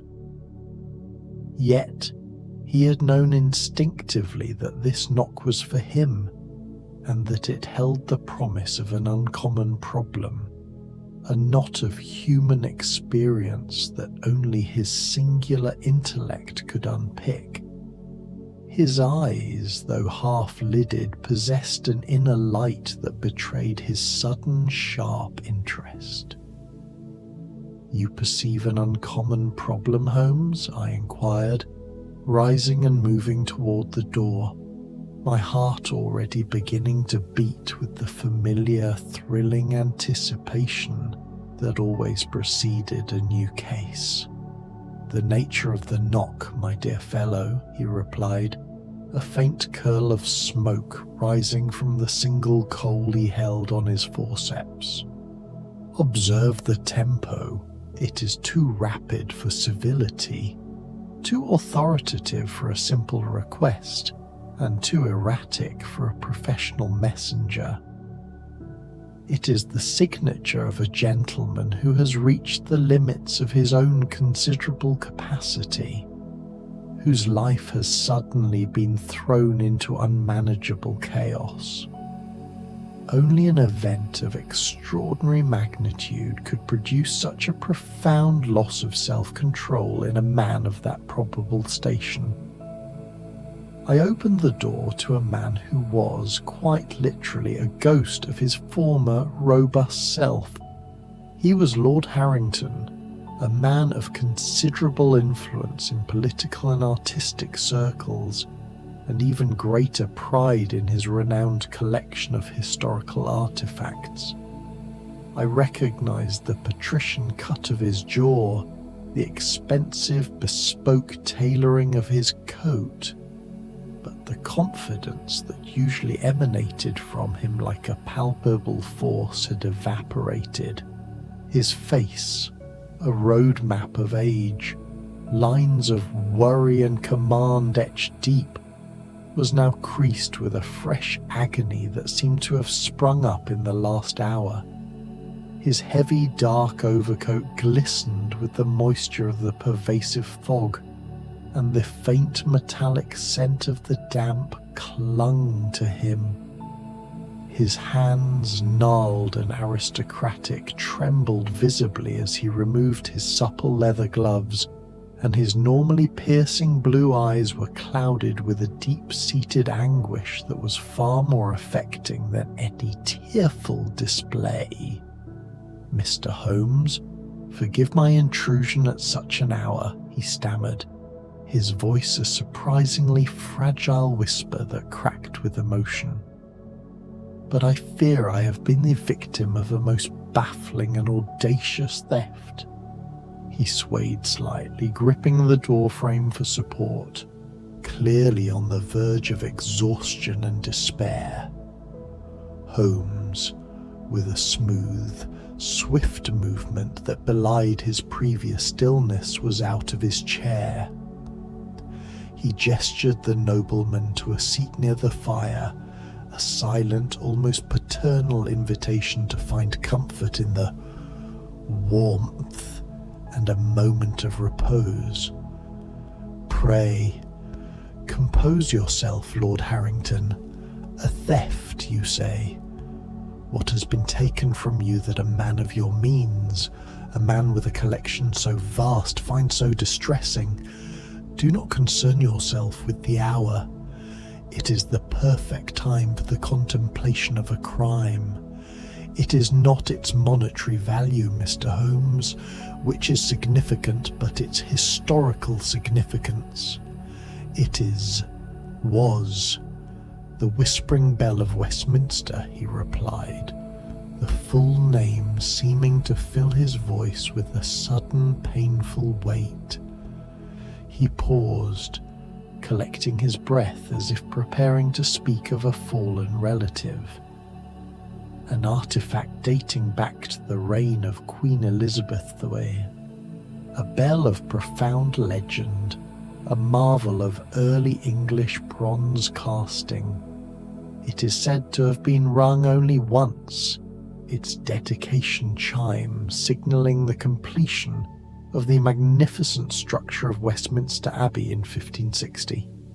Its single ethereal ring, it was rumoured, could carry across the entire breadth of the Thames and echo in the very stones of the abbey it celebrated.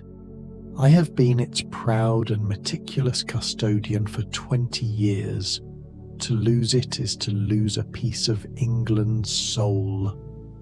As the last word left his lips, a palpable flicker of fire sparked in the depths of Holmes's half-lidded eyes. He leaned forward, the languor of his earlier repose completely gone, replaced by a tense magnetic energy.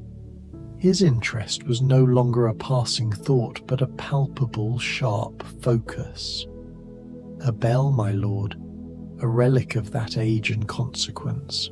And from where was this immense and historically valuable object taken? From my private study at Harrington House, the lord elaborated, his words tumbling out with a desperate speed, as if the mere act of confession would lessen the burden. It is an impossible crime, Mr. Holmes, truly impossible. The study was locked from the inside, a massive reinforced oak door, and the key, the only key in all the house, a heavy wrought iron piece, was in my dressing gown pocket, which I had worn all evening, and yet the bell is gone. It has simply vanished. The narrative unfurled like a tangled spool of thread, each new detail weaving a more complex and ethereal puzzle. Lord Harrington recounted his precise nightly routine, a ritualistic security protocol that spoke volumes of the value he placed on his collection. He had retired to his chambers at precisely 10 o'clock, his last act being to personally secure the study door, checking the heavy deadbolt and turning the unique key in the lock. The bell itself was the room's centerpiece, a monumental bronze artifact standing over 3 feet high, with a patina the color of verdigris and old moonlight. It had stood on a polished oak plinth in the dead center of the room. Its sheer size and weight were such that, as he repeated for emphasis, it would have required a team of at least 4 grown, strong men to lift it from its place and carry it any distance. The study, he stressed, had a single entrance, the locked door and 2 tall, narrow Gothic windows, both of which he confirmed were latched securely from the inside. And what of the house staff, Lord Harrington?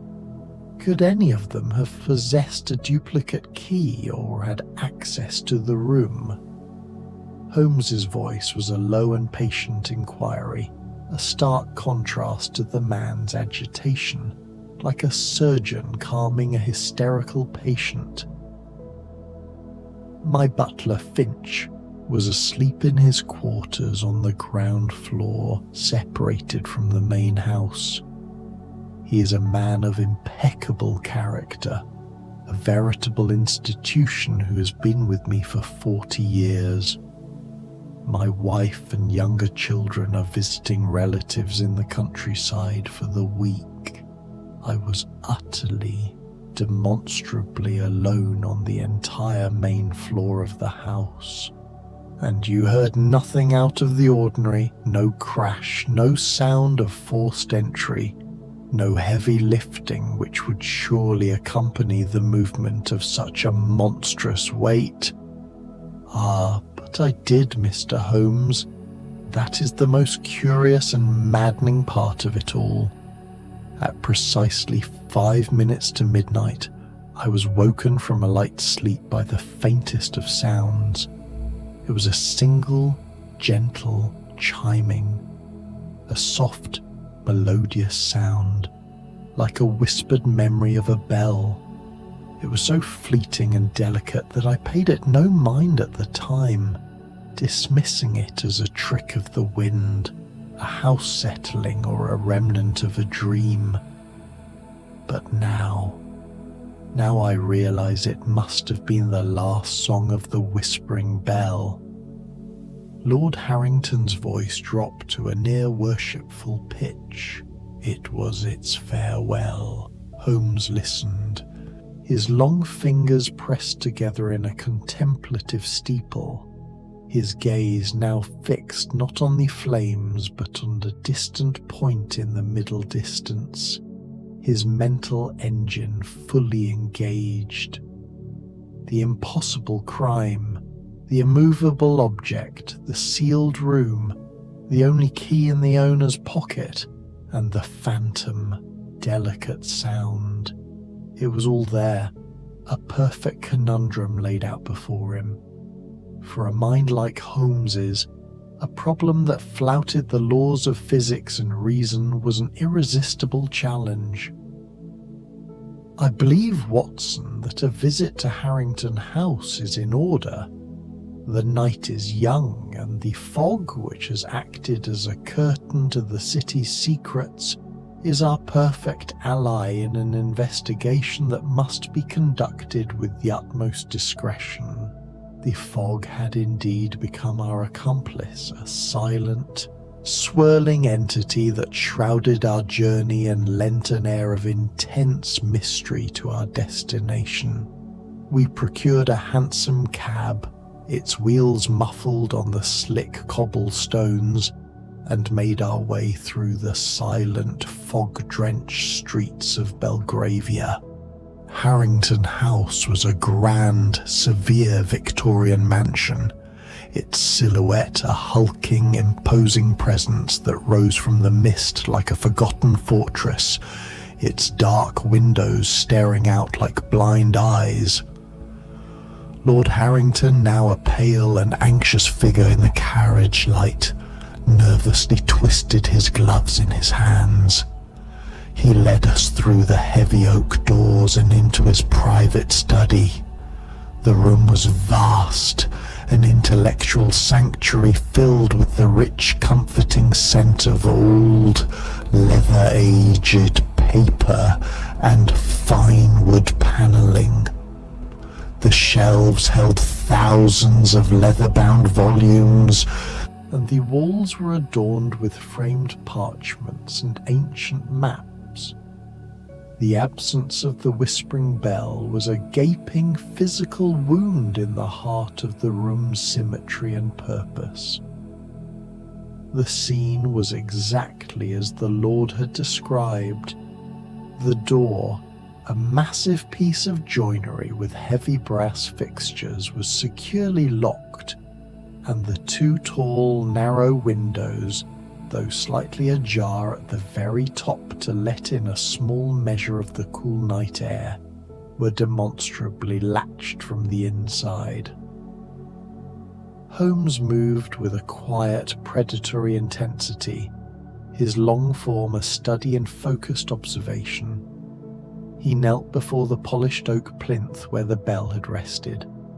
The space was a perfect, pristine circle of undisturbed, almost velvety dust, a ghostly negative image where a heavy, solid object had clearly been stationed for decades.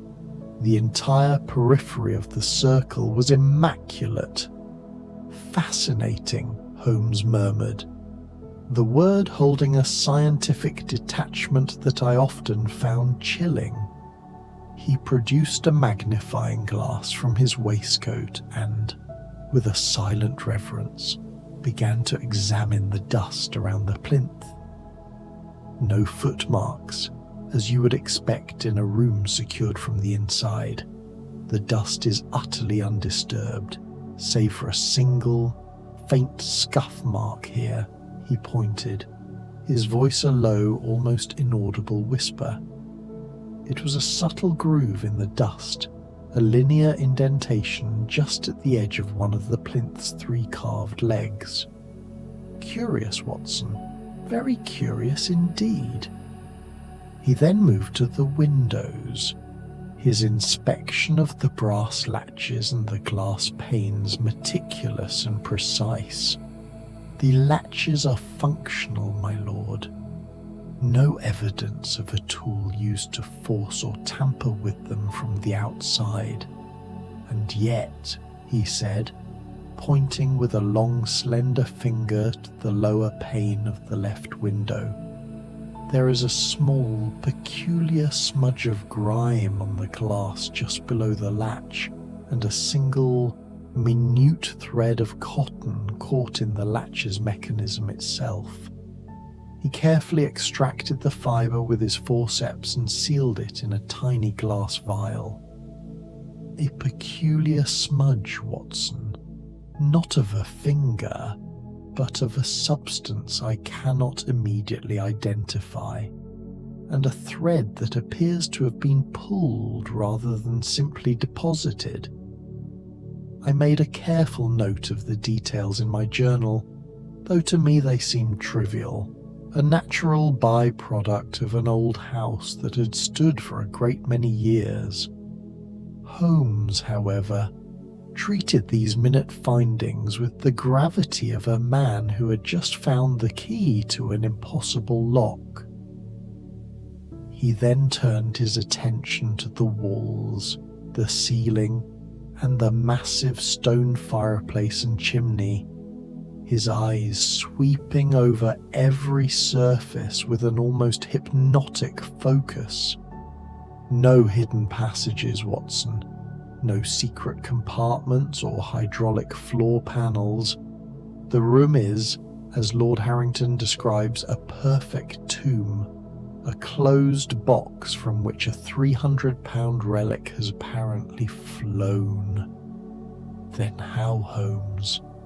How could it have vanished without shattering the window, forcing the door, or leaving a trace of passage?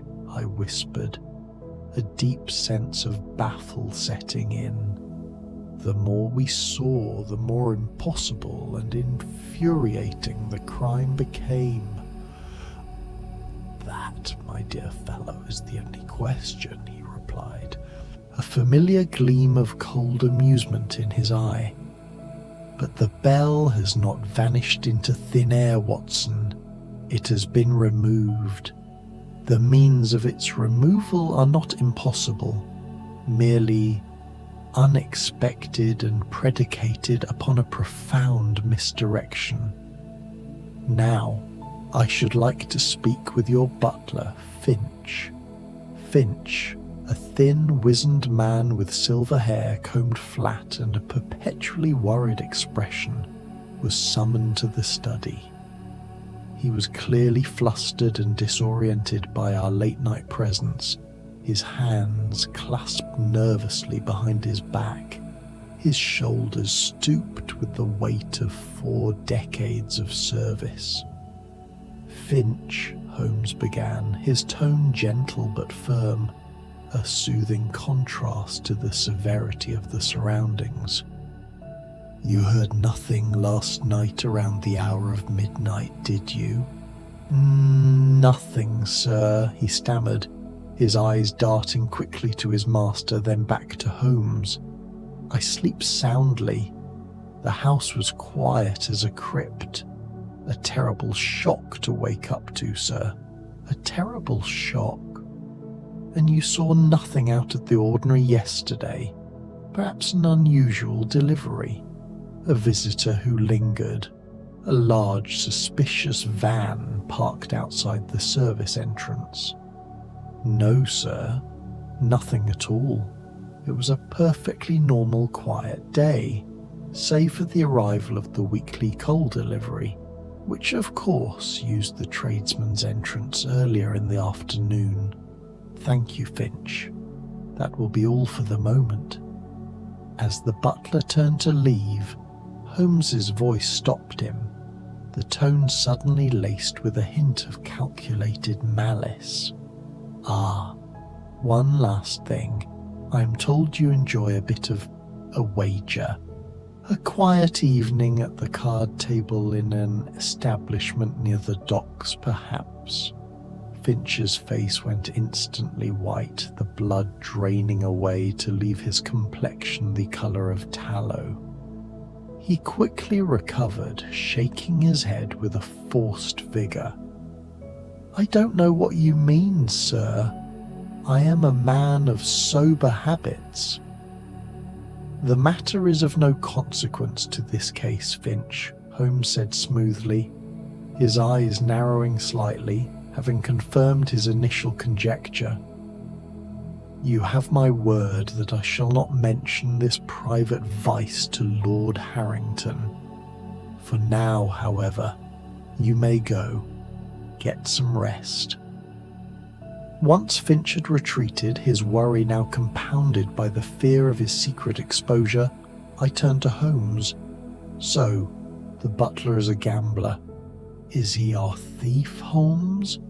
Did he counterfeit the key and sell the bell to cover his debts? He clearly has a nervous disposition. A red herring, Watson. His nervousness is a product of his own small vices, the fear of his master's censure, nothing more.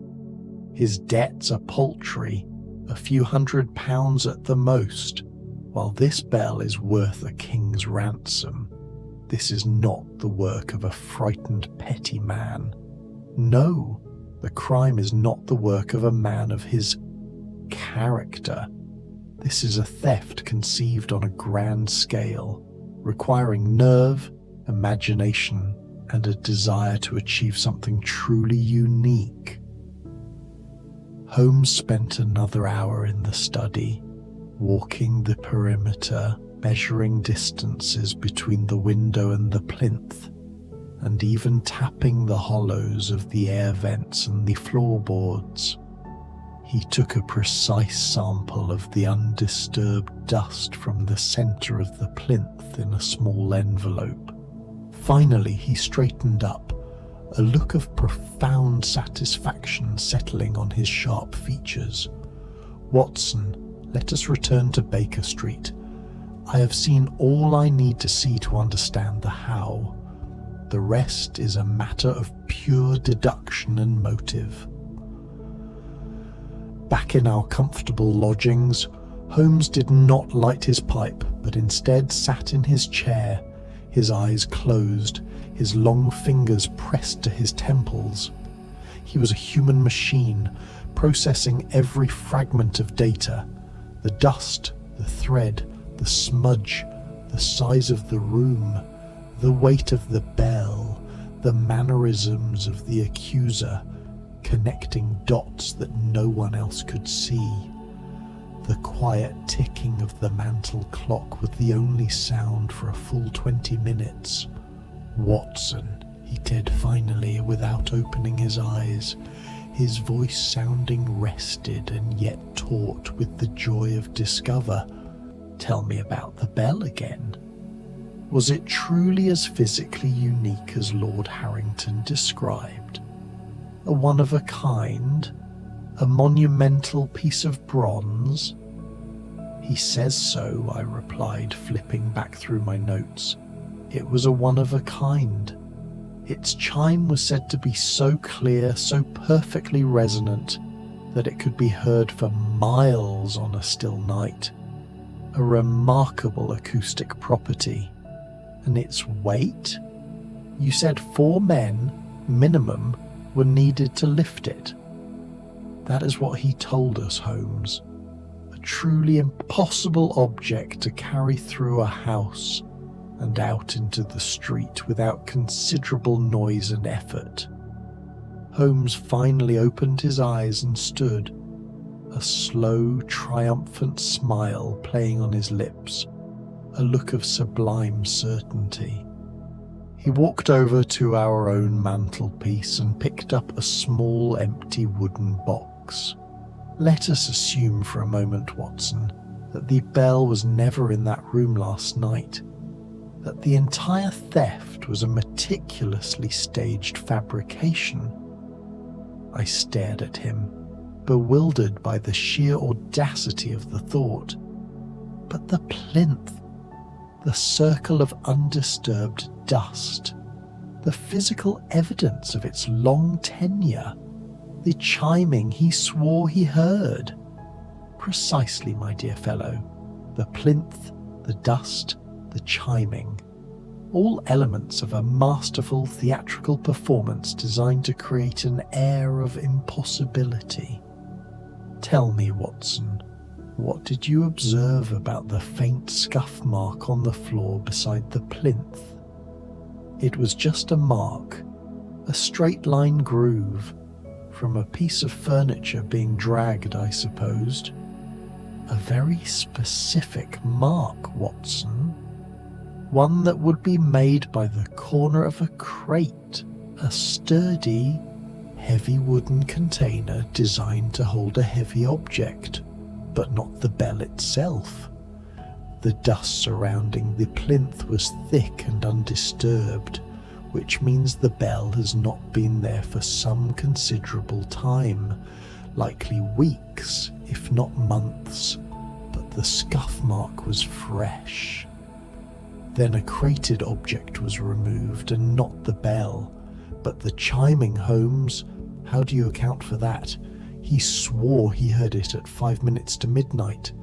He did, Watson. He heard a chime, a very faint chime, at a precise, predetermined hour. A sound that could not have come from a heavy bronze bell that would have sounded like a cannon in his quiet study. No, the chiming was a recording, perhaps a music box mechanism, or more likely a small, cleverly crafted replica of the bell designed to be rung from a distance. A piece of light brass or tin, painted and shaped to look like a small souvenir. How would one ring a small bell from a distance and mute the sound simultaneously?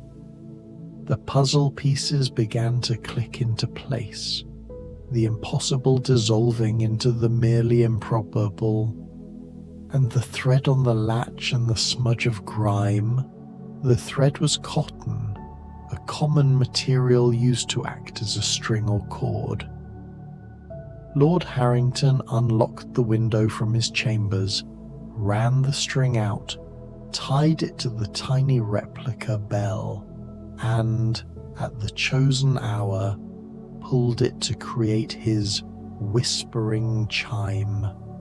The cotton thread caught on the latch when he pulled it back in and quickly locked the window again. And the smudge of grime, I pressed, leaning forward, the revelation stunning me.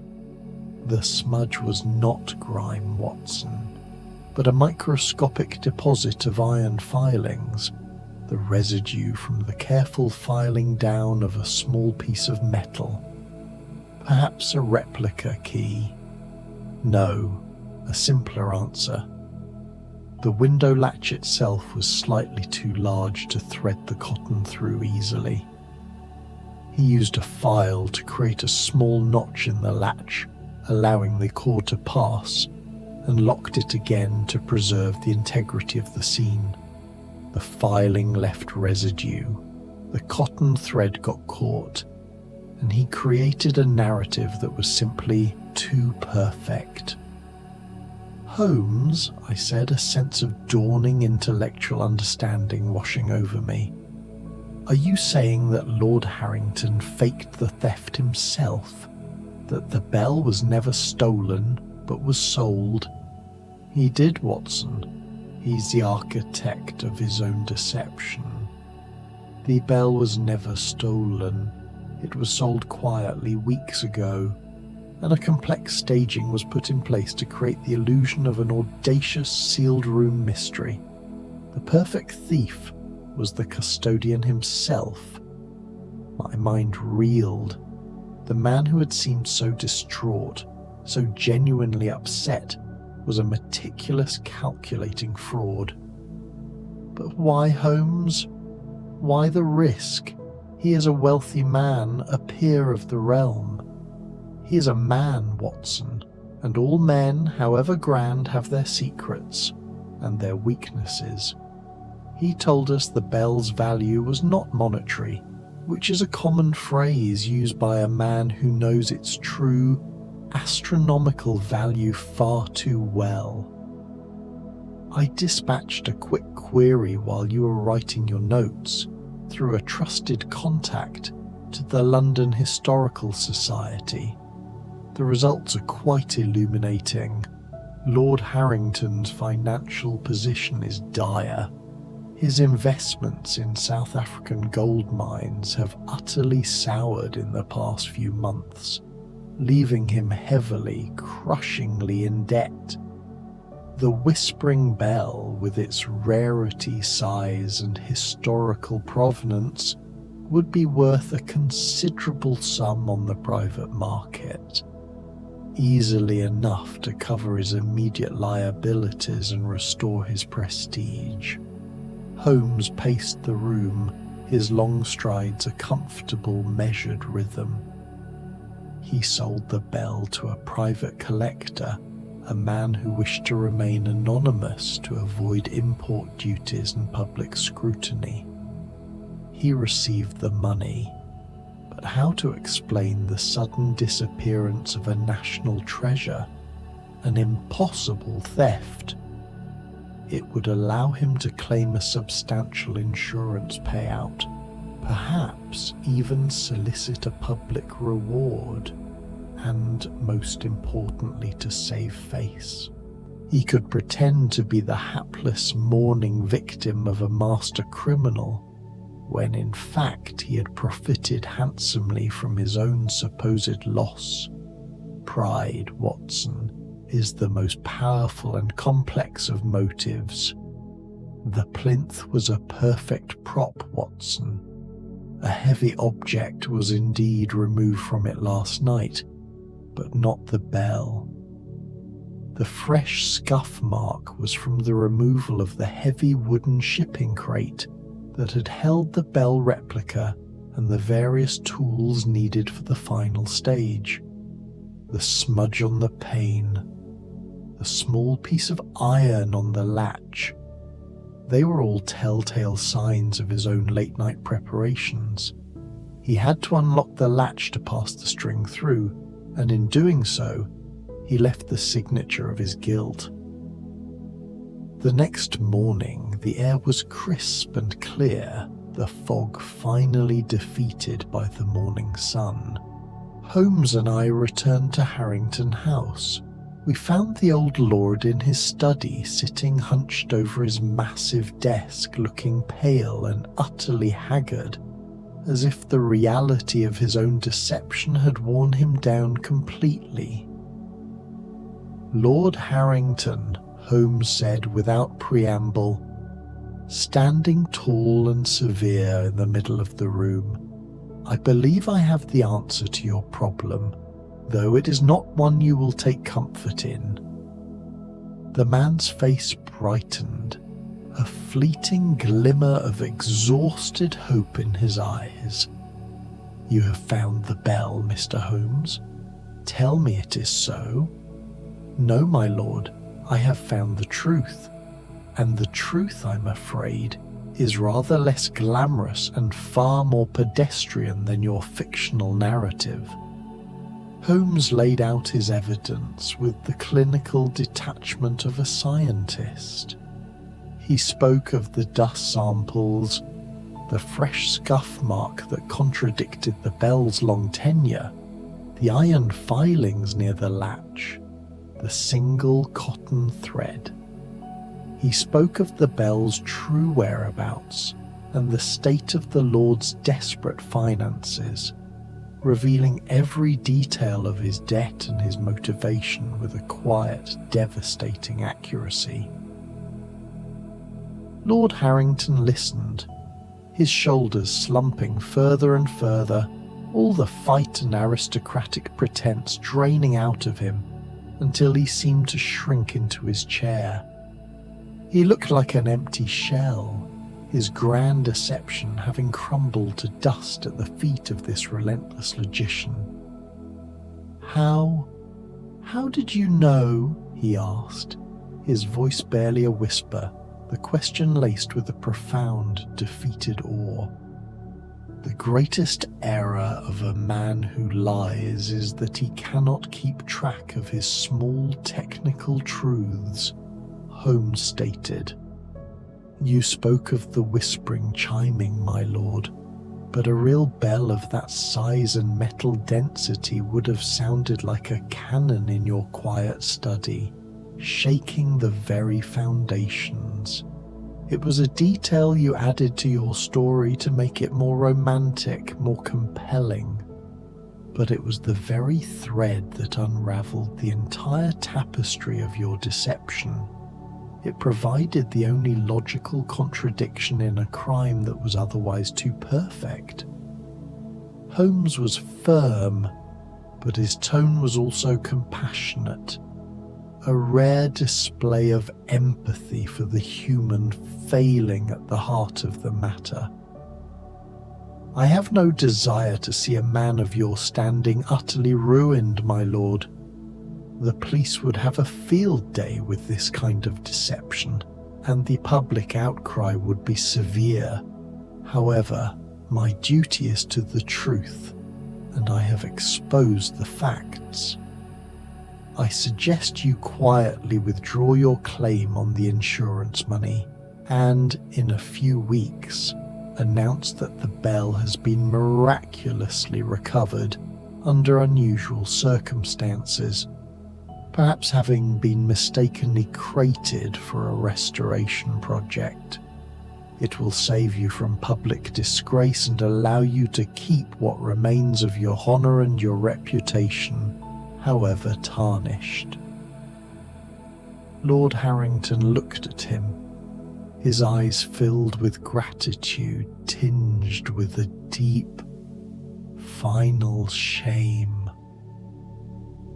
Mr. Holmes, you're a truly remarkable man. Thank you. You have robbed me of my bell, but you have restored my name. As we left Harrington House, the morning sun cast a gentle golden light over the newly cleaned city. I felt a sense of relief, a quiet satisfaction that was born not from the capture of a villain, but from the restoration of a difficult balance. Another case closed, Holmes, I said, as we settled into the hansom cab, already feeling the urge to commit the details to paper. Holmes smiled, a rare, genuine expression of contentment. Indeed, Watson, a curious one. It was not a crime of a black heart, but of a proud, cornered man who had lost his way. The most satisfying cases are not always those with a murderer at their core, but those that illuminate the very strange and fragile workings of the human spirit. The vanishing bell was never the puzzle. The vanity of its owner was the true mystery to be solved. He settled back into his seat, his gaze distant, his mind already drifting to other, more obscure puzzles that London's labyrinthine complexity would soon present. And as the cab rattled along the cobblestone streets, I felt a deep sense of peace. The world was a mysterious place, full of shadows and strange motives, but with Holmes by my side, its workings were always laid bare. The fog of confusion had lifted, and the light of understanding had once again broken through. And so, with my mind calm and full, I too was ready to rest. Sherlock Holmes, The Mystery of the Midnight Cipher. In the waning days of autumn 1889, the London fog hung heavy over the city. I, Dr. John H. Watson, was settled at 221B Baker Street after a particularly taxing case involving a stolen sapphire. My body ached, and I longed for a quiet evening by the fire with my medical journals. Sherlock Holmes, my companion, was in one of his characteristic restless moods. His sharp mind, ever hungry for stimulation, refused to idle. He paced the room in his violet dressing gown, his Stradivarius untouched, The room itself was a clutter of chemical apparatus, old newspapers, and bizarre souvenirs from past cases, all testifying to his eccentric genius. The atmosphere was thick with his suppressed energy and the scent of carbolic acid and fine-cut tobacco. It was nearing midnight when a sharp, insistent rap echoed from the front door, cutting through the muffling fog. Mrs. Hudson, our landlady, had retired hours earlier, and I winced at the disturbance. Holmes, however, halted his pacing, his piercing grey eyes instantly alight with anticipation. "Watson, be so good as to answer the door," he murmured, his voice low and eager. "The hour is late, and this sudden, urgent summons suggests a matter of profound and immediate personal distress. I suspect our evening is about to veer sharply into the realm of the intriguing." With a resigned sigh, I descended the creaky stairs. As I opened the door, a gust of cold, moist air rushed in. Standing on the threshold was a young woman, her figure slight and trembling, her face pale beneath the shadow of her hood. She was clad in a dark woolen cloak, damp from the mist, and she clutched a small leather satchel with desperation, her fine clothes suggesting a refined background. "Dr. Watson?" she inquired, her voice barely audible above the whisper of the wind, quivering with a mixture of fear and exhaustion, like a violin string plucked too hard. "I am he," I replied, stepping aside to allow her entry, my medical instincts immediately assessing her condition: rapid, shallow breathing, dilated pupils, a distinct pallor, all signs of acute anxiety and physical strain. "Please, come in out of this wretched weather. You appear to be in dire need of assistance and rest." She hesitated for a fraction of a second, casting a furtive glance over her shoulder into the impenetrable fog, as if expecting pursuit, before crossing the threshold into the dimly lit hall. I closed the door firmly behind her, the latch clicking with a sense of finality that seemed to reassure her slightly, and led her up the 17 steps to our sitting room. Holmes was already seated in his armchair, his long, thin fingers steepled beneath his pointed chin, his posture one of intense concentration. He regarded our visitor with the unwavering gaze of a hawk sighting prey, his eyes darting over her form, cataloguing every minute detail with unnerving speed. The mud-caked hems of her boots, the faint scent of lavender mingled with the acrid tang of coal smoke and the peculiar, almost metallic scent of a recent agitated journey by cab. "Miss," Holmes began without customary pleasantries, his tone incisive yet not unkind, betraying no haste but rather a profound intellectual engagement. "You have travelled a considerable distance and in great haste. Your cloak bears the unmistakable dampness of the London fog, yet the mud on your boots is of a distinct reddish clay variety, common to the southern outskirts. Clapham, or perhaps Brixton, where the soil composition differs markedly from the London clay. The satchel you carry is of fine Moroccan leather, yet it shows signs of wear, particularly along the strap where a gold chain once rested, suggesting it has been a cherished possession for several years, passed down perhaps from a family member of superior means. Pray, enlighten us as to what dire circumstance propels you to seek aid at Baker Street in the dead of night." The young woman started visibly, her eyes widening in astonishment at the accuracy of Holmes's deductions, a reaction I had witnessed countless times from those unacquainted with his extraordinary methods. She composed herself with evident effort, lowering her hood to reveal auburn hair pinned in a severely practical chignon, and took the seat I offered her by the fire, extending her hands instinctively toward the warmth.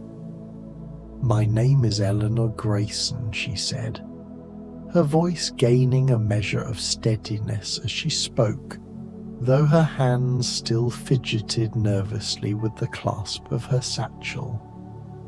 "I serve as a governess in the household of Sir Reginald Hargrove at Hargrove Manor in Clapham. I have come to you, Mr. Holmes, because I am gripped by a terror that I can no longer bear alone, a silent, suffocating dread. I fear not only for my own life, but, more importantly, for the safety and the priceless property of everyone under that roof."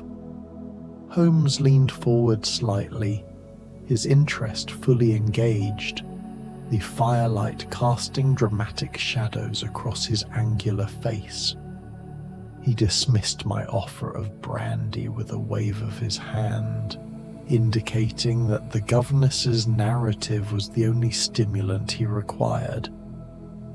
"Proceed, Miss Grayson," he encouraged, his voice a velvet command that demanded attention and truth.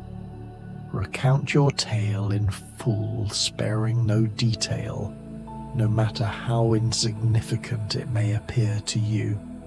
The trivial, the seemingly irrelevant, often holds the key to the profound. It is the broken thread that, when followed, unravels the entire tapestry." She drew a deep breath, eyes fixed on the flames. "It began 3 nights ago, Mr. Holmes. A faint, persistent scratching woke me, coming from the library directly below my second-floor chamber, well past 2 a.m. Sir Reginald is a scholar, but this was too late. The sound was deliberate, a rhythm of work, not the house's usual creaks. Fearing an intruder, I slipped downstairs with a candle. The library door was ajar." She paused, clutching her satchel. "I pushed it open, but the room was empty. On Sir Reginald's desk, beneath the moonlight, lay a single sheet of vellum. It was inscribed with a bewildering cipher, numbers and arcane symbols, and the stark words, 'Midnight brings the truth.' I seized the paper, fearing a warning or a threat. To avoid alarming the household, I concealed it in my room, trying to dismiss it. But the following night, the scratching returned. More insistent," she continued, her voice dropping. "Again, the library was deserted, but a second sheet awaited, bearing a similar dense cipher and the same ominous phrase. My unease grew into profound distress. Then last night, the third occurrence, the message varied. 'The key lies within. Find it before midnight.'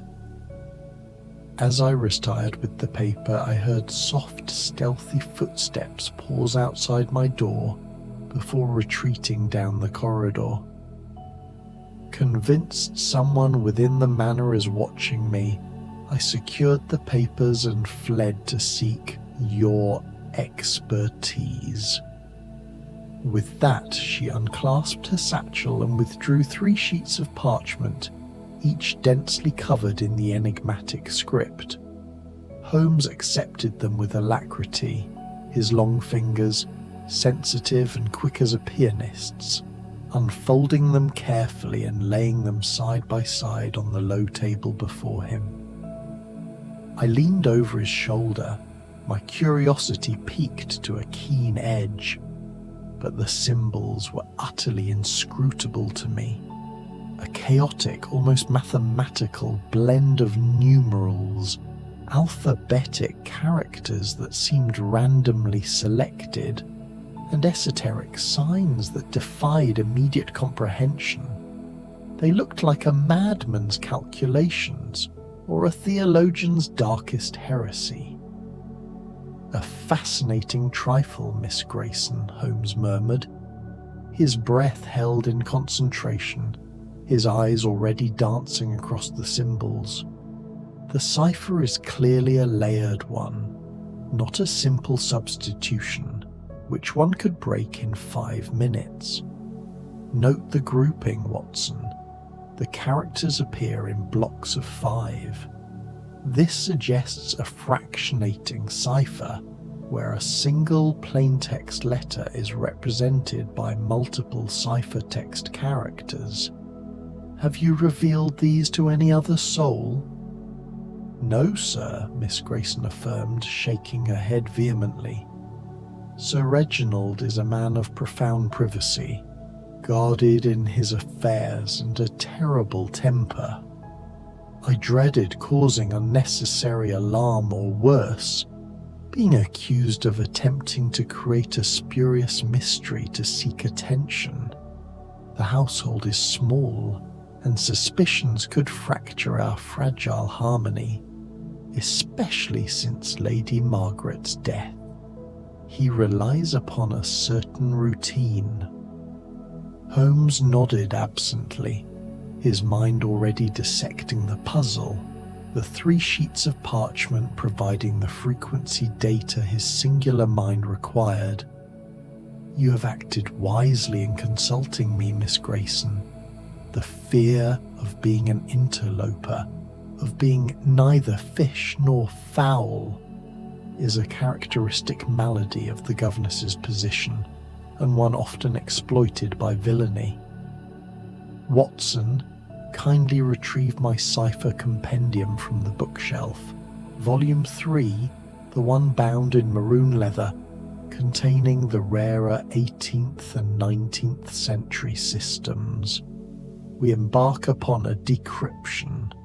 The method is hinted at in the text itself," I complied, retrieving the hefty tome, a repository of codes from across centuries and continents, compiled through Holmes's exhaustive researches. He immersed himself in the task, his fingers tracing symbols, cross-referencing with the index, muttering arcane terms under his breath. Visionaire, Playfair, transposition, bifid.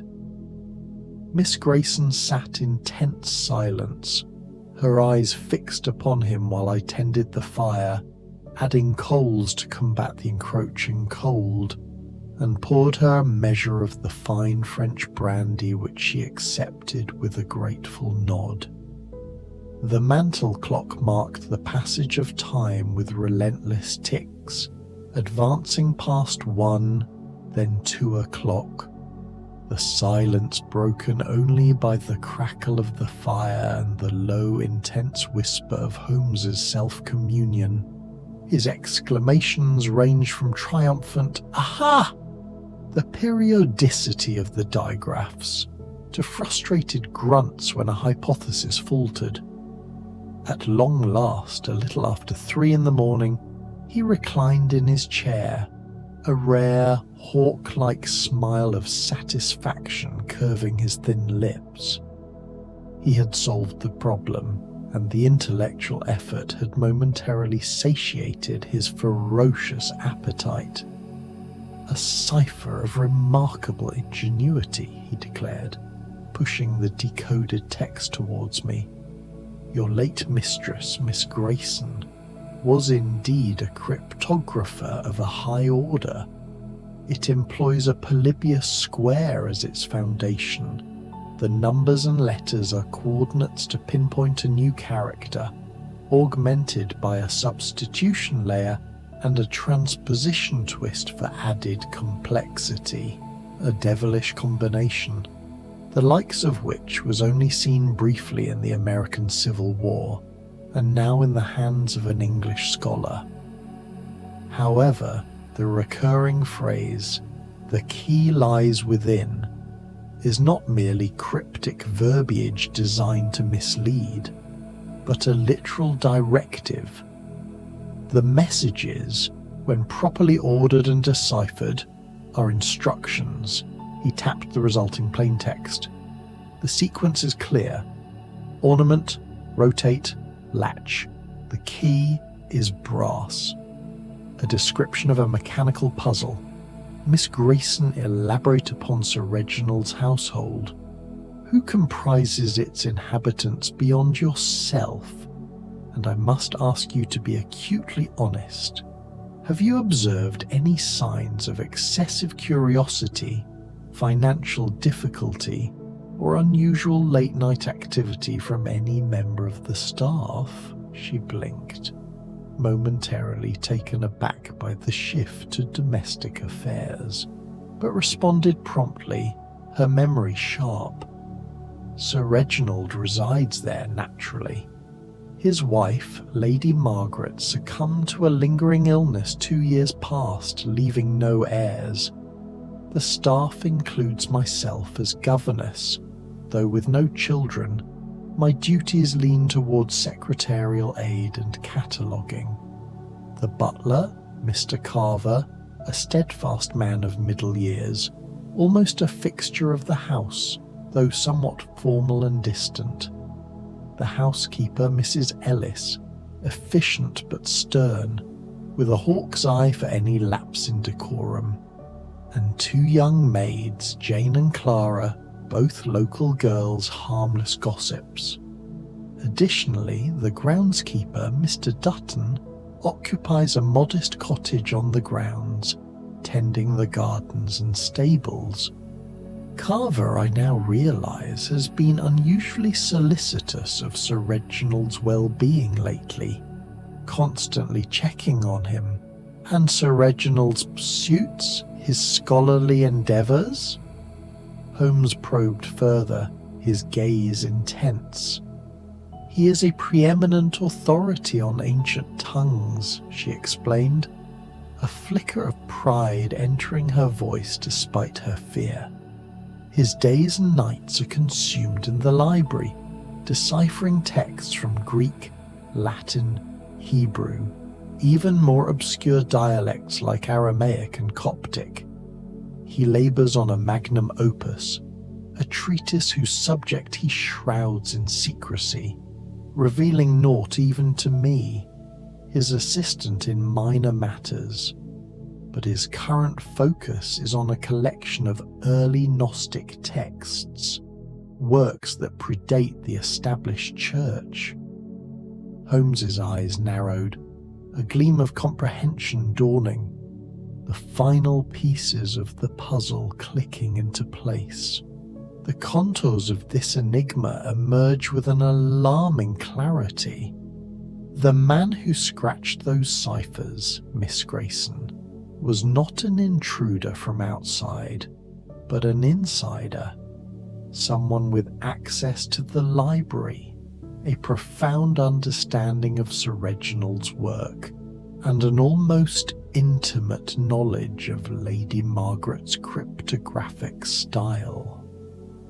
They were attempting to solve the cipher themselves, to access the vault before Sir Reginald, or perhaps hoping Sir Reginald would solve the remaining portions if presented with a partially completed sequence. Carver, the butler, is our man, I believe. His solicitous behaviour is the masked greed of an impatient thief. Watson, prepare yourself. We depart for Hargrove Manor forthwith. Miss Grayson, your presence is essential. Delay could prove perilous. Our midnight cipher is about to be physically tested. The hour was ungodly late. the streets deserted save for the occasional prowling cat or night watchman. Yet I knew protest was futile when Holmes's blood was up. We donned our heavy overcoats against the fog's insidious chill, Holmes pocketing the ciphers and his indispensable magnifying glass, and descended to hail a hansom cab whose lamps glowed yellowly in the mist.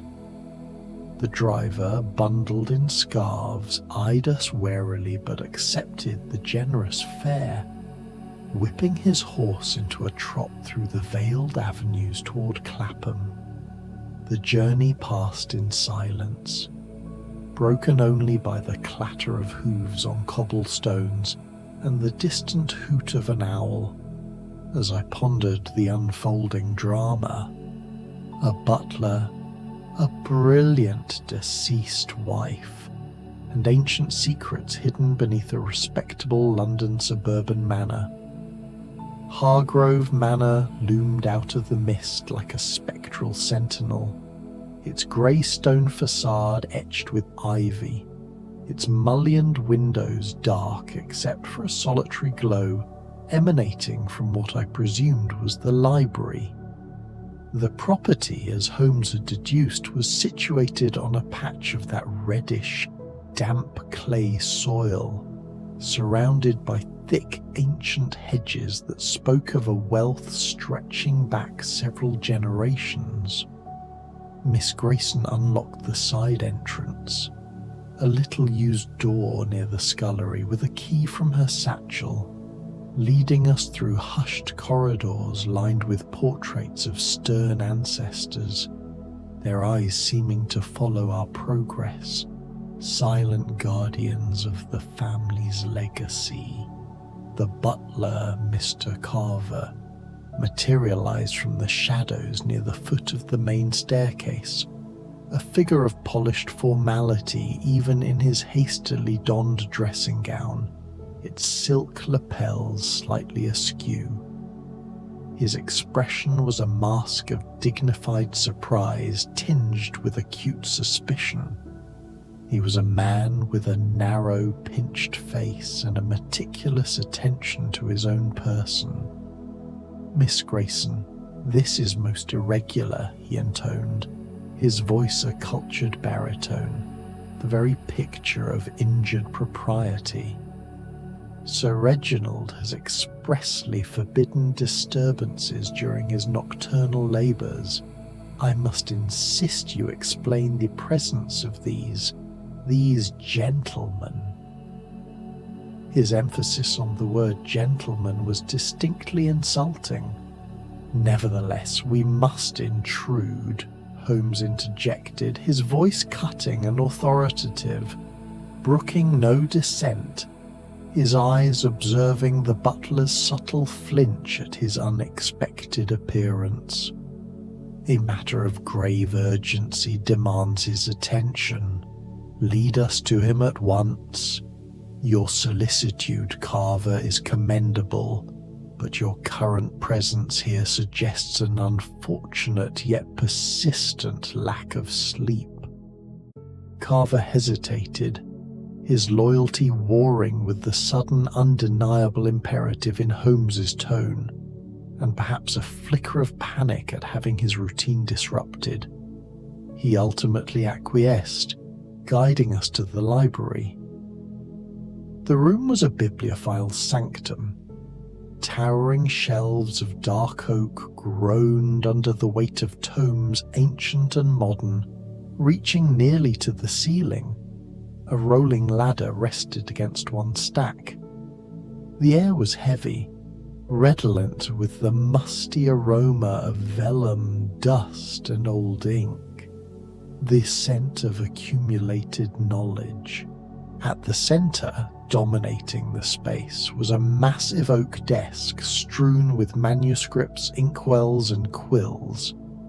Seated there, under the direct beam of a green-hooded lamp, was Sir Reginald Hargrove, a tall, emaciated figure with a mane of snow-white hair, and eyes of piercing azure that lifted from his work to fix us with undisguised irritation.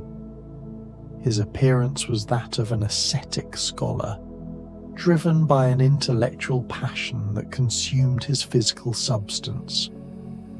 "What intrusion is this?" he thundered, his voice resonant despite his frail appearance, rising slightly in his chair.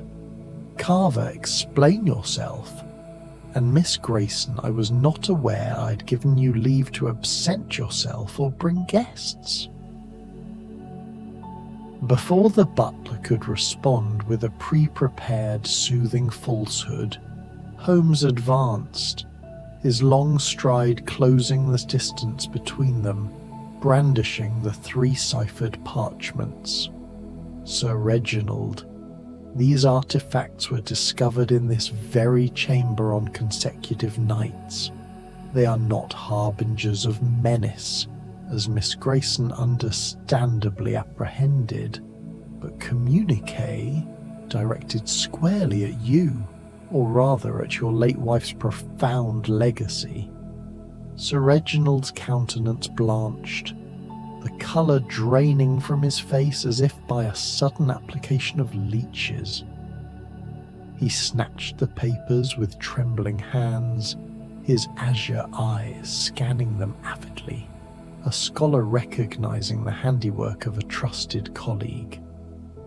"From whence did these come?" he whispered, his earlier bluster evaporated, replaced by a genuine fear that was far more palpable than Miss Grayson's anxiety. "Miss Grayson entrusted them to me," Holmes elucidated, allowing the scholar a moment to process the shock. "In her trepidation she sought my counsel. I have unravelled their arcane veil. They constitute directives, do they not? Blueprints for unveiling a concealed recess within these walls, a mechanism known only to you and clearly the author of the latter 2 attempts to solve it." He shot a pointed glance at Carver, who stiffened noticeably, his hand unconsciously moving towards the pocket of his robe. Sir Reginald collapsed back into his chair, the parchments fluttering to the desk. "Impossible. Margaret's final device. How could you discern such a thing?" he murmured, a raw mixture of awe and dreadful realization in his voice. Holmes's smile was a razor edge, the expression of a man who lives for the moment of intellectual victory. "The decrypted missives delineate a precise sequence, Sir Reginald. Depress this ornament, rotate that fixture, elevate this latch. They chronicle a mechanical contrivance. One, I posit, is embedded in this very desk, a final secret panel created by your wife, whose cryptographic prowess I now hold in the highest esteem. The admonition, 'the key lies within,' alludes not to a hermeneutic device, a clue in a riddle, but a tangible artifact, a literal brass key secretly secreted therein. Shall we validate my conjecture? The butler, I believe, was attempting to break the cipher himself, hoping to claim the contents of the vault as his own discovery, perhaps selling the cipher as a key. Without awaiting consent, Holmes commenced his scrutiny of the desk, his nimble fingers probing carvings, tapping panels for hollow resonances. He did not touch the surface with his palm, which would have smeared any latent fingerprint, but used the side of a thin ivory letter opener. Carver stood rooted to the spot, his face a mask of thwarted ambition, his eyes fixed on Holmes's hands. Miss Grayson and I watched in rapt silence, Sir Reginald's breath held in suspension, the only sound the faint nervous rattle of the scholar's silver ink pot. Presently Holmes depressed an ornate iron rosette concealed amid floral wood motifs near a leg brace, eliciting a subtle click that reverberated through the chamber. A diminutive, perfectly concealed panel glided open, disclosing a covert compartment. Nestled within gleamed a brass key of exquisite craftsmanship, adorned with filigree, accompanied by a folded missive. Sir Reginald surged forward with a cry, "The King's Key!" But Holmes's reflexes prevailed, securing both items with the swiftness of a striking serpent. Unfurling the paper, he revealed yet another cipher, this one a single compact block, more intricate than its predecessors, requiring a final, multi-layered permutation. His eyes sparkled with intellectual fervour, the scent of the chase now intoxicating. "This corroborates my suspicions," he affirmed. "Not a question, but a statement. The key accesses a repository of inestimable worth, something warranting desperate measures, perchance even homicide. This key's name, the King's Key, suggests a historical significance beyond mere personal sentiment," I interjected, my voice steady despite the escalating tension, resting my hand lightly on the butt of my revolver, an action I knew would be noted by the silent carver. "What repository is this, Sir Reginald? What is the nature of this treasure that a man would risk his life and liberty? Elucidate, for all our sakes." The scholar sighed deeply, his frame sagging as if burdened by the weight of ages. "My beloved Margaret, departed these 2 years, was a cryptographer of unparalleled brilliance. Yes, but she was also a scholar of lost historical texts and secret societies. In her researches, she unearthed the existence of a trove of antiquity, manuscripts of profound historical import, sequestered by a clandestine fraternity of scholars centuries ago to safeguard them from destruction by zealots and Philistines. This fraternity, dating back to the dissolution of the monasteries, called themselves the Guardians of the Unwritten Word. Margaret managed to trace the last surviving link to this hidden collection. Fearing avaricious collectors, rival scholars, or even the agents of powerful modern religious bodies who might wish to suppress them, she devised these ciphers as a labyrinthine generational safeguard, entrusting the secret of their final decryption to me alone upon her deathbed. I vowed to preserve it, but evidently the legend of the manuscript's survival is more widely known than I imagined, and some interloper has pierced the veil and now covets the cash." Holmes's visage hardened, resolve etching his features. "Then we must preempt their designs. The final decipherment can be completed at the site itself. The cipher's key, Sir Reginald, is a famous quotation from one of the Gnostic texts your wife studied, is it not? A single, resonant phrase that unlocks the transposition. Your initial reluctance to alarm your staff has now become a point of mortal danger. Conduct us to the vault forthwith. Midnight wanes, but peril lingers." The elderly man rose unsteadily, grasping a brass-cased lantern from the desk, its glass polished to a gleam, and beckoned us to follow.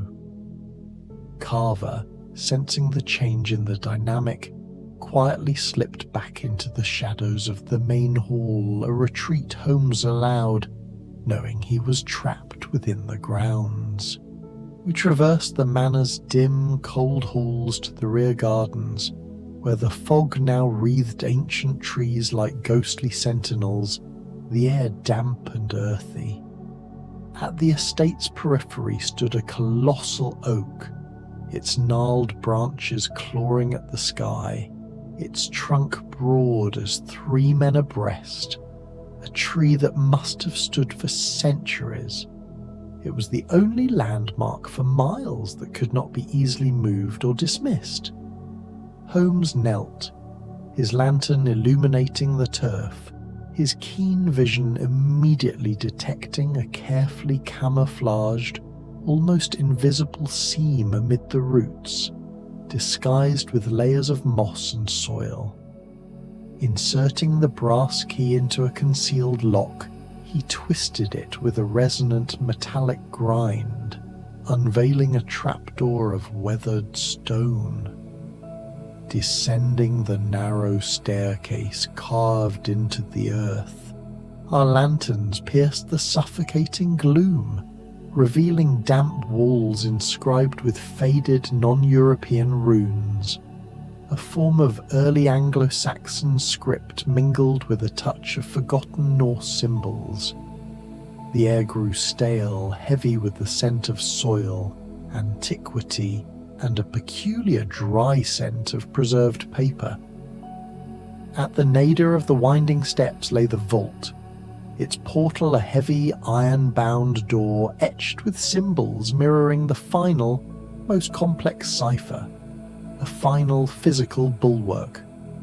Holmes, placing the key aside, worked quickly by the light of the lanterns, his mind running through the final decryption, using the scholar's whispered clue. He inputted the ultimate sequence from the now decoded missive, a complex rotation of 3 heavy, unmarked metallic rings on the door, and with a groan of protesting hinges, the door yielded. The chamber beyond was a treasure trove of erudition, a small, perfectly dry space, expertly lined with slate to repel the damp and insulated to maintain a constant temperature. Floor-to-ceiling shelves lined with scrolls of papyrus, codices bound in cracked leather, and thin, brittle parchments yellowed by time. Illuminated by our meagre lights, they whispered of lost civilizations and forbidden knowledge, perhaps heretical gospels, alchemical treatises, or maps to forgotten realms. I exhaled in wonder, the sheer scope of the historical wealth silencing me. Holmes, ever vigilant, his mind already calculating the risk and the time taken, swept the space with his gaze. "We are not solitary," he hissed abruptly, his hand gesturing for silence, his eyes fixed on the shadows near the entrance of the chamber. "The noise of the mechanism has alerted our guest. Watson, your service revolver, now." I drew my Webley revolver, its weight familiar and reassuring in my hand, just as a silhouette detached from the alcove shadows. A cloaked figure, face utterly veiled by a cowl, a long thin-bladed dagger glinting malevolently in the reflected lamplight. It was Carver, the meticulous butler, his earlier veneer of propriety replaced by a primal, desperate greed. He had been waiting, gambling on Sir Reginald's reaction. He charged at Holmes with feral, unexpected speed, not with the clumsiness of a servant, but the practiced aggression of a man who had been trained for violence. The dagger flashed, aimed not to kill, but to disable the detective's precious right arm. I discharged a shot, not at the man but deliberately skyward, the report echoing deafeningly in the confined stone space, the flash of the muzzle momentarily blinding. The assailant faltered, his momentum broken by the shock and the ringing in his ears. He let out a wordless cry of rage and pain, dropping the dagger, then spun and bolted up the narrow winding stairs, his footsteps fading into the night above, the sound of the outer trapdoor slamming shut signalling his escape into the dark gardens. Holmes, his composure instantly recovered, knelt to examine the abandoned dagger, a short Turkish-style yataghan, expensive and clearly not a household item. A hired hand, perhaps, or a man whose ambition outweighed his prudence, he murmured, his long fingers carefully examining the stone floor where the man had stood. The scent of pipe tobacco here, a rough, strong blend, not the refined brand Carver uses. This suggests our butler was in league with an outside operative, waiting to subdue the victor. A wise precaution for the thief who has not yet fully mastered the code. He turned his attention back to the vault, dismissing the immediate danger. Swiftly, yet with reverence, he verified the integrity of the manuscripts, running his eyes over the ancient titles, the scrolls of Hierophant's Light, the Testament of the Silent Monks, the Key of Solomon, works of immense historical and religious controversy. They were safe for now. He secured the vault anew, rotating the rings back to a neutral position.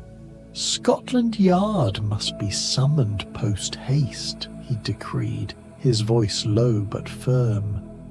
These artifacts transcend monetary value. They are not merely the wealth of one family, but humanity's priceless heritage. They belong to the British Museum, or a collection where they can be studied and protected from men like Carver and his associates.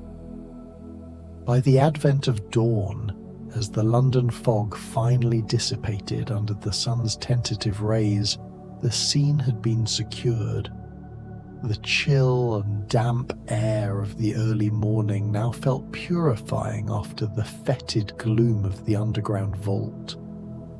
Inspector Lestrade and a contingent of his constables, roused from their sleep by an urgent summons, had secured the site, cataloguing the unique key and the mechanism within the desk.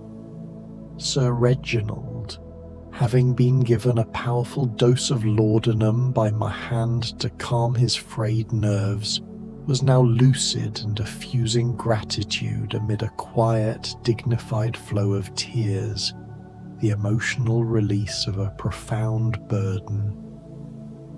The cloaked intruder, Carver, and his unknown associate's identity eluded immediate capture, though Holmes left Lestrade with a handful of succinct, brilliant directives: the scent of the pipe tobacco, the specific type of clay on the boot prints outside the manor, the distinctive style of the dagger.